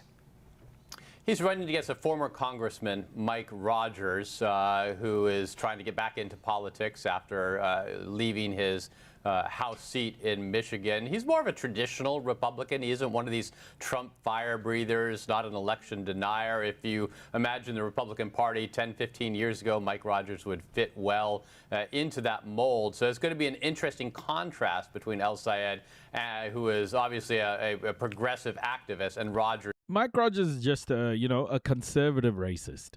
He's not the MAGA white supremacist, the MAGA Christian nationalist racist. He's just your stock standard Republican racist. Who's much more traditional establishment type of Republican. Translation. Well, it's not the first time in recent months that a left-wing candidate has won for the Democratic Party, with the biggest name being the mayor of New York, Zoran Mamdani. He, like El-Sayed, focused his campaign on lifting the working class and endorsing policies such as free childcare and abolishing the controversial ICE immigration enforcement. Back to Anthony. And Anthony, a couple of final questions. Is this part of a broader trend now within the Democratic Party? Yeah, I think it is. As I mentioned, Democrats are looking for fighters. They're looking for people to stand up to Donald Trump. And you have seen progressives start winning some races, unseating incumbent members of Congress who were viewed as too moderate. Zoran Mamdani, obviously, his success in New York City was a big part of this. But you've seen in places like Colorado, elsewhere in New York, and in some House races in Michigan as well, that this is a trend that Democratic voters are more open to progressive candidates. Whether that actually actually translates into ballot box success in a battleground state like Michigan that Donald Trump won twice in 2016 and 2024? That's the big question. I think progressives are hoping that the answer is yes, and that this shows that their policies have wider appeal than just in those deep Democratic parts of the country. Well, let's finish with that final thought. How do we look and know how progressive candidates have stacked up so far against Republicans? Well, we haven't seen anyone like Abdul al-Sayed run in a place like Michigan before. We've seen progressives win the Democratic nomination in places that are either solidly Republican and it was a token kind of opposition, or in places that were solidly Democratic, and winning the Democratic primary nomination would be enough to virtually assure victory. This is going to be the big test case. This is going to be someone who is progressive standing in a seat that, as you mentioned, is essential for Democrats to hold on to if they want to flip the Senate. Anthony Zucker there in Washington. Thanks for taking us through all of that. And that's all you need to know about the... Okay. All right. That's enough about El-Sayed. I think the El-Sayed conversation is... or the El-Sayed rise is a huge indicator of American politics shifting. But don't sit on it. Don't be like, oh, yeah, it's happening, so I'm going to stop speaking up or whatever. Don't rest. This is far more than just one election cycle. It's got to go on for a few years, you know? This movement isn't going to end in this election cycle, or it shouldn't end in this election cycle. It needs to be this is the first step to, you know, a couple of decades of wins. That's how you should see it. If you're seeing it as something exciting for this election cycle, then it won't last. Americans, stay the course. Americans, you're doing good. Keep voting with human rights at the center of your politics, at the center of your value system. Human rights, number one. That has to be the core issue around the world, not just in America. We have to start respecting human rights. Okay. Let's talk about Trump. What's Trump been up to? What the fuck has Trump been up to? Well, he's been up to a little bit of shenanigans. I guess the first... We're gonna talk about a couple of things. First is his birthright citizenship, move on birthright citizenship. It's quite a scary moment, I guess, for immigrants and immigrants in America in general. And yeah, Trump's racism isn't making it any easier. And this is just an added step on Trump's war against black and brown people. Okay, thank you very much. We have a few subjects that we're going to discuss, all important, but one in particular important, having to do with birthright citizenship. And Will, if you would, maybe you could, Sure. We'll start it off with what Howard's going to be discussing. So, a short while ago, sir, you signed an order relating to the polysilicon industry. This is a series of trade and tariff actions under Section 232 intended to ensure that domestic polysilicon manufacturing is properly supported and protected from overseas dumping and offshore threats. Howard can speak more to the details, but polysilicon is incredibly important in the chip-making industry. He knows he's here because of immigration, right? Yeah, but he was a white immigrant. Remember, Amanda, this is about white supremacy. This is about Christian nationalism. So he is okay with a certain type of immigrant, a certain type of refugee even. Remember that America's refugee system was completely changed to just allocate white South Africans. Okay, so this is white supremacy. He just doesn't want, him and his administration don't want black and brown people in America. That's it. Even Native Americans, who are the indigenous people.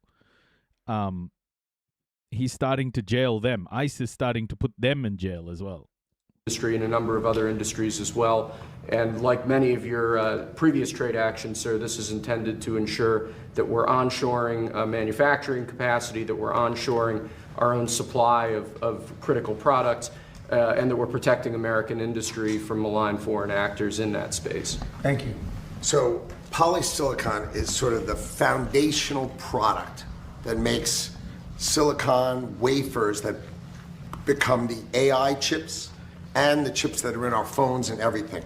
So the president's policies have brought 50% of production into America. But we need the foundational products made here. Otherwise, you know, we're making the products here, but we need the supply chain here. So this will bring the supply chain here. We're setting prices so that the Chinese can't dump anymore. And we're setting tariffs to say, build it here. We've got the industry here. It's too small, and it's going to explode under your leadership. And we're having massive numbers of, I guess you'd call them factories or plants built having to do with the manufacturing of chips, more than we've ever had before. Intel, we're very proud of. They've done incredible. Take care, Amanda. They've really been an incredible Have company. a restful sleep. But we're doing Catch you some unbelievable business. Chips will have a big percentage of the chip business by the time I leave office, which could be a long time. Who knows? But it could also be fairly quick. They say 2.5 years. We're going to find out. But I just want to say that it's an honor to have worked with a very smart group of people. And we're bringing the chip business back into the United States in a very big way. Jameson, do you have anything to say about that? Sir, I think you need to put this in the context of everything else that's happening. Manufacturing productivity is the highest it's been in years. We haven't seen any growth like this for forever. Under President Biden, the last part of his presidency, he lost 220,000 manufacturing jobs. The president has stabilized this. Now the manufacturing jobs are going up. So all of these indicators on manufacturing are happening. And it's because of tariffs. It's because of trade actions. It's because of the... Yo, is the bald statue, is this George Washington? Is this George Washington? This bald man's statue on the desk?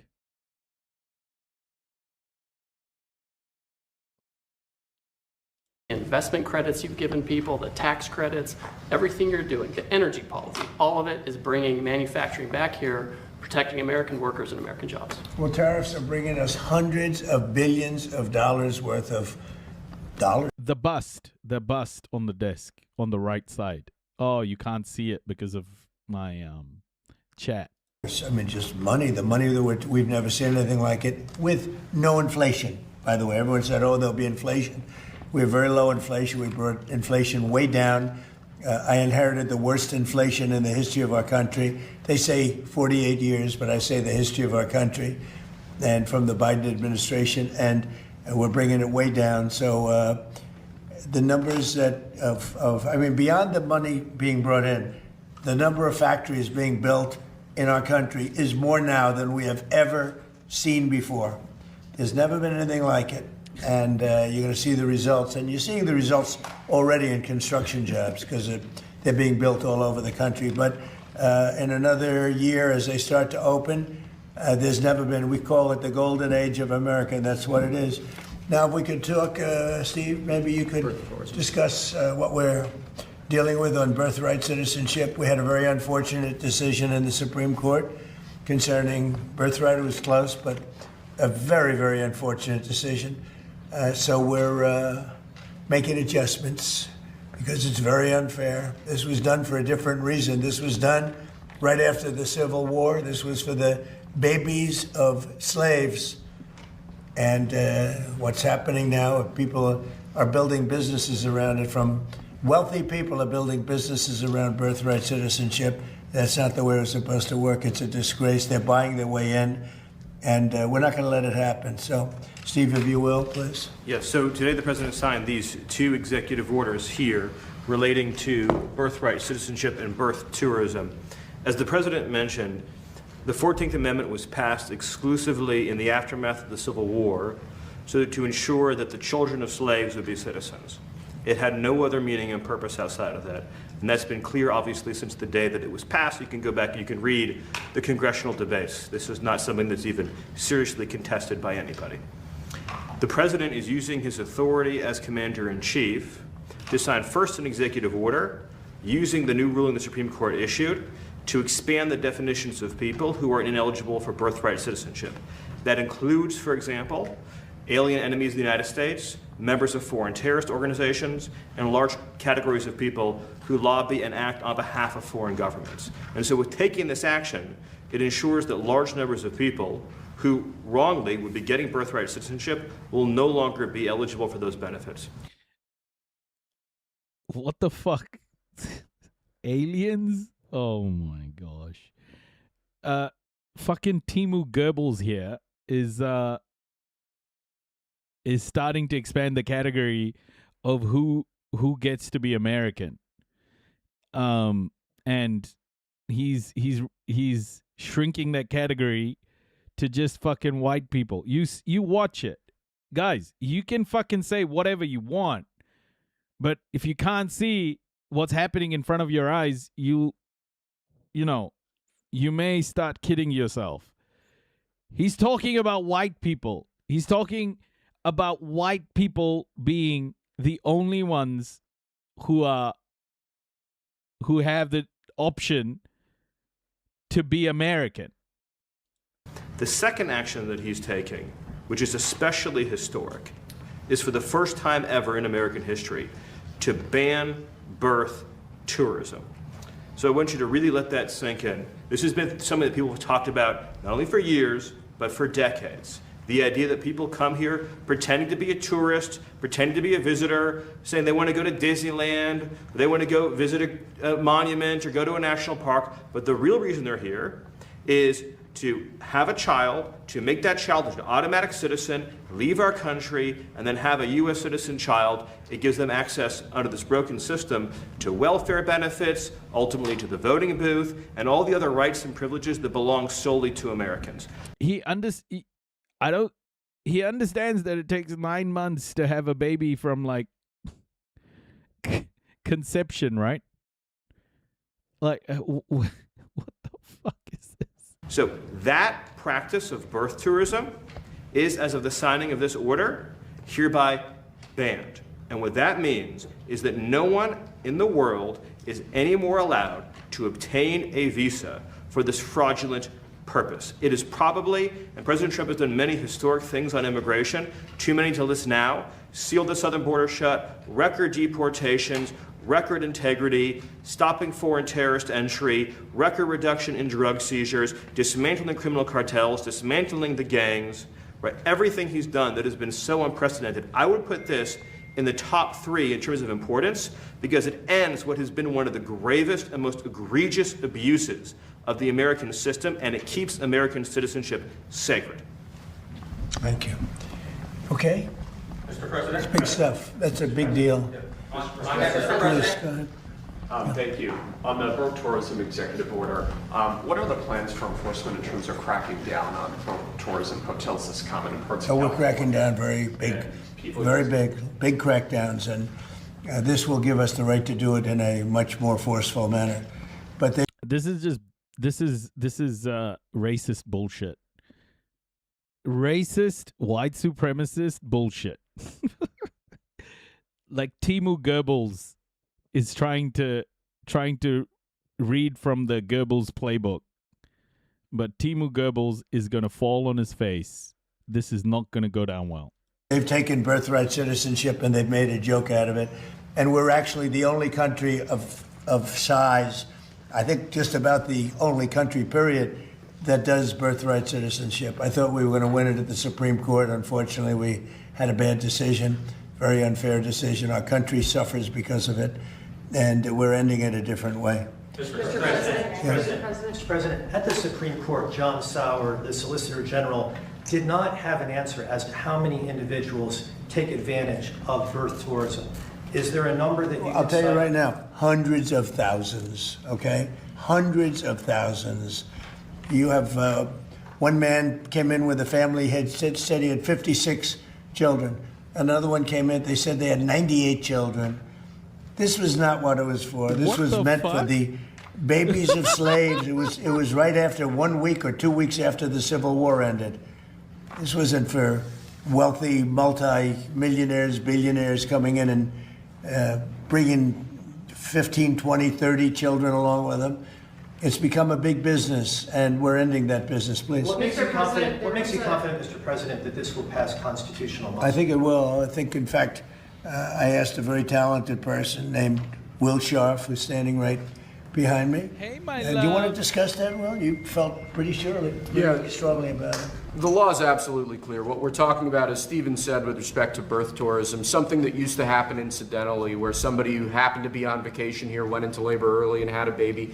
This was sort of a relatively small problem. What we've seen in recent years, though, is organized rings, at times criminal rings, setting up a system whereby tens, hundreds, thousands, tens of thousands of people can come to this country in an organized fashion and give birth here purely for the sake of obtaining birthright citizenship. This order takes a number of different actions intended to combat those sorts of organized practices. We look very heavily at denying visas to people that we have reason to believe are coming here for that purpose. Visas. Are these two dudes brothers? Are these two like brothers? Both for putative parents, but also for people organizing these rings. There's also obviously a law enforcement component. We'll have a full fact sheet released on this soon, but what we're doing is taking legally validated means that are clearly within our disposal. Are we going to call this what it is? Like, are we going to fucking tippy-toe around what this shit is? This is white supremacist bullshit. Can we just call it that, please?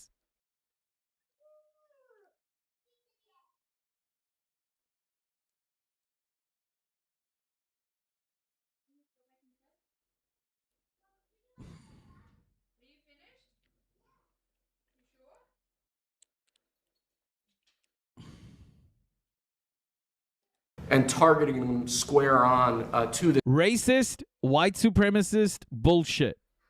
This birth tourism industry.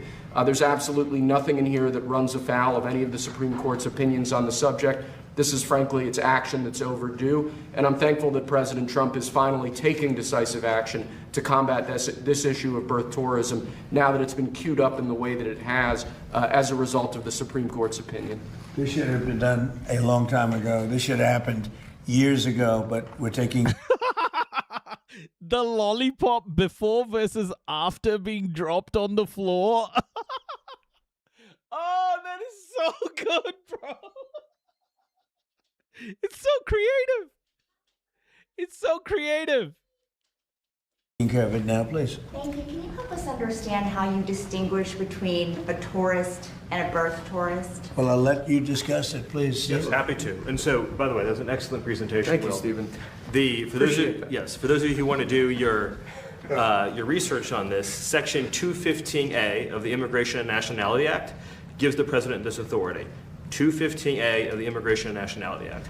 Very rarely used, probably one of the strongest laws in the entire federal code, gives him this power. And that's not the only, but it's the main statutory authority that's being used in this order. So birth tourism is by definition a fraud on the American system, on the American taxpayer, on the American visa. If you're coming here, and again, your stated purpose is that you're a tourist, then by definition, you are here to come for a few weeks, look what we have, engage in commerce, and leave. So if you're telling a consular officer you're here as a tourist, but your true purpose and intent is to go to a baby mill, give birth, and try to mint an American citizen while you're here, then you're committing a fraud against the American government. And by definition, that visa can and should and will be now denied. I think the most real book I've read recently is White Fear. I implore every American to read it. What white fear is and why white fear is going to consume your politics. One of the main reasons why white fear is so palpable at the moment in America is because based on projections by 2043, America will be a majority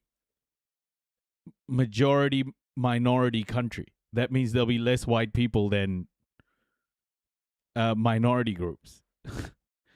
And that is driving so much politics right now. You got to understand that white fear is real, and it is very much... I think the hole in this sheet is an old wives' tale about Orthodox Judaism isn't true. Oh, is that wrong chat? Yeah, so be very clear. Read the book. It's called White Fear.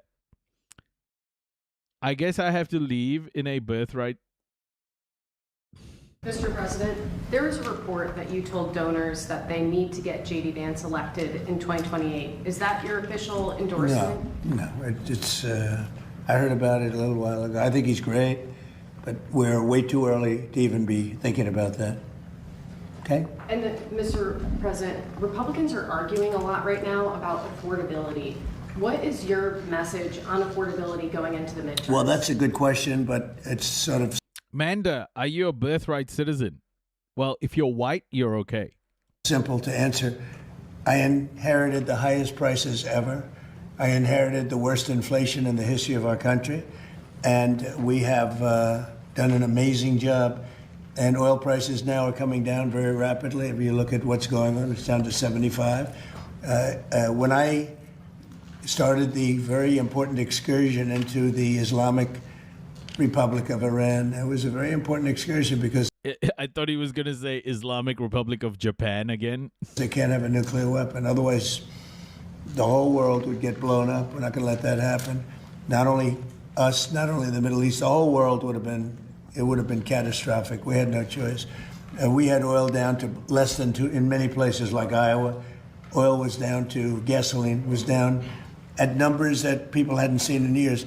$1.85, $1.95. So it passed Tuesday. I was in Iowa at a stop, and we had $1.95, another one, $1.85 a gallon. And we'll see those days pretty soon again, based on everything I see, as soon as the war ends. And I think it's going to end pretty soon. It's crazy because all the Russians stayed at Trump Towers in Florida to have their babies. I don't think they can go much longer. Yeah, please. Has a deal been reached to reopen the Strait of Hormuz? Well, I don't want to say it has been. It's sort of open right now. You know, we have a thing called the blockade headed up by the U.S. Navy, and we control it. And now we control it, but they can always shoot something. They always have something or drop a mine. And if you have one mine sitting out there, you sort of mess things up because people don't want to take their billion-dollar boats and accidentally get hit by a mine. But I think we're doing very well. I just, I'm involved in the negotiation. I think we're doing fine. It could be soon, yeah. Mr. President, have you lobbied any of the undecided Republicans who will vote tomorrow on Todd Blanche's nomination? I will lobby if I need to. I will lobby very, very diligently because he's outstanding. He should be good. I mean, I can't imagine he's as good as there is in the country.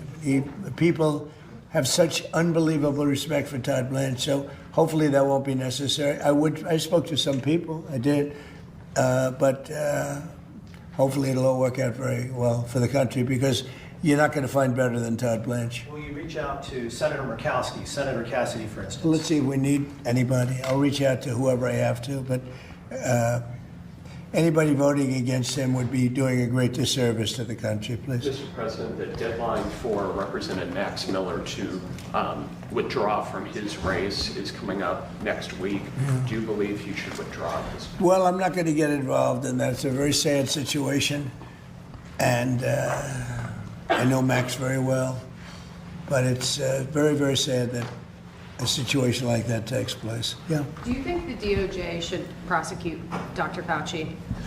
Well, they prosecuted Peter Navarro and they prosecuted Steve Bannon, two very decent people, over something that essentially was never prosecuted before. And there are sort of telltale signs of similarity. And they went to jail for a number of months over something that I saw one of the analysts said they used to laugh at it in the Justice Department when something like that was referred. But Merrick Garland prosecuted two very decent people and sent them to jail. I wasn't president. I would have given them a pardon in 2 seconds. But I wasn't. This was after I left. They waited till after I left, and then they prosecuted these 2 people, and they ought to be ashamed of themselves. So when you see that happen, you sort of say maybe he should. What he did is far more serious than a lot of crimes, frankly. But they prosecuted 2 people when nothing like that has ever taken place before. Mr. President. Mr. President, on munitions, you posted overnight that the U.S. has a massive amount, and right. You denied that there were any shortages. There is a supplemental request for $21 billion to restock. So why is that request still there if there's Well, no because we urgency? need more all the time. I mean, we need more. Look, we gave tremendous amount to Ukraine. The Biden people did. And they were given free of charge. No charge. No charge. Billions, hundreds of billions of dollars. And fortunately, he really hates Ukraine, eh? He really hates America helping Ukraine. He hates that America is helping Ukraine completely. He despises everything Ukraine stands for. I built up so much during my term. I rebuilt the military and also loaded it up with a lot of stuff. And we have certain types of munitions that are very powerful, that we have virtual unlimited supply. We have others where it's a little bit tighter, and we're getting them in on a daily basis. As you know, our defense companies are building more plants right now than at any point in history. They're building plants for the Patriots, for the Tomahawks, for everything. But we have certain types of munitions which are very, they may not be as accurate. They may not be, they're not as elite. We have elite too, but we're watching that very closely. But we have certain types which are very powerful and very good, and we have an unlimited supply, and so we're in great shape. But with that being said, we always want more. We have to have more. We have other things maybe come up. You maybe come up and maybe don't come up. Hopefully nothing else does come up. But we're in very good shape. We have literally massive amounts of ammunition. Yeah. Mr. President, on Ukraine, President Zelensky says his country desperately needs long-range missiles or those Patriot missile batteries. Is that something that you're... Well, I mean, we want missiles too. When Biden gave him... See? He's so pissed off about everything Ukraine. So much. Biden gave $300 billion worth of ammunition. When I left, it was full.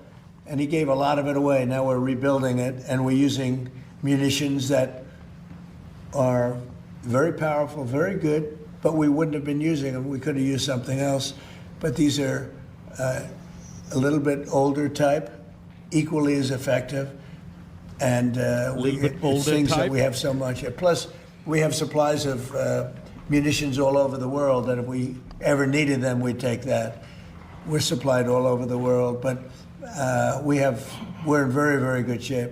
Russia seems to have increased their attacks on I civilian know, areas. yeah, I know. That must be of concern to you, Mr. President. Well, look, we're not involved from the standpoint we're separated by an ocean. Hey, Hussein. But I hate to see Walaikum assalam. 25,000 young people a month get killed, and that's what's happening. Between Russia and Ukraine, they're losing on average 25,000, mostly soldiers, a month.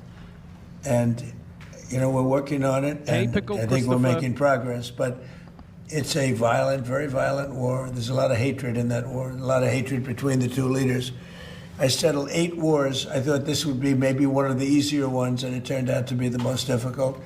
But progress is being made. Thank you very much, everybody. Thank you. He sits there, he lies. Donald Trump is fucking everything up. This birthright citizenship is just, again, a move towards more... I don't know if he'll ever end up executing any of this. I think this is to just win votes. He's pushed this through so that he's midterms are coming up, so he wants to play to his base. This can't be legal. Like it just can't be legal. He's making all of this stuff right now that is, all of his promises, etc. He's just saying it all, waiting for the midterms to happen. Because even if this shit goes to the court, even if this stuff goes to the courts, it's going to take a while. So he's hoping that he can just throw all of this shit against the wall and his voters stay loyal with him. The MAGA crew, the conservatives, all of them. He's just throwing all of this shit against the wall and hoping it all sticks. This is desperation. What a prick. Okay, so this is another thing that happened on the weekend that was massive. It would, like, people just couldn't understand this, which is America's intervention with the yen. America has put money in and has purchased yen using euros. Hold on, let me just see the yen USD versus yen. Yeah, there you go. Let's check it out. Oh, the yen is still rising. Okay. Yeah, their intervention isn't working, guys. Their intervention is not working. So they intervened. The US intervened, bought a whole bunch of yen, and that increased the yen's value. And they did this because after the Fed chair announced that he was going to hold rates, the 30-year bond yields shot up. Not yet. Why?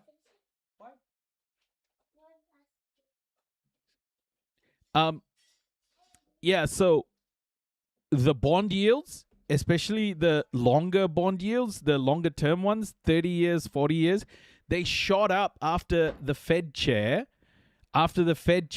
announced that he was going to hold rates. And that's obviously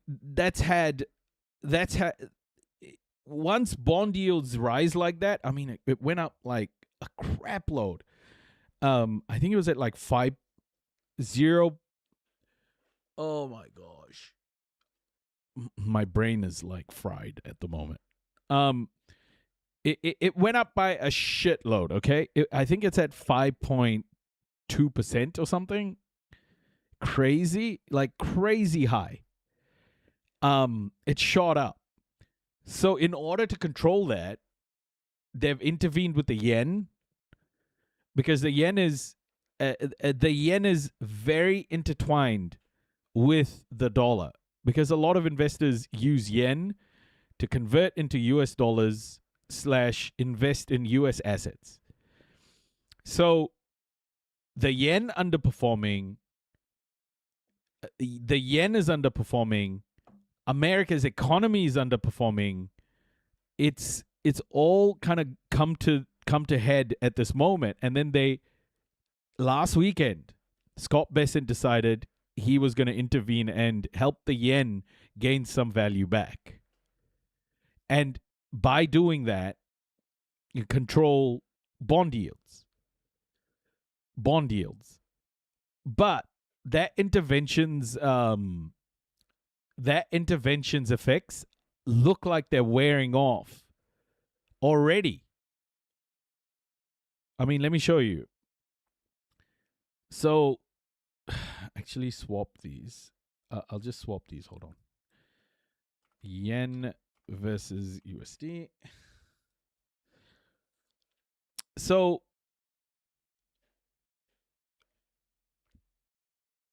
hold on. Yeah. So the value of the yen was going down, right? Like yen was cratering. And then last weekend, the US intervened, and then the value of the yen started to climb back up again. The value of the yen began to climb back up. But after that intervention, I mean, it went well for a couple of days, but then look at this. On the 5th, 6th, 7th, it's starting to head back down to where it was.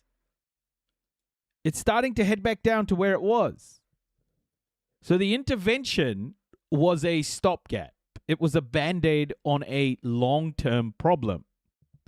Do you think the dollar is going to crash? Nah, I don't think anything will be like a crash. I don't think it'll be a crash. It'll be a slow sort of a slow move towards the inevitable sort of multipolar world. I don't think there are. I don't think a 2008 style crash is on the way. I think it's a slower progress into oblivion. And we'll see it coming early because there are so many moving pieces to this, but it'll start to unravel bit by bit. And the yen was starting to unravel. America intervened and it became like a Band-Aid. But that Band-Aid is starting to come off. The Band-Aid is starting to come off. And a lot of analysts are starting to get a little bit anxious, especially Bloomberg. I've been keeping an eye on Bloomberg on this, and Bloomberg is starting to feel very anxious about it. August and September, less returns on investment.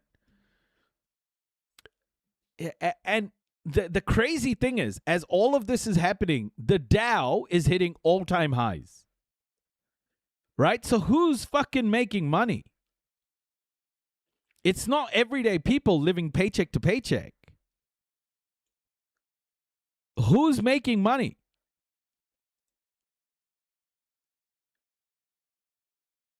Right? So the Dow is hitting these all-time highs while America's bailing out the yen. What the fuck is going on? Yeah, 401s are gaining value and you can't touch it. Exactly. So there are loads of things like that. It's not just that, Jesse, but that's part of it. It's part of it. But there's more. I think the American economy is unraveling, but it's happening bit by bit. And Scott Bessent is trying to do whatever it takes to just plug these holes.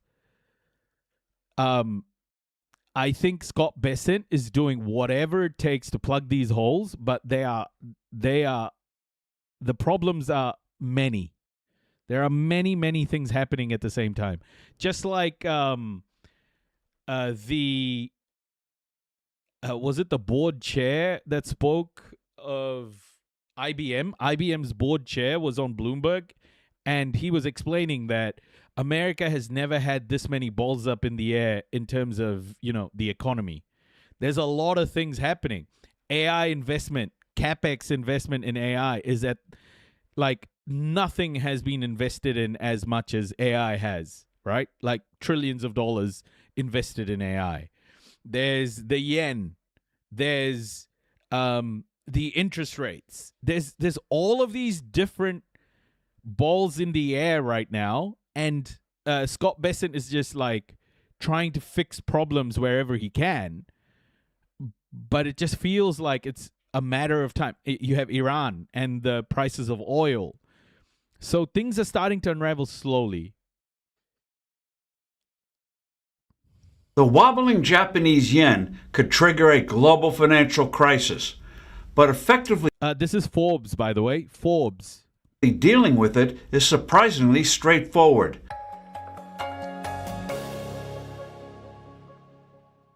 Hello, I'm Steve Forbes, and this is What's Ahead, where you get the insights you need to better navigate these turbulent times. Japan's weakening currency reached a 40-year low against the dollar. The fear is that a further fall in the yen's value will precipitate a crisis of confidence that will not only set off a serious bout of inflation inside Japan itself. The very definition of monetary inflation is reducing the value of a currency, but it will also adversely impact financial markets around the world. That's why the U.S. just undertook with Japan a very rare... So if you want to understand how it will unravel markets around the world, you have to understand what the carry trade is. The carry trade is a very important type of trade that traders use and investors use and the Japanese yen plays like a really critical role in the carry trade. So if maybe I'll go over what the carry trade is, but it's important to understand that that's the one of the main factors. How if the yen starts to unravel and the Japanese economy starts to unravel, it could fuck up everything. Joint intervention in currency markets to prop up the yen. In other words, we both use dollars to buy the yen. The intervention has had success, but most experts believe the relief will be short-lived because of adverse fundamentals in Japan. These include a too low short-term interest rate, which is around 1% versus 3.5% in the U.S., a national debt that is proportionally twice that of the U.S.'s. 200% of Japan's GDP. Rising energy prices and a declining and aging population. The immediate worry for U.S. Treasury Secretary Scott Bessent is that in an effort to save... By the way, Japan imports over 90% of its oil. 90% of its oil. It's an energy importer. So what's happening in the Hormuz Sea is huge. Reopening the Strait of Hormuz. Save the yen from collapse, Japan will start liquidating its $1.1 trillion portfolio of Treasury bonds and bills, not to mention its holdings of German and British bonds. After all, financing our immense budget deficit and refinancing some $7 trillion of our existing debt coming up for renewal is already worrying the markets.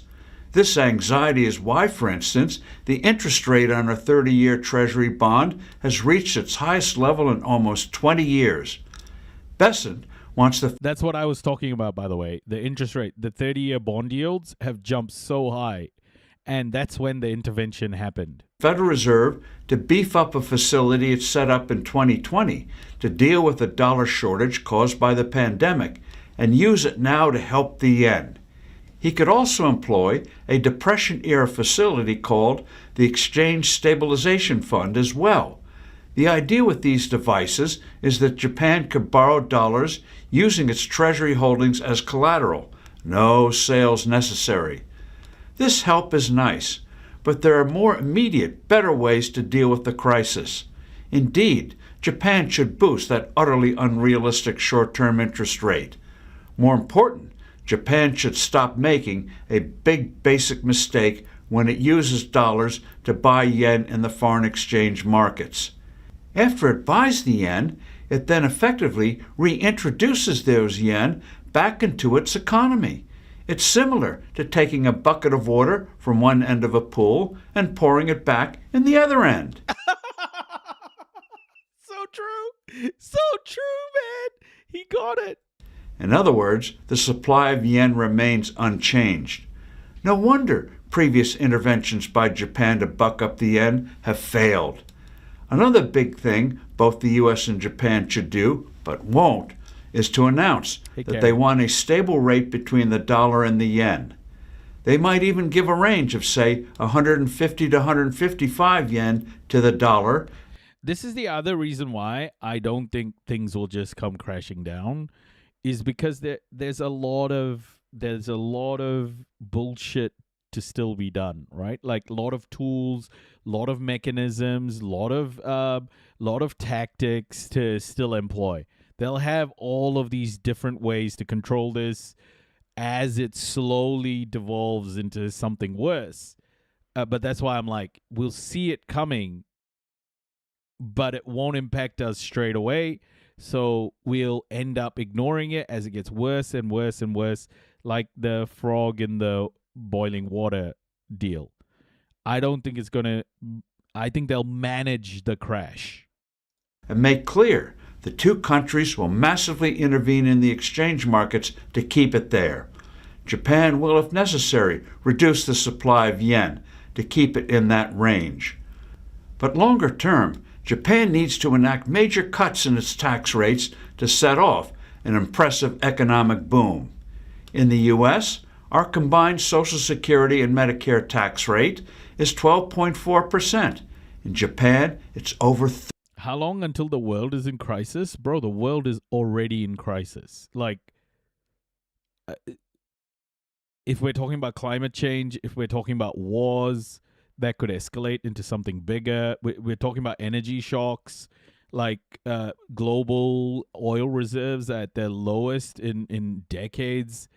Like, we are in crisis, man. Like, and the mainstream media is not reporting that crisis properly. We're talking about, if you look at how many people are displaced in the world at the moment, it's just tens of millions, hundreds of millions of people who are displaced from their homes.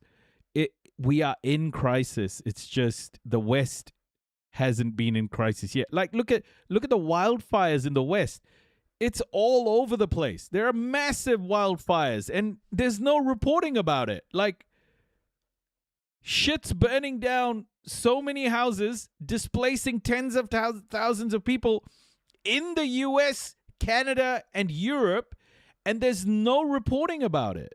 We are in crisis mode, bro, and we're heading into like, America's about to head into its like hurricane season as well. And oceans are warming. Like, who knows what can happen now? There are too many fucking variables, and shit's just hitting the fan. I'm not trying to be, I'm not trying to be like total doomer about this, but just think about everything that's happening. Think about everything that's happening. Take care, curves. Rest up. Floods this year have been immense, man. Philippines, Indonesia have been ravaged by flooding. Things are gonna get worse from here. Like, we're just starting with all the climate crisis, and nothing's changing. The West wants to keep the world addicted to oil still. It's nuts. 30%. Their sales taxes and individual and corporate taxes are higher than here. I'm Steve Forbes. Thanks for listening. Do send in your comments and suggestions, and I look forward to being with you soon again. That Professor Yang guy, I don't listen to that dude, bro. That Professor Yang guy is a bit of a douchebag. I think that guy is, nah. I think just listen to scientists. I think, like, listen to our scientists, listen to our doctors, listen to people. We don't need out there theories to understand what's happening in the world. We are in crisis, and all doctors, all scientists, everyone has been saying pandemics are coming, climate crisis is coming, there's going to be mass displacement because of climate crisis and pandemics. They've been scientists have been saying this for decades. And people were like, oh, it's not happening. It's not happening. Now it's happening. They're like, oh, it's not too bad. It's not too bad. And it's getting worse every year, worse every year. And this is what I mean. It's like the frog boiling in water. Until it gets to like apocalyptic, it's like that dog sitting in the burning house and going, this is fine. We're in the same fucking place. Okay, U.S. yen intervention is a Band-Aid fix for bonds. Levin. I guess the first obvious question is, it hasn't happened in about 15 years or since 1998, so longer than that. Why is the U.S. involved? What was the U.S.'s stake in this? Yeah, exactly. 1998, the last time they intervened in the same direction here. I think that this is all about self-interest. You have Scott Bessent and you have Donald Trump out there saying that they're doing favors for friends, or maybe they're doing this in the. He's so right. This is about America trying to close up its or trying to deal with its vulnerabilities, and these are Band-Aid fixes. Interest of global stability in the currency markets.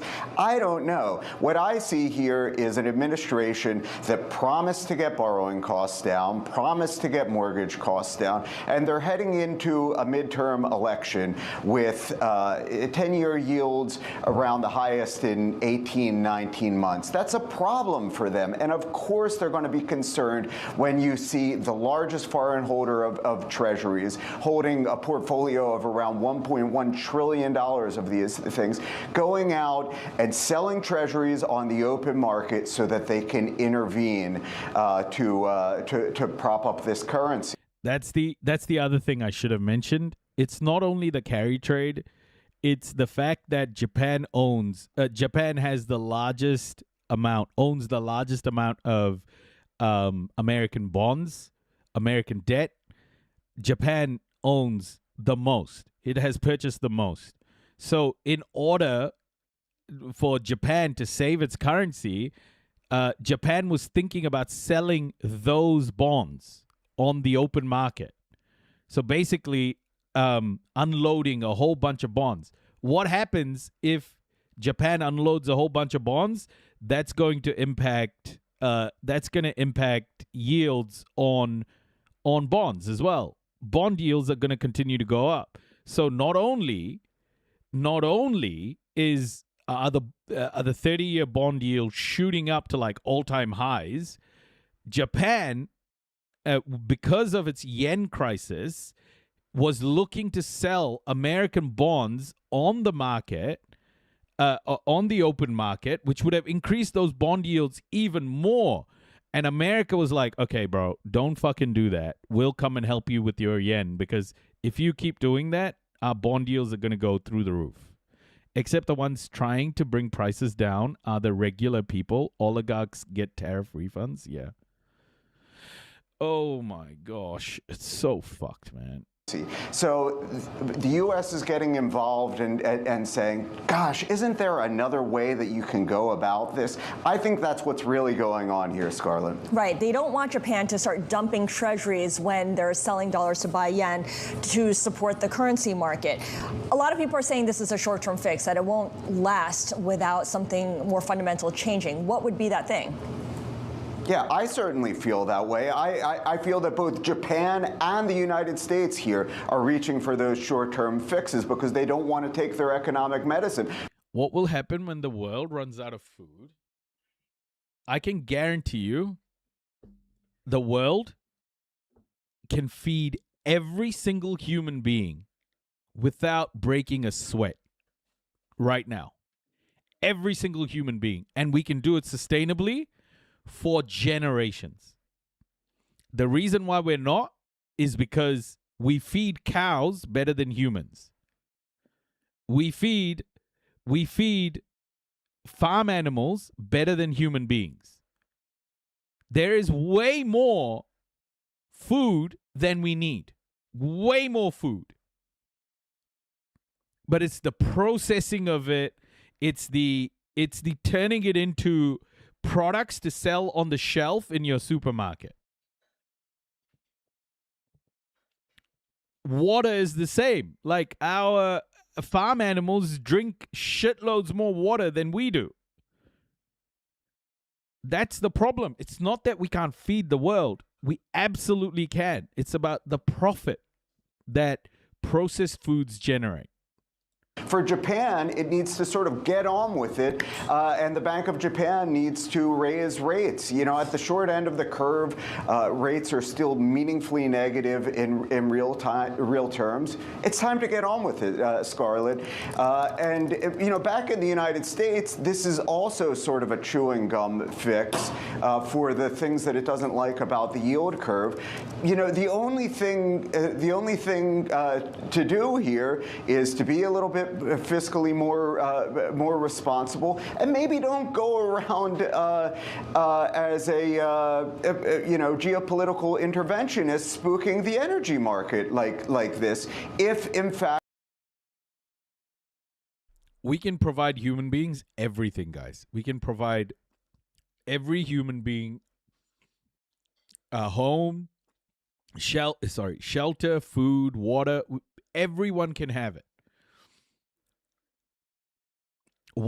These are all manufactured. What we're seeing is manufactured. It is creating a society that is ultimately easy to exploit. Scarcity is man-made. None of these problems need to exist. We choose it. We choose it because of capitalism. Your priority is bringing down longer-term yields, Scarlett. Yeah, you mentioned that the U.S. wants to lower borrowing costs, so bring that 10-year yield down. In what other ways has the White House acted to support treasuries to keep a lid on yields? Yeah, well, this is exactly why I say they seem to be obsessed with these short-term sort of plugging the hole with chewing gum kind of remedies. So you had the Genius Act, right, where the idea is that you're going to have increasing Treasury demand coming from the stablecoin ecosystem. You have what they have done with issuance. You were talking about this earlier, really going heavy on the issuance of bills at the expense of longer-term issuance. You're hoping that longer-term yields don't rise too much from the supply factor, and other things as well. And so all of these are sort of gimmicks. They all feel very gimmicky to me, but what we're not doing is addressing way too high fiscal deficits and avoiding these geopolitical entanglements that are clearly going to upset the energy market and clearly going to upset inflation expectations.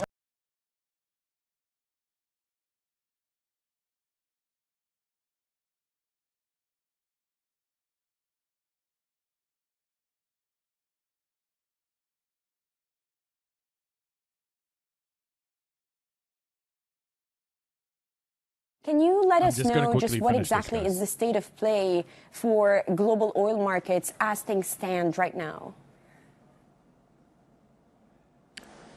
Yeah, hi. So the picture for oil, obviously, as what was just said, very, very complex. You have the state of these negotiations, which are very much in focus for traders. You have them trying to price in what have frankly been very, stop-start negotiations. As it was just yesterday, right? That we had the Omanis and the Iranians saying that they were close to a deal. Then now we have reporting that suggests that maybe the U.S. isn't really included in it, but then you have Donald Trump saying that it is. So all of this is very, very noisy, in a sense, for traders to try and price in. But then, of course, what traders are also looking at is what's happening within the Strait of Hormuz. You have vessel traffic that's been really, really quite quiet. We have reports of tankers being fired upon. The damages, of course, is unclear. But we have all of these things which are presenting a lot of frictions in the oil market, which is preventing a lot of supply to get up. So you have all the traders looking at the situation. You have prices rising as a result. But I will say that prices now at about $80, much lower than Noisy mentioned. Your pre-war, the war time peaks of $100, $120, and that's because that is workarounds that's going on. The UAE has been managing to ferry some supply out. So it's not that there is nothing, and it is certainly much better than before. But that's kind of what the situation that we're looking at is right now. So you've also been reporting on the physical movement. How has oil really been moving, especially from Gulf countries during the major lockdown or closure of the Strait of Hormuz? So oil actually has been able to get out via certain ways. There's been workarounds. As we know, there's been pipelines from various countries throughout, out to waterways. Bro, this guy's acting like he's got a gun to his head or something. What the fuck is going on? Why is he speaking like this? Is he all right? Like the Red Sea, the Mediterranean. I would say that the UAE has been the most successful in getting oil out of the Hormuz specifically. It has, managed to gather a fleet of tankers, often turning these satellite transponders off to make them, harder to target by any Iranian forces. So it has managed to bring oil out on these tankers and and it has managed to sell them into global markets. Of course, what is unique about the UAE is that it has oil supply outside the Strait of Hormuz, meaning the Murban supply that it has from its port at Fujairah. That does not need any Hormuz transits to get out. So the UAE, and of course countries like Oman and all of that, the region as a whole, some oil has been able to get out through those means. UAE is playing Iran to not get hit. Nah, bro. There's no playing any games here. The games can't be played because everything's so visible. Scott Bessent drops bombshell evidence on China. Oh, here we go. Scotty boy, all over Xi's nuts. Ooh, right. Scotty boy, Xi is just teabagging America. Xi's nuts. Welcome back. China retaliating against Washington's latest restrictions on drone exports. The Communist Party now banning 6 U.S. entities from engaging in trade with Beijing. The move coming after the U.S. targeted Chinese companies over national security concerns and forced labor concerns. Drones now a defining technology on the modern battlefield. The escalating fight between the U.S. and China over global manufacturing. Guys, but the Dow is at 54,628, everybody. Have you ever seen the Dow this high before? Have you ever seen the line this high? Manufacturing dominance, setting the stage for President Trump's expected meeting with Xi Jinping in September, when the communist leader comes to Washington. Joining me now is the Gatestone Institute senior fellow, Gordon Chang. Gordon, good to see you. Thank you so much for being here. So your reaction to China now trying to retaliate against the U.S. on doing business on trade? Good morning, Maria. I think the most important thing about the Ministry of Commerce actions yesterday was that they were not as impactful as the measures that the U.S. has imposed on China recently. And that shows you that the Chinese know that they don't have the ammunition. Right now, Xi Jinping has a critically export-dependent economy. That's the only way that he can grow GDP. And that means he needs access to the U.S. market, which means he can't irritate the Trump administration that much. So it's important for the United States to keep Chinese equipment out of our critical infrastructure. And I think it's actually pretty good that we're not getting Chinese drones because we need to build our own. Oh, shit. Look at the cap he has at the back. He's got a Save America cap. He's MAGA. He's MAGA, bro. Follower detected. Matthew Powell. Hi, Matthew Powell. Welcome. He's got a MAGA hat in the back. I fell asleep listening to your live. We still here. Oh, yeah, Flora. We're still here. Top of the morning to you. If you're Irish. Or if you're not, to be honest. Good morning. You can do all that, though. Drone industry on an emergency basis. Well, that was the most incredible thing. For so many years, we were buying drones from DJI, a Chinese drone manufacturer. And here we are openly saying that China is our #1 adversary, and we're buying, military equipment from our #1 adversary. It is absolutely incredible that that went on for as long as it did. And we still have so many DJI drones in our arsenal, do we not? We do. And, just as recently as about 15 months ago, we had the Secret Service buying Chinese drones for surveillance and use in the White House grounds. That's, with these drones. I was going to say Guten Tag. Guten Tag. Can easily be used to send information back to China. This is just insane. It was just insane. Exactly. Talk about the fox watching the hen house over there. But look, I want to get your take on specifically what China is doing, because Scott Bessent was pretty clear when we were talking about the race to win on AI when he joined me just a week or so ago, a couple of weeks ago, when he said that we will not stand for theft when it comes to our AI models from communist China. just note, guys, that Hitler was still doing propaganda even as he was rotting in his bunker. Hitler was still doing propaganda. They had speakers outside his bunker transmitting his voice to people in Berlin, saying that they were winning on the front lines. Right till the end, he was doing propaganda. So don't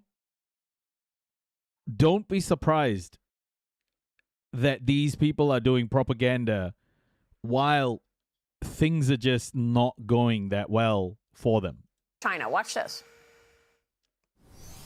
We are finding watermarks of our U.S. large language models on many of the Chinese models. The U.S. government supports open source, but what we do not support is IP theft. The other question might be, should companies that are using Chinese models have to disclose that to their customers? These models have to be held to the same standard that U.S. models are, but more importantly, are they using stolen materials? There's a very technical AI word for it called distillation, but you and I would call it theft. Welcome, Amelia. What about that, Gordon? We know that China has been stealing intellectual property from the United States for decades. Now, are they doing it on AI models? Well, they certainly are. And I love the Treasury Secretary, and I think he's doing a great job, but he needs to stop warning the Chinese and start imposing costs. On July 16th, we saw Kimi K3, the Chinese AI model. It was distilled from Anthropic's. Interesting. Is there an audio recording of Hitler in his bunker? Yeah, there's maybe try Internet Archive, but there are many documentaries that have that audio. What? Fable. But there's no excuse for that happening, because on January 20 of last year, DeepSeek released its R1 model, which was distilled over ChatGPT-4, which was a violation of OpenAI's terms of service. So, look, we know this has been going on for far too long. We need to stop talking to the Chinese. We need to start doing something, because they're not impressed by the Trump administration's words.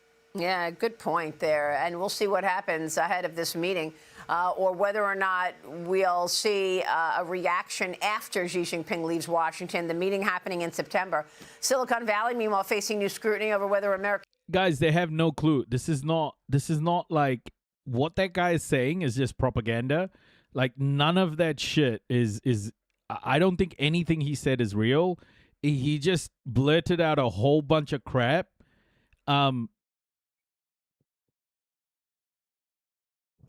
It just doesn't make any sense.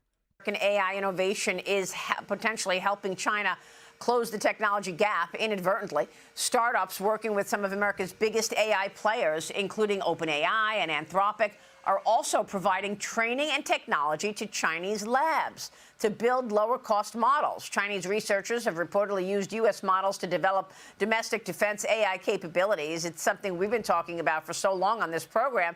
And current CIA Director John Ratcliffe told me about all of the national security threats from China all the way back to 2017. Here he is with me when he was Texas congressman in 2020. Watch this. I know they've been stealing intellectual property for decades. Walk through some of the things that China is doing right now, Director. China and China alone is the greatest national security threat that we face, and we see them growing their military. We see them economically, as you talk about, stealing through intellectual property, stealing through cyber warfare, stealing from our universities, stealing medical research, all to gain information which they know is what you need to dominate technologically. So, China is not a good actor internationally. We need to call them out for what they are, not what they pretend to be. So he knew all about this, Gordon. All of this is projection, by the way. This is all the sorts of coercion and theft and IP theft that America's talking about is what America does. CIA director now, I'm wondering what kind of accountability we may see here, now that Besant tells us that there are watermarks. Oh, really, Flora? on Chinese AI models. Well, we know what the problem is. As John Radcliffe said in that clip, we've known it for decades, and that was a half decade ago. So the Chinese will continue to steal until we impose costs on China that are at least as great as the benefits they receive. This is not rocket science. This is an issue of political will, and the United States has very, very little of it, whether we're talking about the current president or his predecessors. We have just no political will to defend our economy. So the American people ought to be outraged, at the Chinese, but also at our political elites for not doing what is obviously necessary. Well, President Trump has his own way of doing things, and Bro, literally, if you fuck with China, they will stop sending you rare earth minerals. What is America going to do then? This guy this guy seems like the Pahlavis, the Iranian Pahlavis, who want the monarchy back. I think this guy is one of those people who is so keen to just bring down the government. Like he'll do it at any cost. He'll say all of this weird shit. Like, does China have no leverage in this guy's mind? China has so much leverage over America. Like, you can't just bully people anymore, man. And he's the first president to actually take on communist China. So with that must be said. Now, he may do it in his own way, in terms of, a friendly way. He's my friend. He's, and at the same time, shutting down windows for Beijing. But he is the first one to take this on. Beijing is also said to be expanding its AI. These people live in like a world that's just not the world we live in right now. It may have been the world, after the Cold War, where America could literally just tell people what to do and they'd do it. I mean, it's still a little bit like that, but China isn't like that anymore. Neither is Iran. All of these countries, Russia, I'm not saying these countries I just mentioned, China, Iran, and Russia, are particularly great on their human rights record or anything like that. All I'm telling you is that asymmetry of America being able to do anything to these countries like it used to, it just doesn't work anymore. The global south is gaining more power. The world is becoming a multipolar world, whether America likes it or not. And these countries have leverage. They have far more leverage than they used to, and they have leverage that America can't take away, or the West can't take away, even with sanctions. We're starting to see the limits of Western power. And we've spoken about the transformation moment this is, but these people just keep fucking going on about this like imperialist structure that just doesn't exist anymore.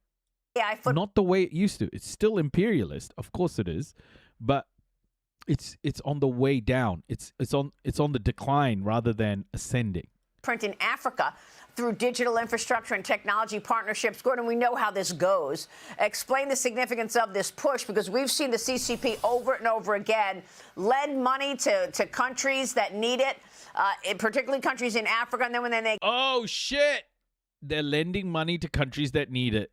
Oh, these freaking communists, eh? Can't pay up, they'll take a port, they'll take, land, whatever, to actually become dominant in that region. Oh, you mean like America bombing the shit out of the Middle East to continue to maintain its control over oil flows for the last 8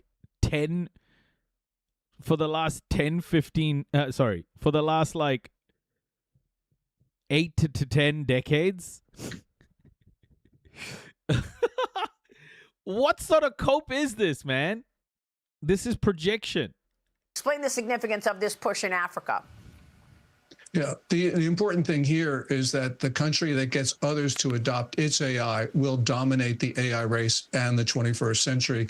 And China is, with its open weight models, and very low prices or no prices, is getting other countries to adopt its AI The problem for China, though, is that the Chinese investors, despite all of these great achievements that China announced last month, and they were two really important ones, not only Kimi K3, but also the deep ultraviolet lithography machine. These are really important advantages, but investors are fleeing the Chinese tech stocks because Xi Jinping has made it clear that Chinese companies aren't going to make money. And what they're going to do is flood the world and hope to get everybody to adopt their AI and then raise prices later on. They did this with solar panels. They're doing it now with EVs. The United States, we need to just have a reassessment of this. And this probably involves President Trump sitting down and talking to AI companies about how to get the world to adopt American AI. And perhaps high prices are not the way to do it. So they're flooding the world with cheap solar panels and then they're raising the price? Like, what do you mean? While they're on the roof of the fucking house? Like, what is this guy on about, man? This is Cope. This is Fox News, like, cow shit. Well, solar panels have never been cheaper per watt. Yeah, exactly. And the reason why Chinese vehicles are expensive in America is because they don't exist in America. America blocks Chinese EVs. What sort of cope is this, bro? Oh my gosh. America, bro. Just the worst. Okay. Sorry, Americans. I didn't mean everything about America. Most things, not everything. Okay. Infantino. Let's talk about FIFA. Let's talk about FIFA and what's happening with FIFA's withdrawal. I think this is an important one. Infantino, obviously, a tool of Western imperialism, a tool of Donald Trump's government, in particular, handing out things like fucking FIFA peace prizes to Donny Boy. Just a tool, yeah. But here's the latest on all of this. It's getting interesting because now his role is really in danger.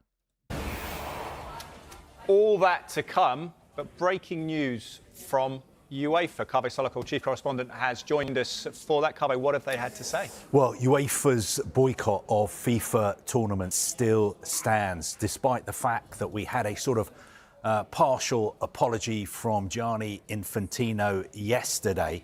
UEFA basically saying nothing has changed. In the statement, they say UEFA's associations were very clear about 8-bit supercomputer, is that the one where AI companies are scanning books and getting rid of them? About the conditions attached to the non-participation in FIFA competitions. Basically, what they're saying is, we said we are going to boycott FIFA tournaments until Gianni Infantino's secret plan to sell off a stake in the World Cup had been shelved. That has happened. But UEFA also wanted assurances that nothing like that plan would ever rear its ugly head again. Ooh. And UEFA are saying these conditions have not been met. So obviously they still feel that they haven't received the assurances that they want, that something like this will not ever happen again. Also, they go on to say that they made it abundantly clear over the weekend that they had lost confidence in Gianni Infantino's presidency. And they're very clear that position still holds. So they have no confidence in Gianni Infantino. And this is really interesting because they finish off by saying yesterday's announcement from FIFA that some people employed by the FIFA president and whose careers depend on his favor agree with him changes nothing. So what they're referring to there is the fact that yesterday Gianni Infantino had this FIFA crisis meeting with some members of FIFA's management board. And after that meeting, we got a statement saying that Gianni Infantino supports the management board. Those members of the board who were present support him. and we got this kind of partial apology. But there were some very, very important members of that board who were not present at that meeting, and that is what UEFA are highlighting. They are saying the announcement just came from Gianni Infantino and some of the people who depend on him for their employment. So it shouldn't come as a surprise that they continue to support him. So they're not impressed with Infantino. They don't have confidence in Infantino. The key there, as you were saying, is that there's been no declarative statement of we will never look to sell the World Cup again to shareholders. But what next then? Your read on it. Does UEFA make the formal application for a vote? Well, look, this is what we've got now is war between UEFA and FIFA, and in fact we've had it for quite a while. UEFA are making it clear that they will not accept, FIFA, Gianni Infantino's attempt to move on from this and say, look, we've learnt our lessons, we're sorry, and it's going to be business as usual. UEFA are saying, no, we're going to hold you to account. We said a couple of days ago that we have no faith in Gianni Infantino, and that is the position we're sticking to. So reading between the lines, what options do UEFA have to try and get rid of Gianni Infantino? Well, they could try... Thanks for welcome. Not active chatting at the moment, cooking lunch, but heard the anti-China stuff and was like, what the hell is that projection? Yeah. Welcome. Hope you have a great lunch. It was crazy though, eh? Fuck. America is starting to realize... Oh, well, American propaganda is at insane levels right now. And hold an emergency FIFA council and have a vote of no confidence. They could try and hold an emergency FIFA Congress and hold a vote of no confidence. Otherwise, they're just going to have to find a rival candidate to stand against Gianni Infantino if he's still in position in the next FIFA presidential election in March in Morocco. Yeah, a long 9 months or 8 months away, 7 months away even. Yeah, get my maths wrong. It's coming thick and fast, isn't it? The news comes after extraordinary developments regarding FIFA and the Jordan FA. Earlier this week, Prince Ali bin Al Hussein, the president of the Jordan Football Association, revealed the national squad hadn't been paid their bonuses owed to them since reaching the final of the 2025 Arab Cup in Qatar. But get this, today Prince Ali has released the following statement saying thank you to the FIFA administration for suddenly this morning delivering what was owed to our players and coaching staff for the Jordan national team's accession to the final of the FIFA Arab Cup in Qatar last December. This was funding that should have been received 8 months ago. While this is a good development for our players, this has not changed the serious concerns we in the football world have regarding the FIFA leadership, nor does it change what our FAs have been subjected to in the past. It is symptomatic of those exact difficulties that we all face and that are usually linked to the FIFA presidential elections. And it does not change my clear position concerning the leadership of FIFA. My FA and I will not endorse President Infantino, nor will we vote for him. Wow! Oh shit! This is heating up. Give me 1 sec, guys. I just need to use the bathroom. Please, TikTok. Please, I ask for your patience. I'm just gonna pause the live for a couple of minutes. I just need to use the bathroom and just grab a drink, and I will be back. Give me a couple of minutes, please. I will be back. I'll pause this and I'll be back. Let me see those Palestine flags in the chat when I'm gone, though. Okay. See you in a second. See you in a second. Yo, consciousness.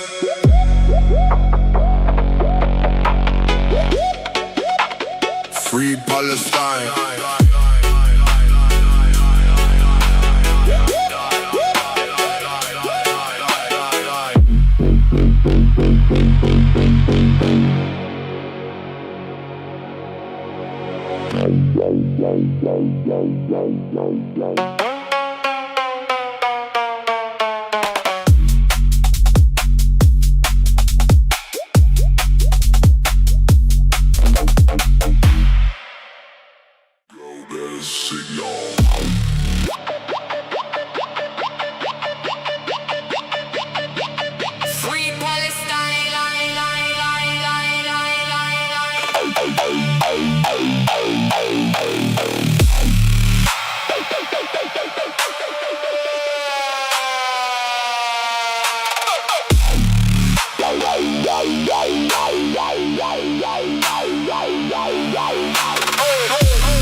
conscious this.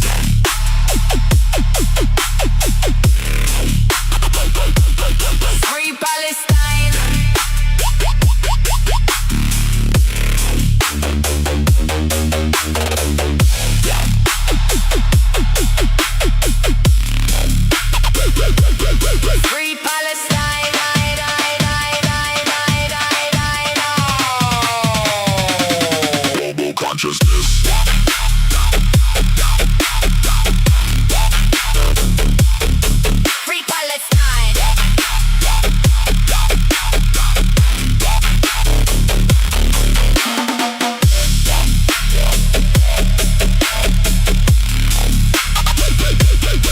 Free Palestine.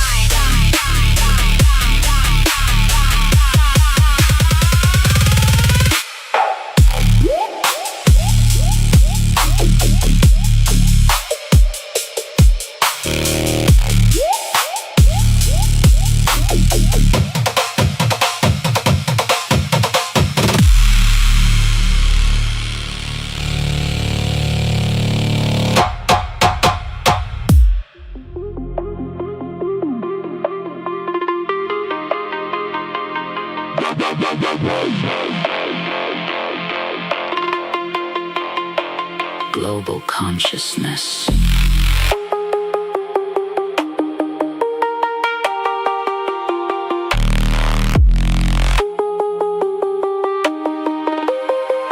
Free Palestine. Free Palestine. Global consciousness.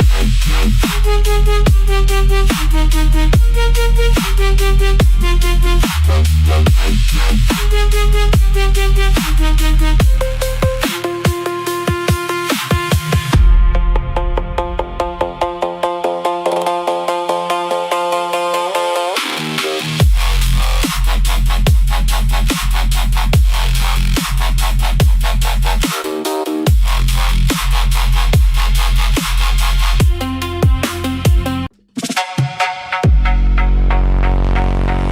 Global consciousness.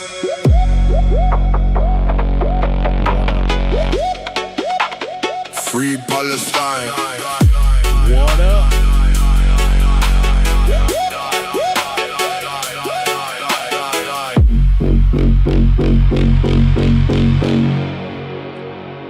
Let's continue, shall we?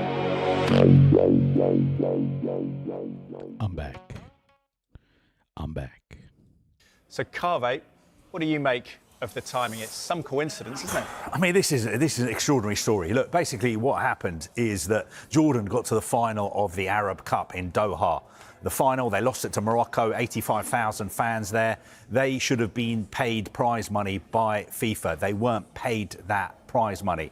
On Tuesday, the president of the Jordan FA, Prince Ali, whose late father was the King of Jordan, he came out with this extraordinary statement on X. And he said that basically, I'm fed up that we have not been paid this money. And what's more, during the World Cup, when I was in the US, I was basically told by FIFA, hey, if you want to be paid this money, what you're going to need to do to help smooth the wheels and make all this happen is to come out and support Gianni Infantino to be re-elected as the FIFA president. And in his words, not my words, he said this amounts to blackmail. Now, fast forward 48 hours, and this morning, Prince Ali says, suddenly out of the blue, the money has been paid. We have been paid. And he says that's great news for the players because they will get the prize money that they earned 8 months ago, better late than never. But then he delivers some quite devastating blows to Gianni Infantino because he says, even though we've now been paid this money, doesn't change anything. We still don't back Gianni Infantino and we will not vote for him ever again. No, you don't have to go to X every time you want to get paid for a prize win, do you? It's incredible stuff. But Prince Ali bin Hussein, then, he's not a fan of Infantino. UEFA clearly still not a fan of Infantino. A vote of no confidence in him. Where are we then with the future of Infantino's presidency? This one and the assumed succession we all thought would happen next year. I'm still of the opinion that Gianni Infantino is fighting a war on multiple fronts. He's got problems within FIFA. There are clearly still people at FIFA who don't support him. And he's got problems all around the world, different football associations. Now, he's obviously got his calculator out and worked out that he still does have support. Places in South America, places in Africa, places in Asia. But the big problem he's got going forward is it possible for somebody to run world football effectively when you do not have the support of UEFA, who you have to say are the strongest, most powerful confederation in world football, and you also don't have the support of some very, very influential people within FIFA? This shows like organizations like FIFA, global organizations, Western organizations, right? These are institutions created by the West, created by power. They can be corrupted. They are corrupt. They will work for the most powerful and most wealthy people. And FIFA is so corrupt that Sepp Blatter, who was possibly one of the most corrupt FIFA officials ever, has come out and said that Gianni Infantino is corrupt. How does that work? Oh, Sepp Blatter calling anyone corrupt is just should be shocking to everybody. That guy was so corrupt. And now Infantino is more corrupt than him. And it just keeps getting worse, this. And then you think about the World Cup results and how Argentina got away with so much bad sportsmanship, fouls, and how they kept winning right at the end. You think, all of those narratives about Argentina having favor with Infantino could actually be true. Because this Infantino guy will do anything for money and power. It's nuts. Okay, so this one is about Infantino losing support as the FA sends formal letter. Good evening. He scrapped his controversial plan, apologised and tried to rally support. But tonight, European football bosses are having none of it. They say they still have no confidence in the FIFA president, Gianni Infantino, and that the boycott of the World Cup still stands. So the most powerful man in world football is still battling to survive, despite receiving backing at a crisis meeting in Morocco he himself called. And some more news in the past few minutes. Sky News understands that the English FA has now sent its letter withdrawing support for Mr. Infantino. In around 20 minutes' time, we'll speak live to a former chief executive of UEFA. But first, our sports correspondent Rob Harris is here with me. So this statement from UEFA and now the FA confirming the letter has gone in. Yes, fast-moving developments with attempts from governing bodies and sporting institutions across the world to up that pressure on Gianni Infantino, not accepting the apology issued yesterday. We talked about it being support offered. It was support just from a few members of Infantino's management board during that meeting in Morocco. So this is where we are right now. On Monday, we said the Football Association was set to submit this letter. Now they have officially withdrawn support for Gianni Infantino's re-election next year. This is significant because it's after last night's expression of regret, announcement they'll look at governance changes. The FA had asked for a full review of how things are run at FIFA. Clearly, this is not acceptable to them. We've also heard for the first time critically from South American football's governing body, CONMEBOL. They're normally so loyal to Gianni Infantino. Now they're talking about concern about the repeated unilateral actions taken without resorting to dialogue or to the institutional mechanisms. This is all about how Gianni Infantino secretly negotiated these plans to sell off shares in the World Cup to private investors before eventually putting them to members.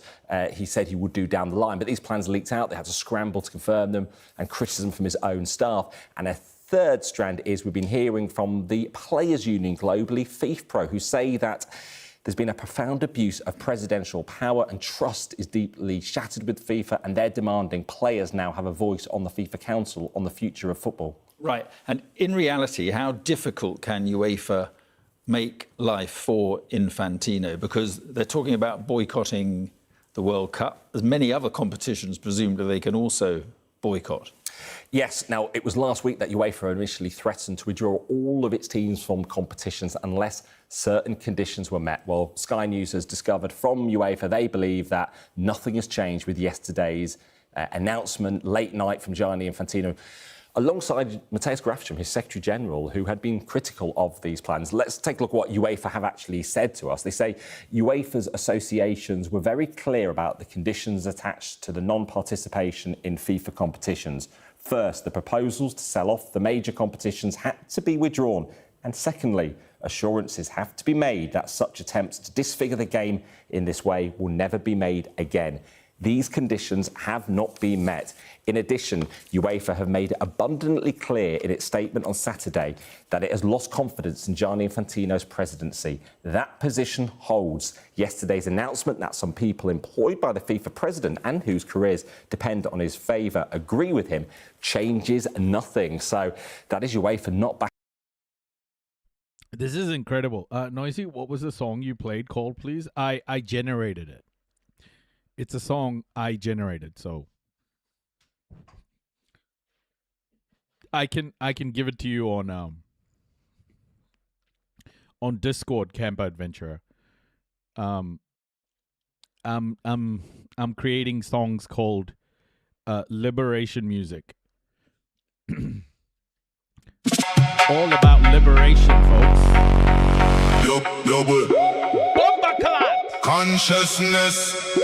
Was that racist? I don't know. I just said bomba clot. Free Palestine. Okay.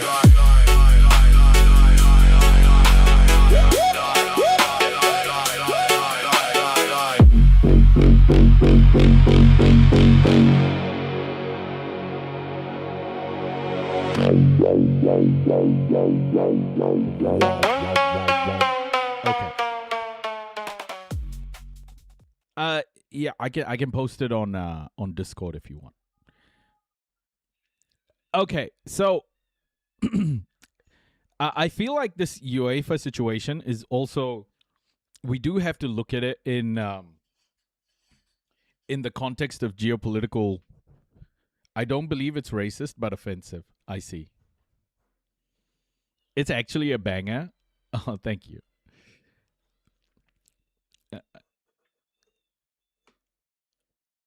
It's just used in many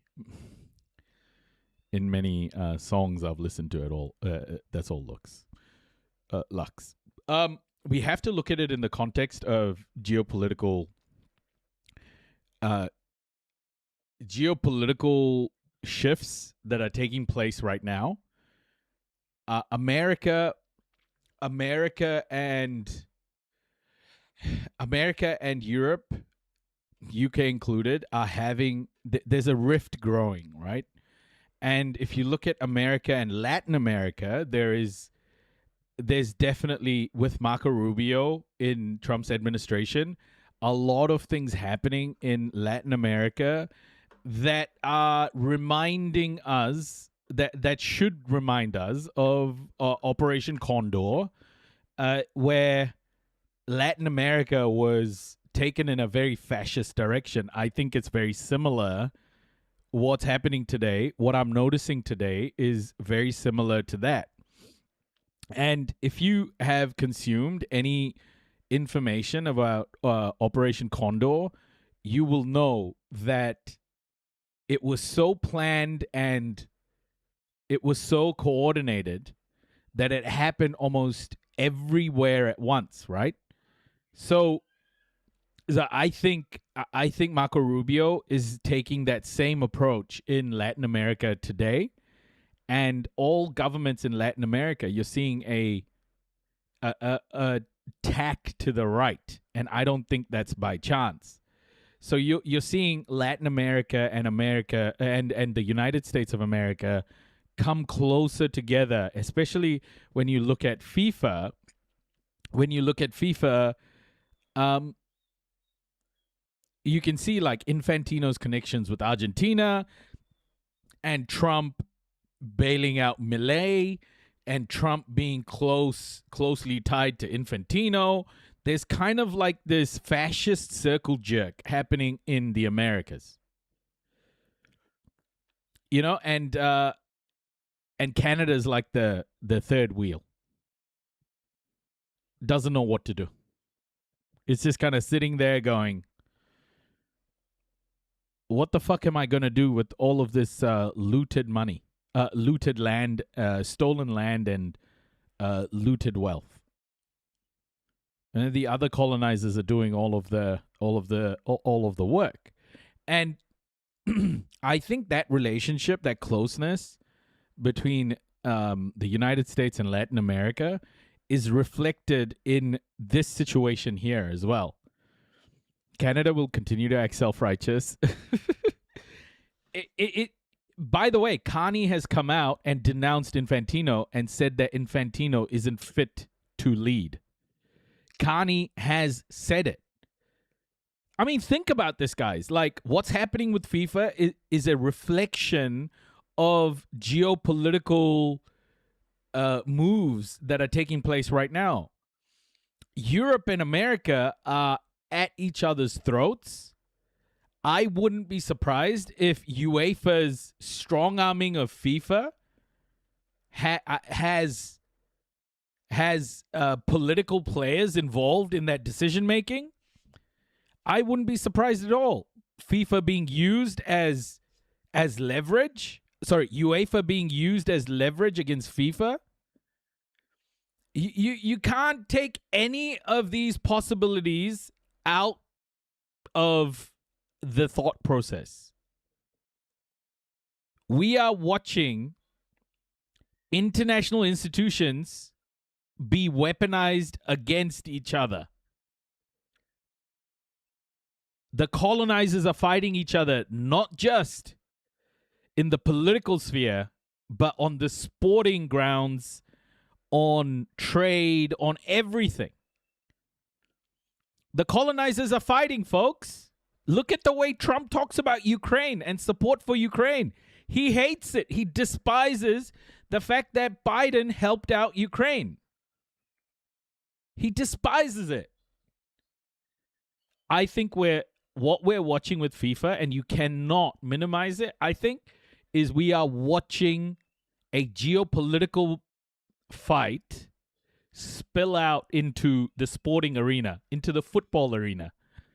And you are witnessing a microcosm of what's happening at a larger scale behind closed doors. But it's starting to spill into spaces that we recognize.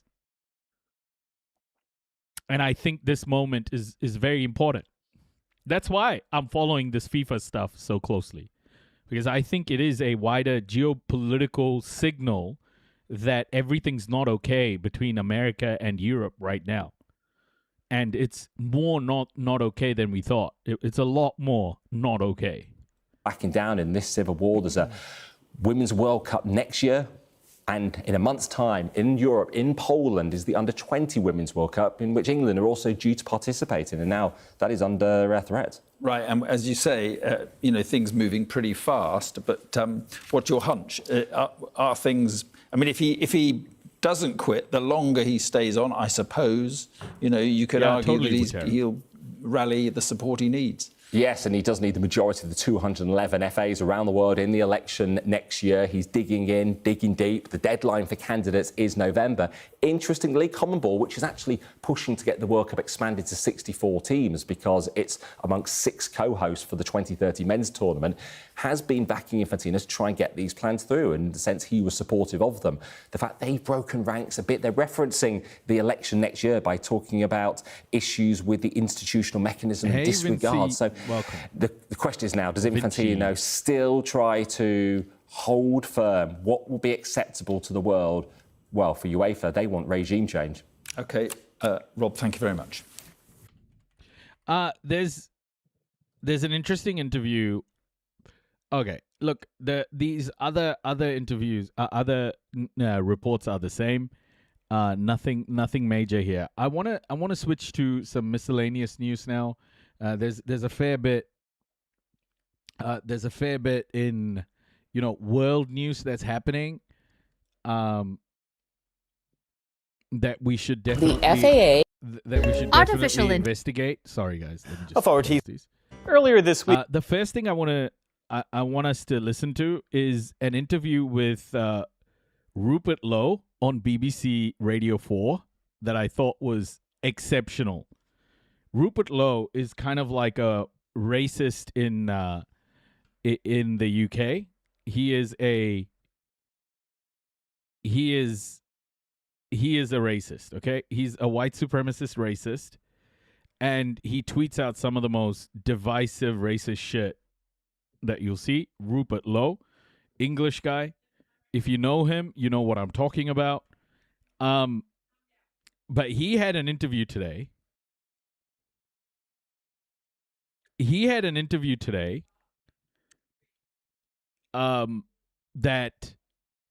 That was kind of, so he's English, yeah. That was hilarious, and I want us to watch it because I think you'll all like it.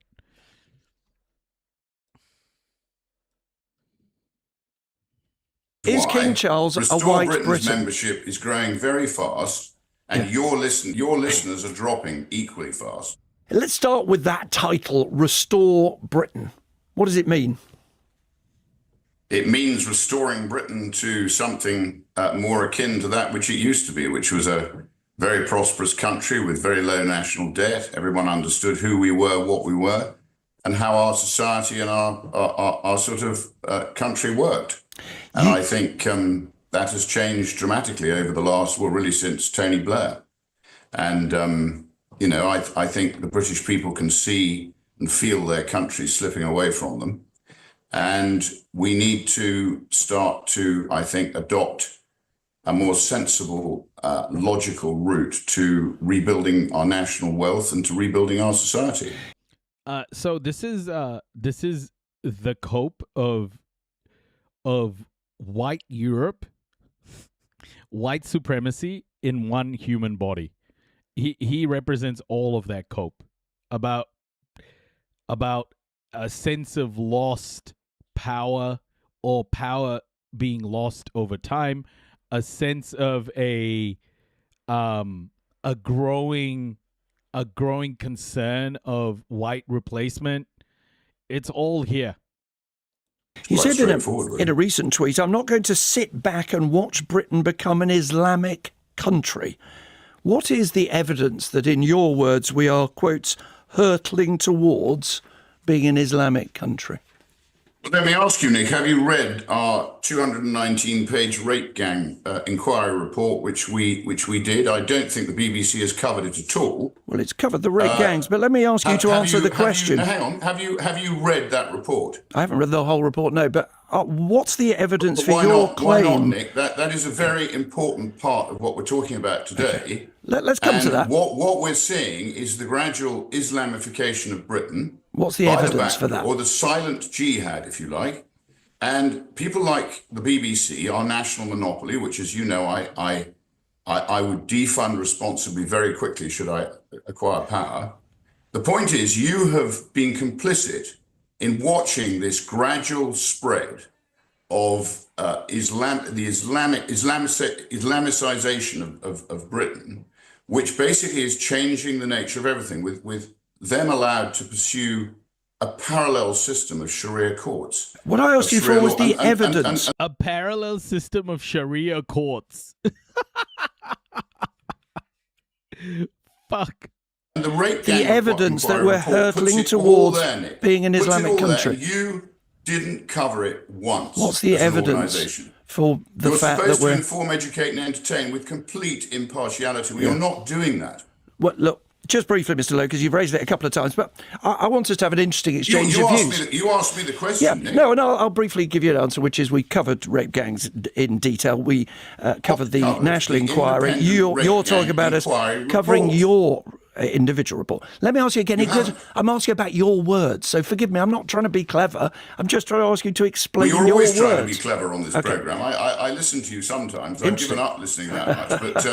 But let me try one more time. I'm sorry. One more time. What is the evidence that Britain, in your words, is hurtling towards becoming an Islamic country? It's quite plain for everybody to see when you see very large parts of the country who are running a parallel system. And you are seeing as a result of that, as I said to you just now, the manifestation. Is he talking about Shakira law? Of Pakistani Muslim rape gangs. Most of these people are Pakistani Muslims, most of them from one part of Pakistan, Mirpur. And if you had the intellectual appetite to actually read the report, I don't think you'd even need to ask me this question. Well, the reason Sadly, fundamental Muslims are a problem in Europe, bro. Oh, fundamental white supremacists are a problem all over the world, but you don't see the world like fucking. Like, what are you talking about, buddy? Is Asmongold not live anymore? I'll ask you the question is this, because you quote and have often quoted what you say is a prediction that white Britons will be a minority in 2063. Are you aware that by the definitions used in that particular report, King Charles is not a white Briton? You're not an Asmongold watcher, brother, but you say like crazy shit. Bro, there are shitty human beings. If there is a system of oppression that you should be scared about, it's white supremacist Christian patriarchy. Like, if there is a system that you should be super afraid of, because that's the system that has caused the largest man-made human suffering ever. Nothing comes close. European colonization was based on white supremacist Christian patriarchy. Like, you just ignore all of that shit and then talk about like unproven anything about these Pakistani rape gangs when 85% plus of everyone who sexually assaults children are white men. Like, what are you talking about, bro? If you want to solve a problem, solve it in the real world. Not in some made-up fucking fantasy. Do you think he is a white Briton?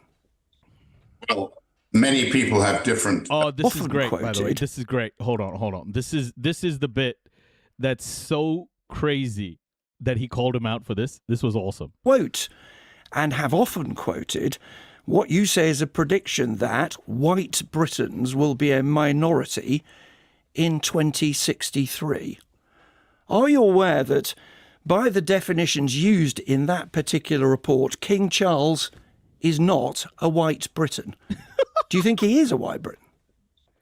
Well, many people have different interpretations of that, Nick. I mean, we can split hairs, but I think... Well, you're not splitting hairs. Do you think the monarch of this country is a white Briton? It's quite clear, and I think most British people, if you speak to them, would agree. And that is why King Charles Restore a white Britain's Briton? membership is growing very fast, and your listeners are dropping equally fast because you don't reflect actually what's happening. Why don't you answer the question now we've got you on? You try and whitewash all of the things that You tried whitewash? Is King Charles a white Briton, climate Rupert Lowe? change, you peddle DEI, you peddle all of the malign agenda, which British people have got bored of. Right. So they're bored of people ignoring the questions, Mr. Lowe. The reason I ask you, and it's a serious question. Any questions. It is a fact that by 2063, white British people will be a minority on current trend. Yep. This is the great replacement theory right here. This is the great replacement theory right here, folks. It's old pricks, white supremacist pricks like this who are spreading this crap and like it's something bad, or it's engineered, or if anyone engineered this, it was Europe itself. If anyone engineered this, it was Europe itself. Because they decided to go get slaves from all of these different places and bring them to Europe to build the United Kingdom. Europe did this. So what the fuck is this? If you wanted to loot, genocide, colonize all of these places, and then cry about the consequences of doing this all around the world,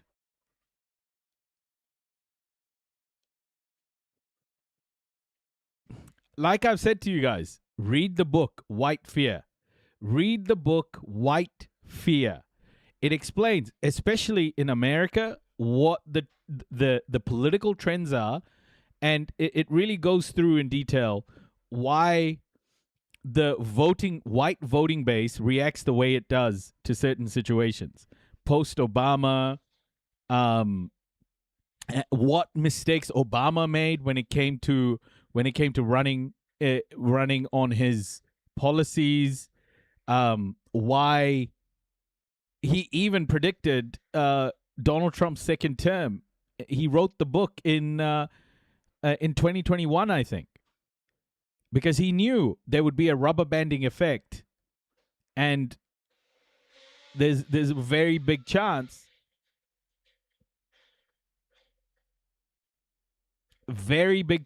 that Trump would be reinstated. It's all there. I don't think anyone disputes that. What I was putting to you is that the basis of that forecast, which is widely disputed and based on a whole series of assumptions that none of us know whether they'll be true or not, is that you're only called a white Briton if both of your parents were born in this country. So because Prince Philip was born in Greece, King Charles is not, under your definition, treated as a white Briton. Now, let me go on. Yep. Both your parents were born in this country. The King Charles himself is not white according to that definition. It's so fucking funny. I want to ask you a different question. In the recent election, the by-election, I did come on to speak about ostensibly the economic paper we just put out and about the issue with Nigel Farage. And I'm going to come to Nigel Farage. You managed to turn it into a discussion about British people becoming minority, white British people by 2063. So look, it's very important please to you. Move on to another question. I thought it was a courtesy to you because it's something you care passionately about.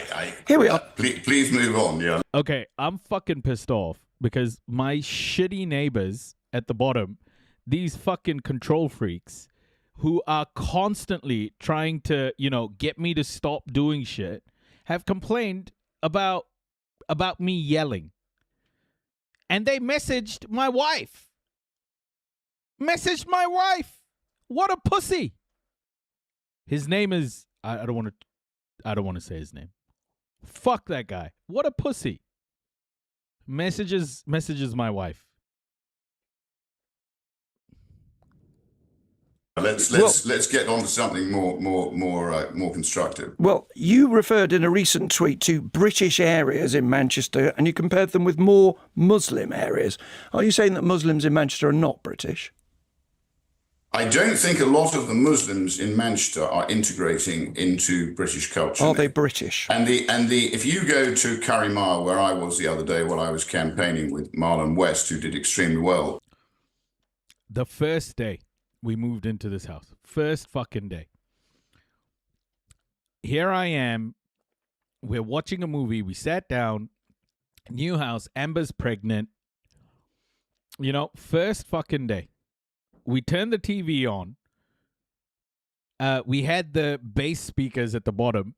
It didn't take the motherfucker 10 minutes, bro. Came up and he said, "Hey, can you turn the bass speakers down?" First day. Motherfucker came up. And since then, this piece of shit, like if I biked outside on my personal trainer, he was right there.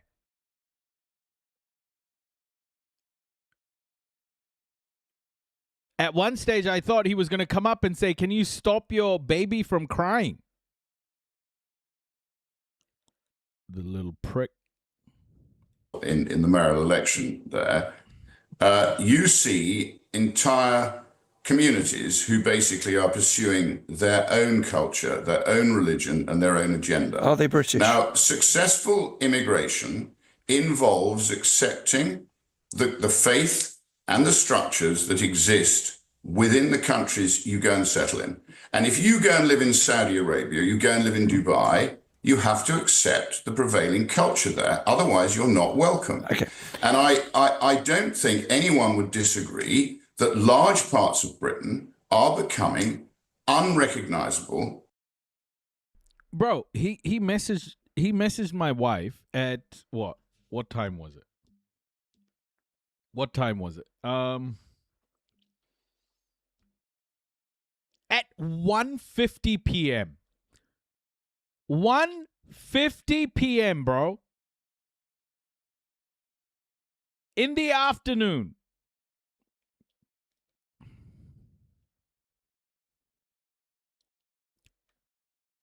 So up his own ass, that little short prick. This is Rupert Lowe. This is Rupert Lowe. I hope he heard that, by the way. When I said that little short prick, I hope he heard that. Rupert Lowe. Rupert Lowe's a racist asshole. Don't worry. It comes to the way they used to be, even 30, 40 or 50 years ago. Okay.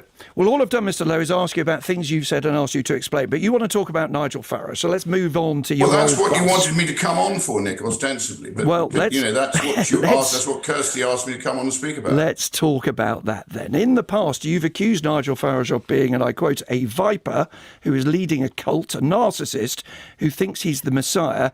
And you've said that he's totally unfit to lead the country. Are you surprised that he didn't take your offer of cooperation entirely seriously? Well, look, let's not go into the history. I mean, Nigel, Zia Yusuf, Lee Anderson, for some extraordinary reason, they made false witness statements to the police, tried to have me in prison for nothing, and booted me out of the party for equally nothing. I thought I was actually doing quite a good job promoting reform, asking lots of questions in Parliament. I think I'm one of the most active MPs in Parliament since I've been elected. And I'm now doing the same on the Public Accounts Committee, which holds the civil service, the extremely deficient, overstaffed, overpaid civil service to account. But are you serious about cooperation? People can watch that on Hansard. Are you serious about cooperation was the question.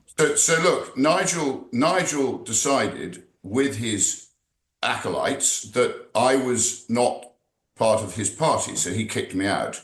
And once I cleared my name, which was obviously going to happen because I am what I appear to be, an honest, tax-paying person who owns businesses and I think has played my part in driving the economy, having worked in the city for 20 years and now running a number of private businesses which I control.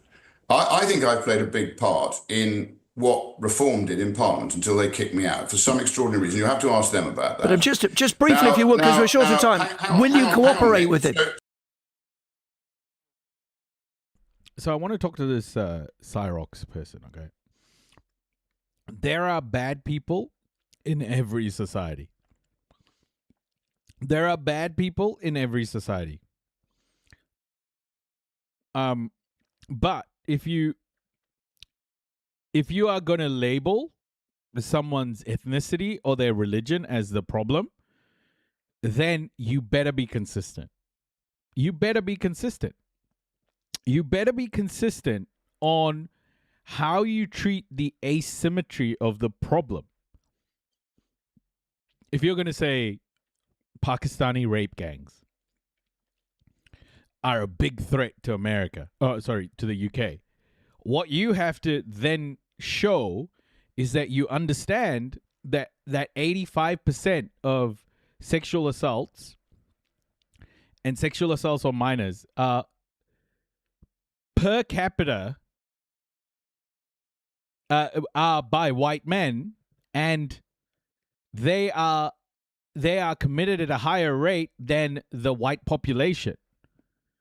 So the white population in the UK is about 70-odd%, 75%, and the rapes committed are much more than the population of white people.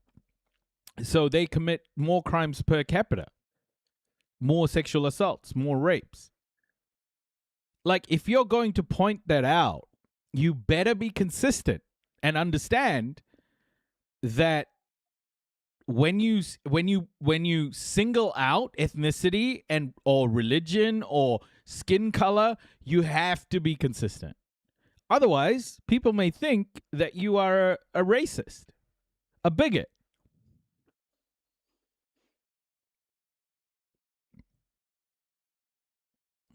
Will you cooperate when with I him? was asked to be on the Public Accounts Committee, the reason I set up Restore as a movement to start with was to unite. And I don't even call it right-wing thought. I call it common sense thought. What's happened is your monopoly, the national monopoly, the BBC, which has become the line in my view, has gone so far left that anyone who speaks common sense appears to be far right in your terms. Well, I'm not far right. I am a normal punter, okay? And I want my country back. I don't want all of the piffle and the rubbish that you lot peddle. I want a country that works, is at peace with itself, and is founded upon the I think any leftist that does not understand the role of white supremacy and white privilege in our society, in our societies, then I think we can safely say that they are not leftist. They are the same sort of leftist as, when people say, oh yeah, the Nazis were leftist because they had socialist in their fucking name. That's the kind of leftist they are. Either recognize the role of white supremacy and white privilege in our societies as a leftist. You cannot ignore these structures of oppression.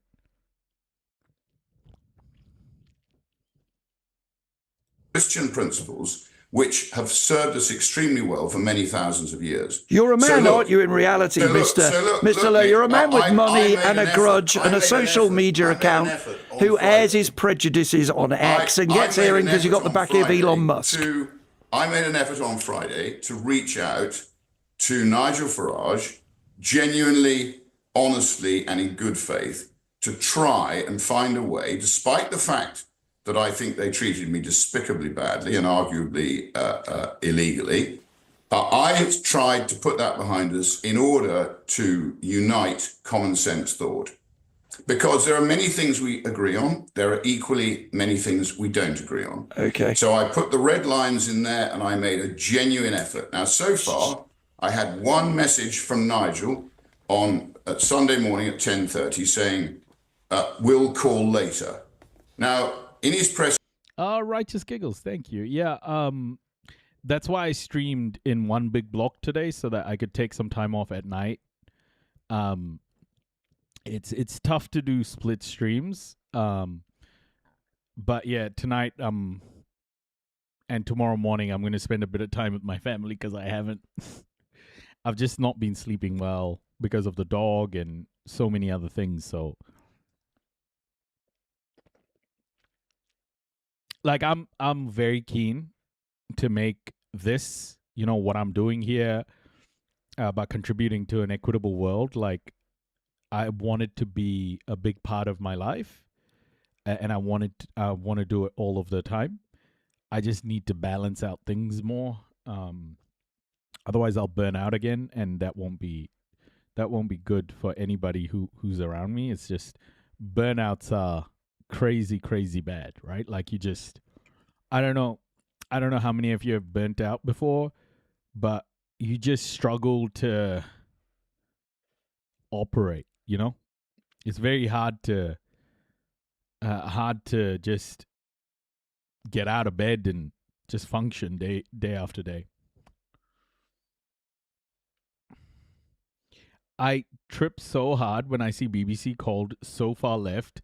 To me, the BBC is centrist or to center right, occasionally covering some left of center topics. Yeah, I'd go a little bit further than that, Hailstorm. I think the BBC it operates for white supremacy. And the example is how the BBC's reported on the genocide of the Palestinians. Because Palestinian lives have been worth far less in the BBC than, Ukrainian lives or Israeli lives. Yet the consent has been manufactured for the genocide against the Palestinians. So I would go a little bit further and I would say that BBC is white supremacist in nature. It upholds the systems of white supremacy and Western hegemony. Honestly, when someone says the words common sense, some rubbish is going to come out soon after. Yeah. Conference, he said he was waiting for a call from me. Well, I think most people. Forgive me a bit slow. We haven't got time for every detail of your relationship with Nigel Farage. Later, I assumed he was canvassing with Count Binface in Clacton at the time in a by-election which he called. Count Binface. Righteous giggles. Oh, I'm so sorry. Yeah, I have the same. After I burnt out end of 2021, I have taken time off. I burnt out after working myself into oblivion. And I took time off and went into like deep depression, anxiety.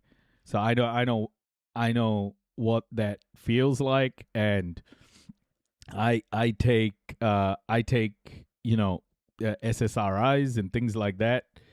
But I found that my depression and anxiety is very much because my life wasn't aligned to who I what I was, to what I was passionate about and what I truly want to live to do. I wanted to. My work never really gave me that, and I spent most of my time working my ass off to try and find it, but I never did. And it's I know how that feels. I think a lot of people go through it.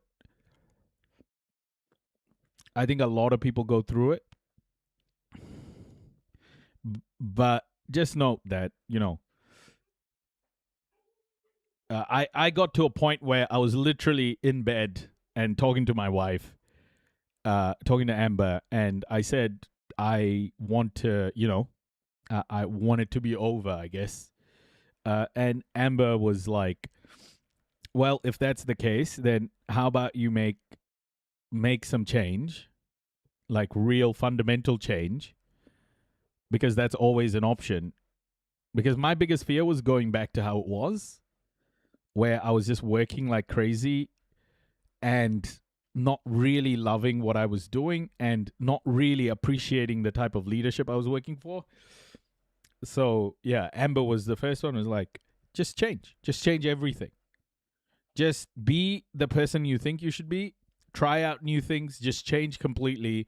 And if that still doesn't work, you have the option. It was stark. It was very confronting, but it was the right call. And I'm very privileged to have the ability to make those decisions.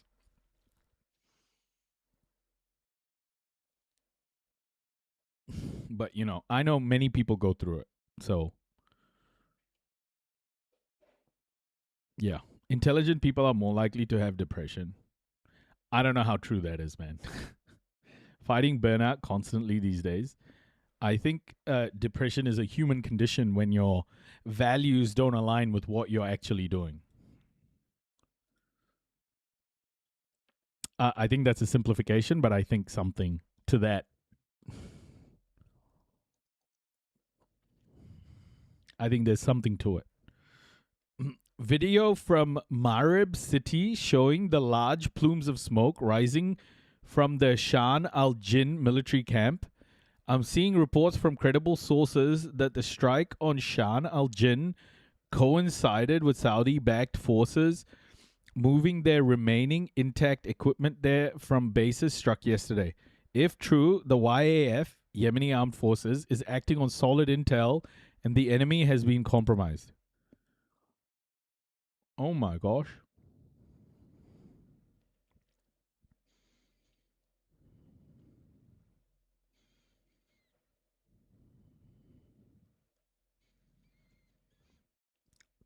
He's a solid reporter, Yemeni socialist or whatever. Oh, nice.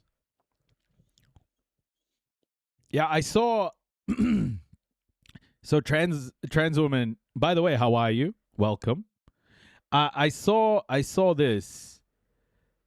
I saw Hanzala posting this a few minutes ago. Oh shit! He posted the strike. New Houthi Ansar Allah attack on legitimate forces sites in Marib with missiles and drones. Oh shit!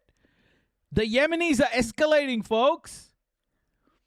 So Hanzala posted this a while ago. The Houthis are escalating. The Hanzala posted this a couple of hours ago and said a Saudi source for CNN network, preparations are underway for attacks in the very near future on seaports, energy facilities, and airports by Iraqi militias and the Iran-backed Houthi movement. And the Iraqi army says it is trying to prevent these attacks. And then he posted again saying, according to estimates, today the signing of a new joint defense agreement in Saudi Arabia. Saudi, Pakistani, Turkish. So yeah, Hanzala posted this 2 hours ago. And we're getting strikes now, and even Hanzala has posted. So I think we're seeing some movement, guys. Saudi gonna get smoked by Yemen again? I don't know. Honestly, I don't know, trans woman. It's gonna be bloody. It's gonna be very bloody. If it spirals, it's gonna be extremely bloody.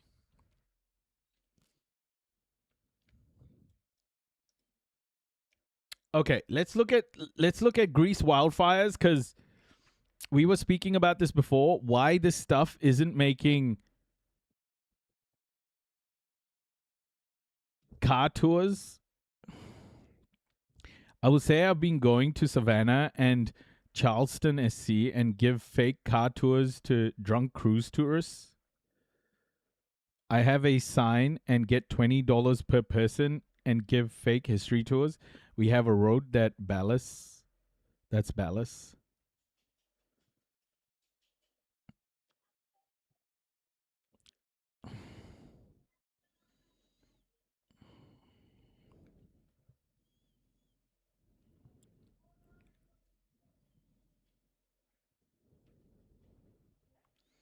Smoke the Saudis, I say, in my opinion.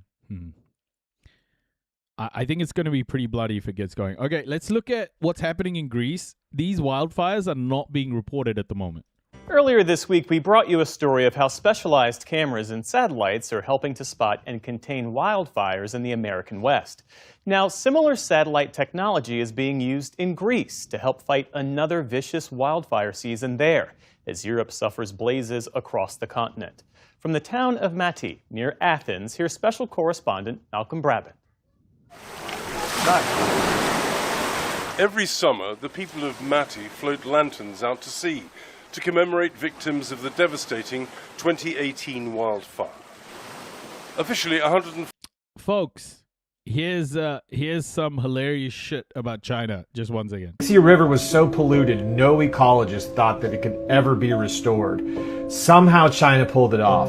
At what cost, though? They planned and pulled off the largest expansion of wind turbines in world history. At what cost, though? The Chinese population is getting smarter while Western populations get dumber. At what cost? China's invested more into the environment and sustainability than any other country on earth. At what cost? Their cars are better and cheaper than Western cars. At what cost? They have a stable economy. At what cost, though? Their zero COVID policy was massively successful in avoiding the same death toll the West had. At what cost, though? They're investing in other countries within the global south like Ethiopia and Cambodia. At what cost? They say they've eliminated poverty. That can't be true.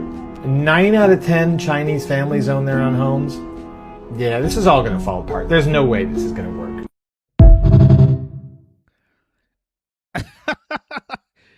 Oh my gosh. At what cost, everybody? At what cost? Very true. 4 people were killed in and around this beach resort. Some victims drowned after wading into the bay in a frenzied effort to escape flames and suffer. I made a super racist Karen a pillowcase and had her picking cotton.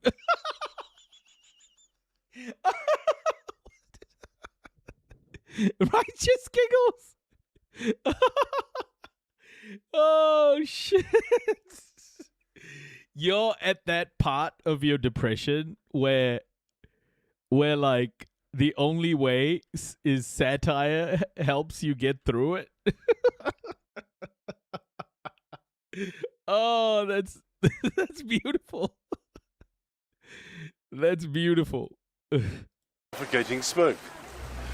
Others were incinerated in their cars after the police made a catastrophic error by sending traffic directly into the inferno. Oh no, what the The only thing that you could hear was the wind and the fire reaching each one of us.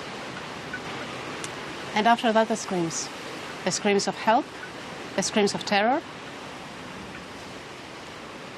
and the last screams of people who were dying or getting burned.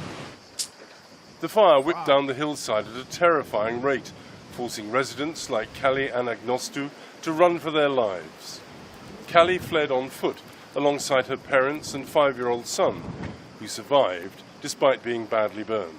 I heard him then screaming, I'm burning, because I realized that his slippers were sticking on the road, which was burning. And along his feet were melting. Now, with the wildfire season hitting its destructive stride, the Greek authorities hope that tragedies of Mati proportions will be consigned to the past by a new satellite fire detection system. 3, 2, 1. Ignition.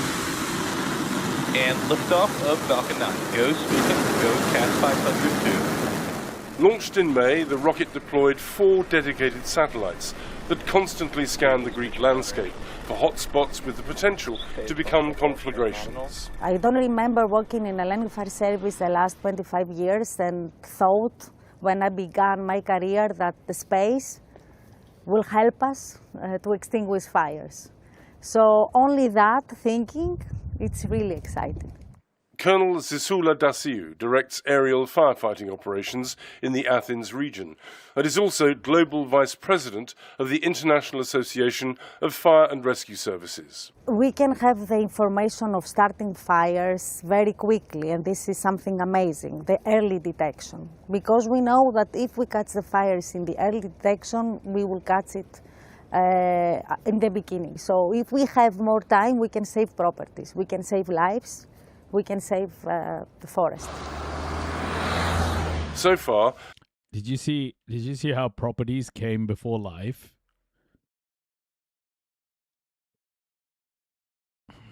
They just can't hide it, eh? They just can't hide it.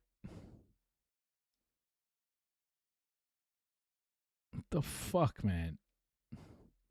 Walaikum assalam, Fru. Welcome.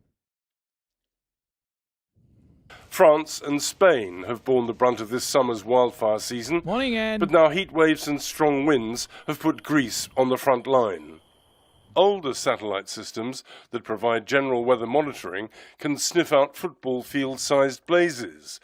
But the new technology, stationed 360 miles above Greece, employs high-resolution camera lenses, which it's claimed offer greater precision. The smallest fire we can detect is around about 4x4 yards. As head of Greek operations for the Aurora Tech satellite company, Yannis Landouris oversees the low Earth orbit constellation. This is a satellite that essentially watches over the temperature of the Earth. So we take thousands of readings within one photo.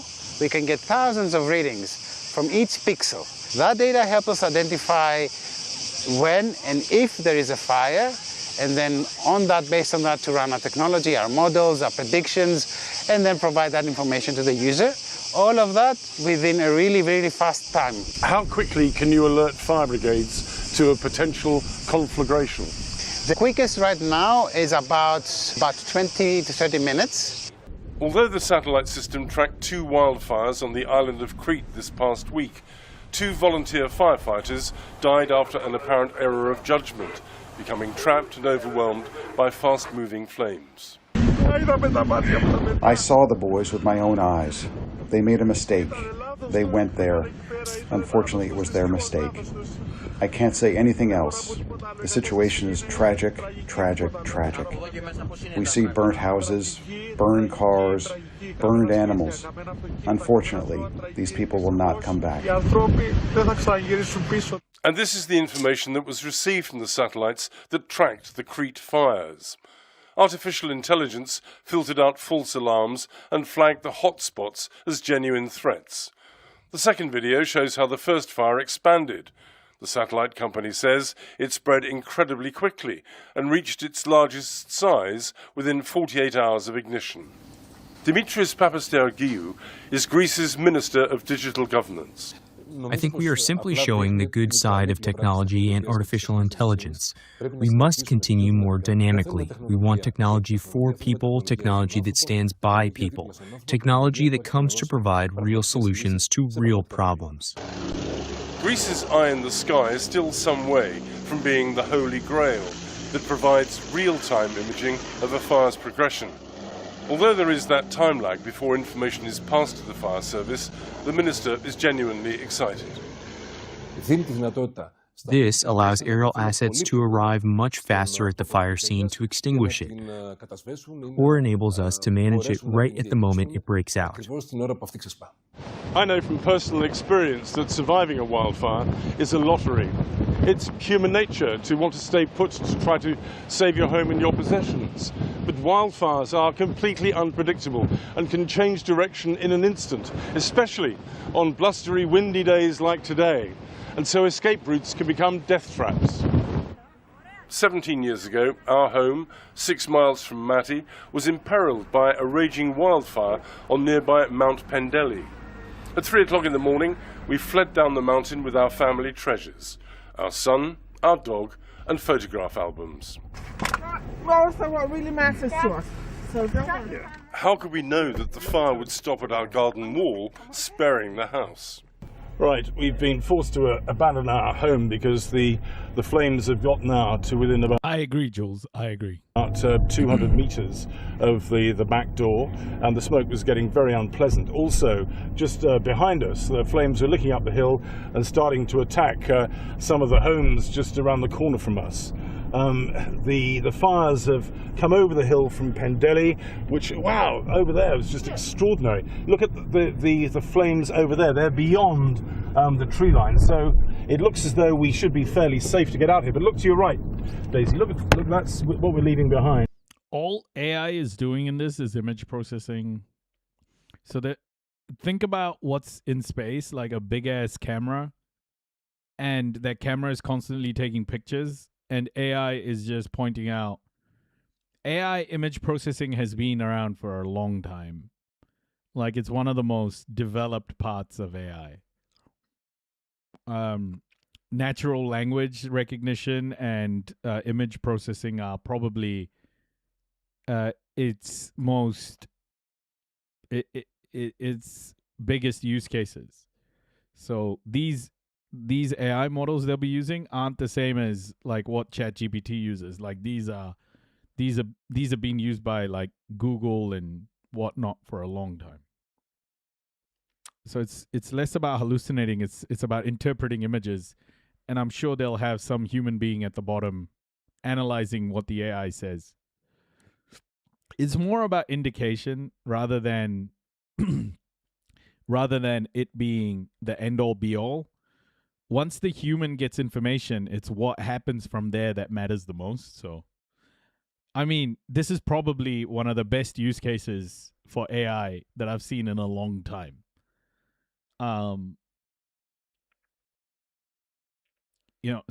To help humanity, not to like make shitty memes. Yeah, that's what we're leaving behind. And this is a place of real natural beauty, and now it's an ecological disaster. The Greeks are worried that climate change-driven heat waves will burn more of the country this summer. Tinder-dry undergrowth is an accelerant that worries fire chiefs like Zizulu Dasiu. You don't know where these fires are spreading. This becomes a problem when they start using that same camera to track people. They start putting cameras in space for tracking fires, and then they go, oh, look, I can track that person too. And then it's fucked. They are creating their own environment, and they can do whatever they want. They can increase the temperature, they can increase the wind. So with the satellites and the hotspots, you can see everyone now where this fire is going, and you can plan your strategy and send there and more resources. But having witnessed the Earth's power at its fiercest, the people of Mati are skeptical about technology's ability to beat Mother Nature. We cannot predict the human interference. And this is what needs to change. Based. Finally, someone said it. It was this lady. No system, no technology can be effective if we continue to make the same human errors. Still profoundly traumatized, the people of Mati are waiting for compensation for mistakes made by the Greek authorities. They are united in the hope that no other community will melt like theirs did. For the PBS NewsHour, I'm Malcolm Brabant in Mati, Greece. All right, rightio, folks.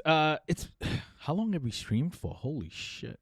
I think we've streamed for just over 8 hours or something. Oh my gosh! Yeah, 8 hours. Okay, I am going to get some shut eye. It's been a long ass stream. It's 4 a.m. Nice, and thank you so much, folks. What a great stream. That didn't feel like 8 hours at all. Thank you for being here. I'm going to have a word with our neighbor and just go, bro, balls up and fucking message me next time if you think I'm being too loud. What a prick.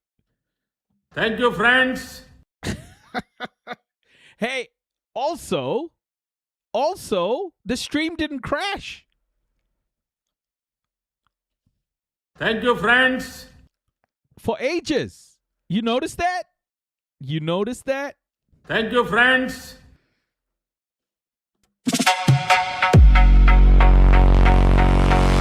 Global consciousness. Reopening the Strait of Hormuz. Free Palestine.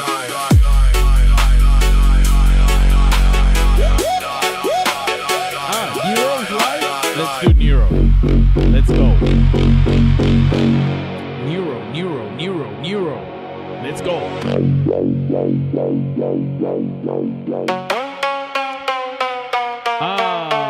Nero detergent. That's pretty cool. Oh my wife. Yeah.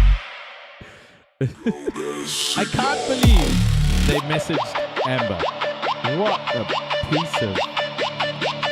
Free Palestine.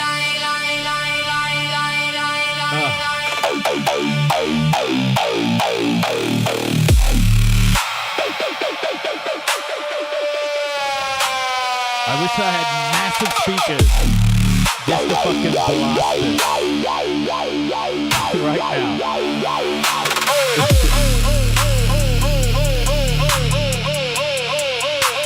Thank you, friends.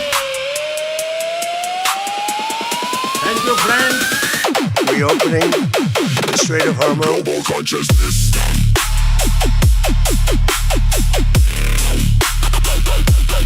Free Palestine. A couple of martial fighters will do the Alright, folks. Kakite, Pomarie. Thank you so much. That was fun. That was real fun. I'll catch you all. Global consciousness. I'll catch you all tomorrow. Okay? Good night. Free Palestine. Kakite, everybody.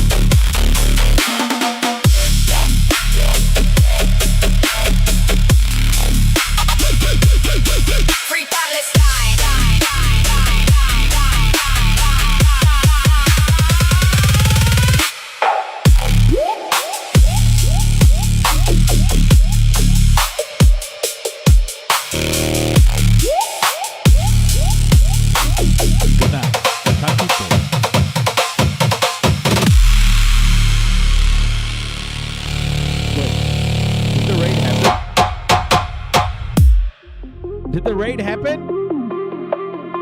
Has the raid happened?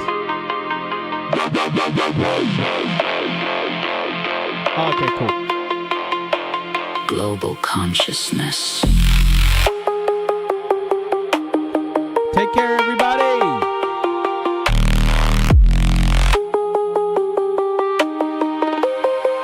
Free Palestine.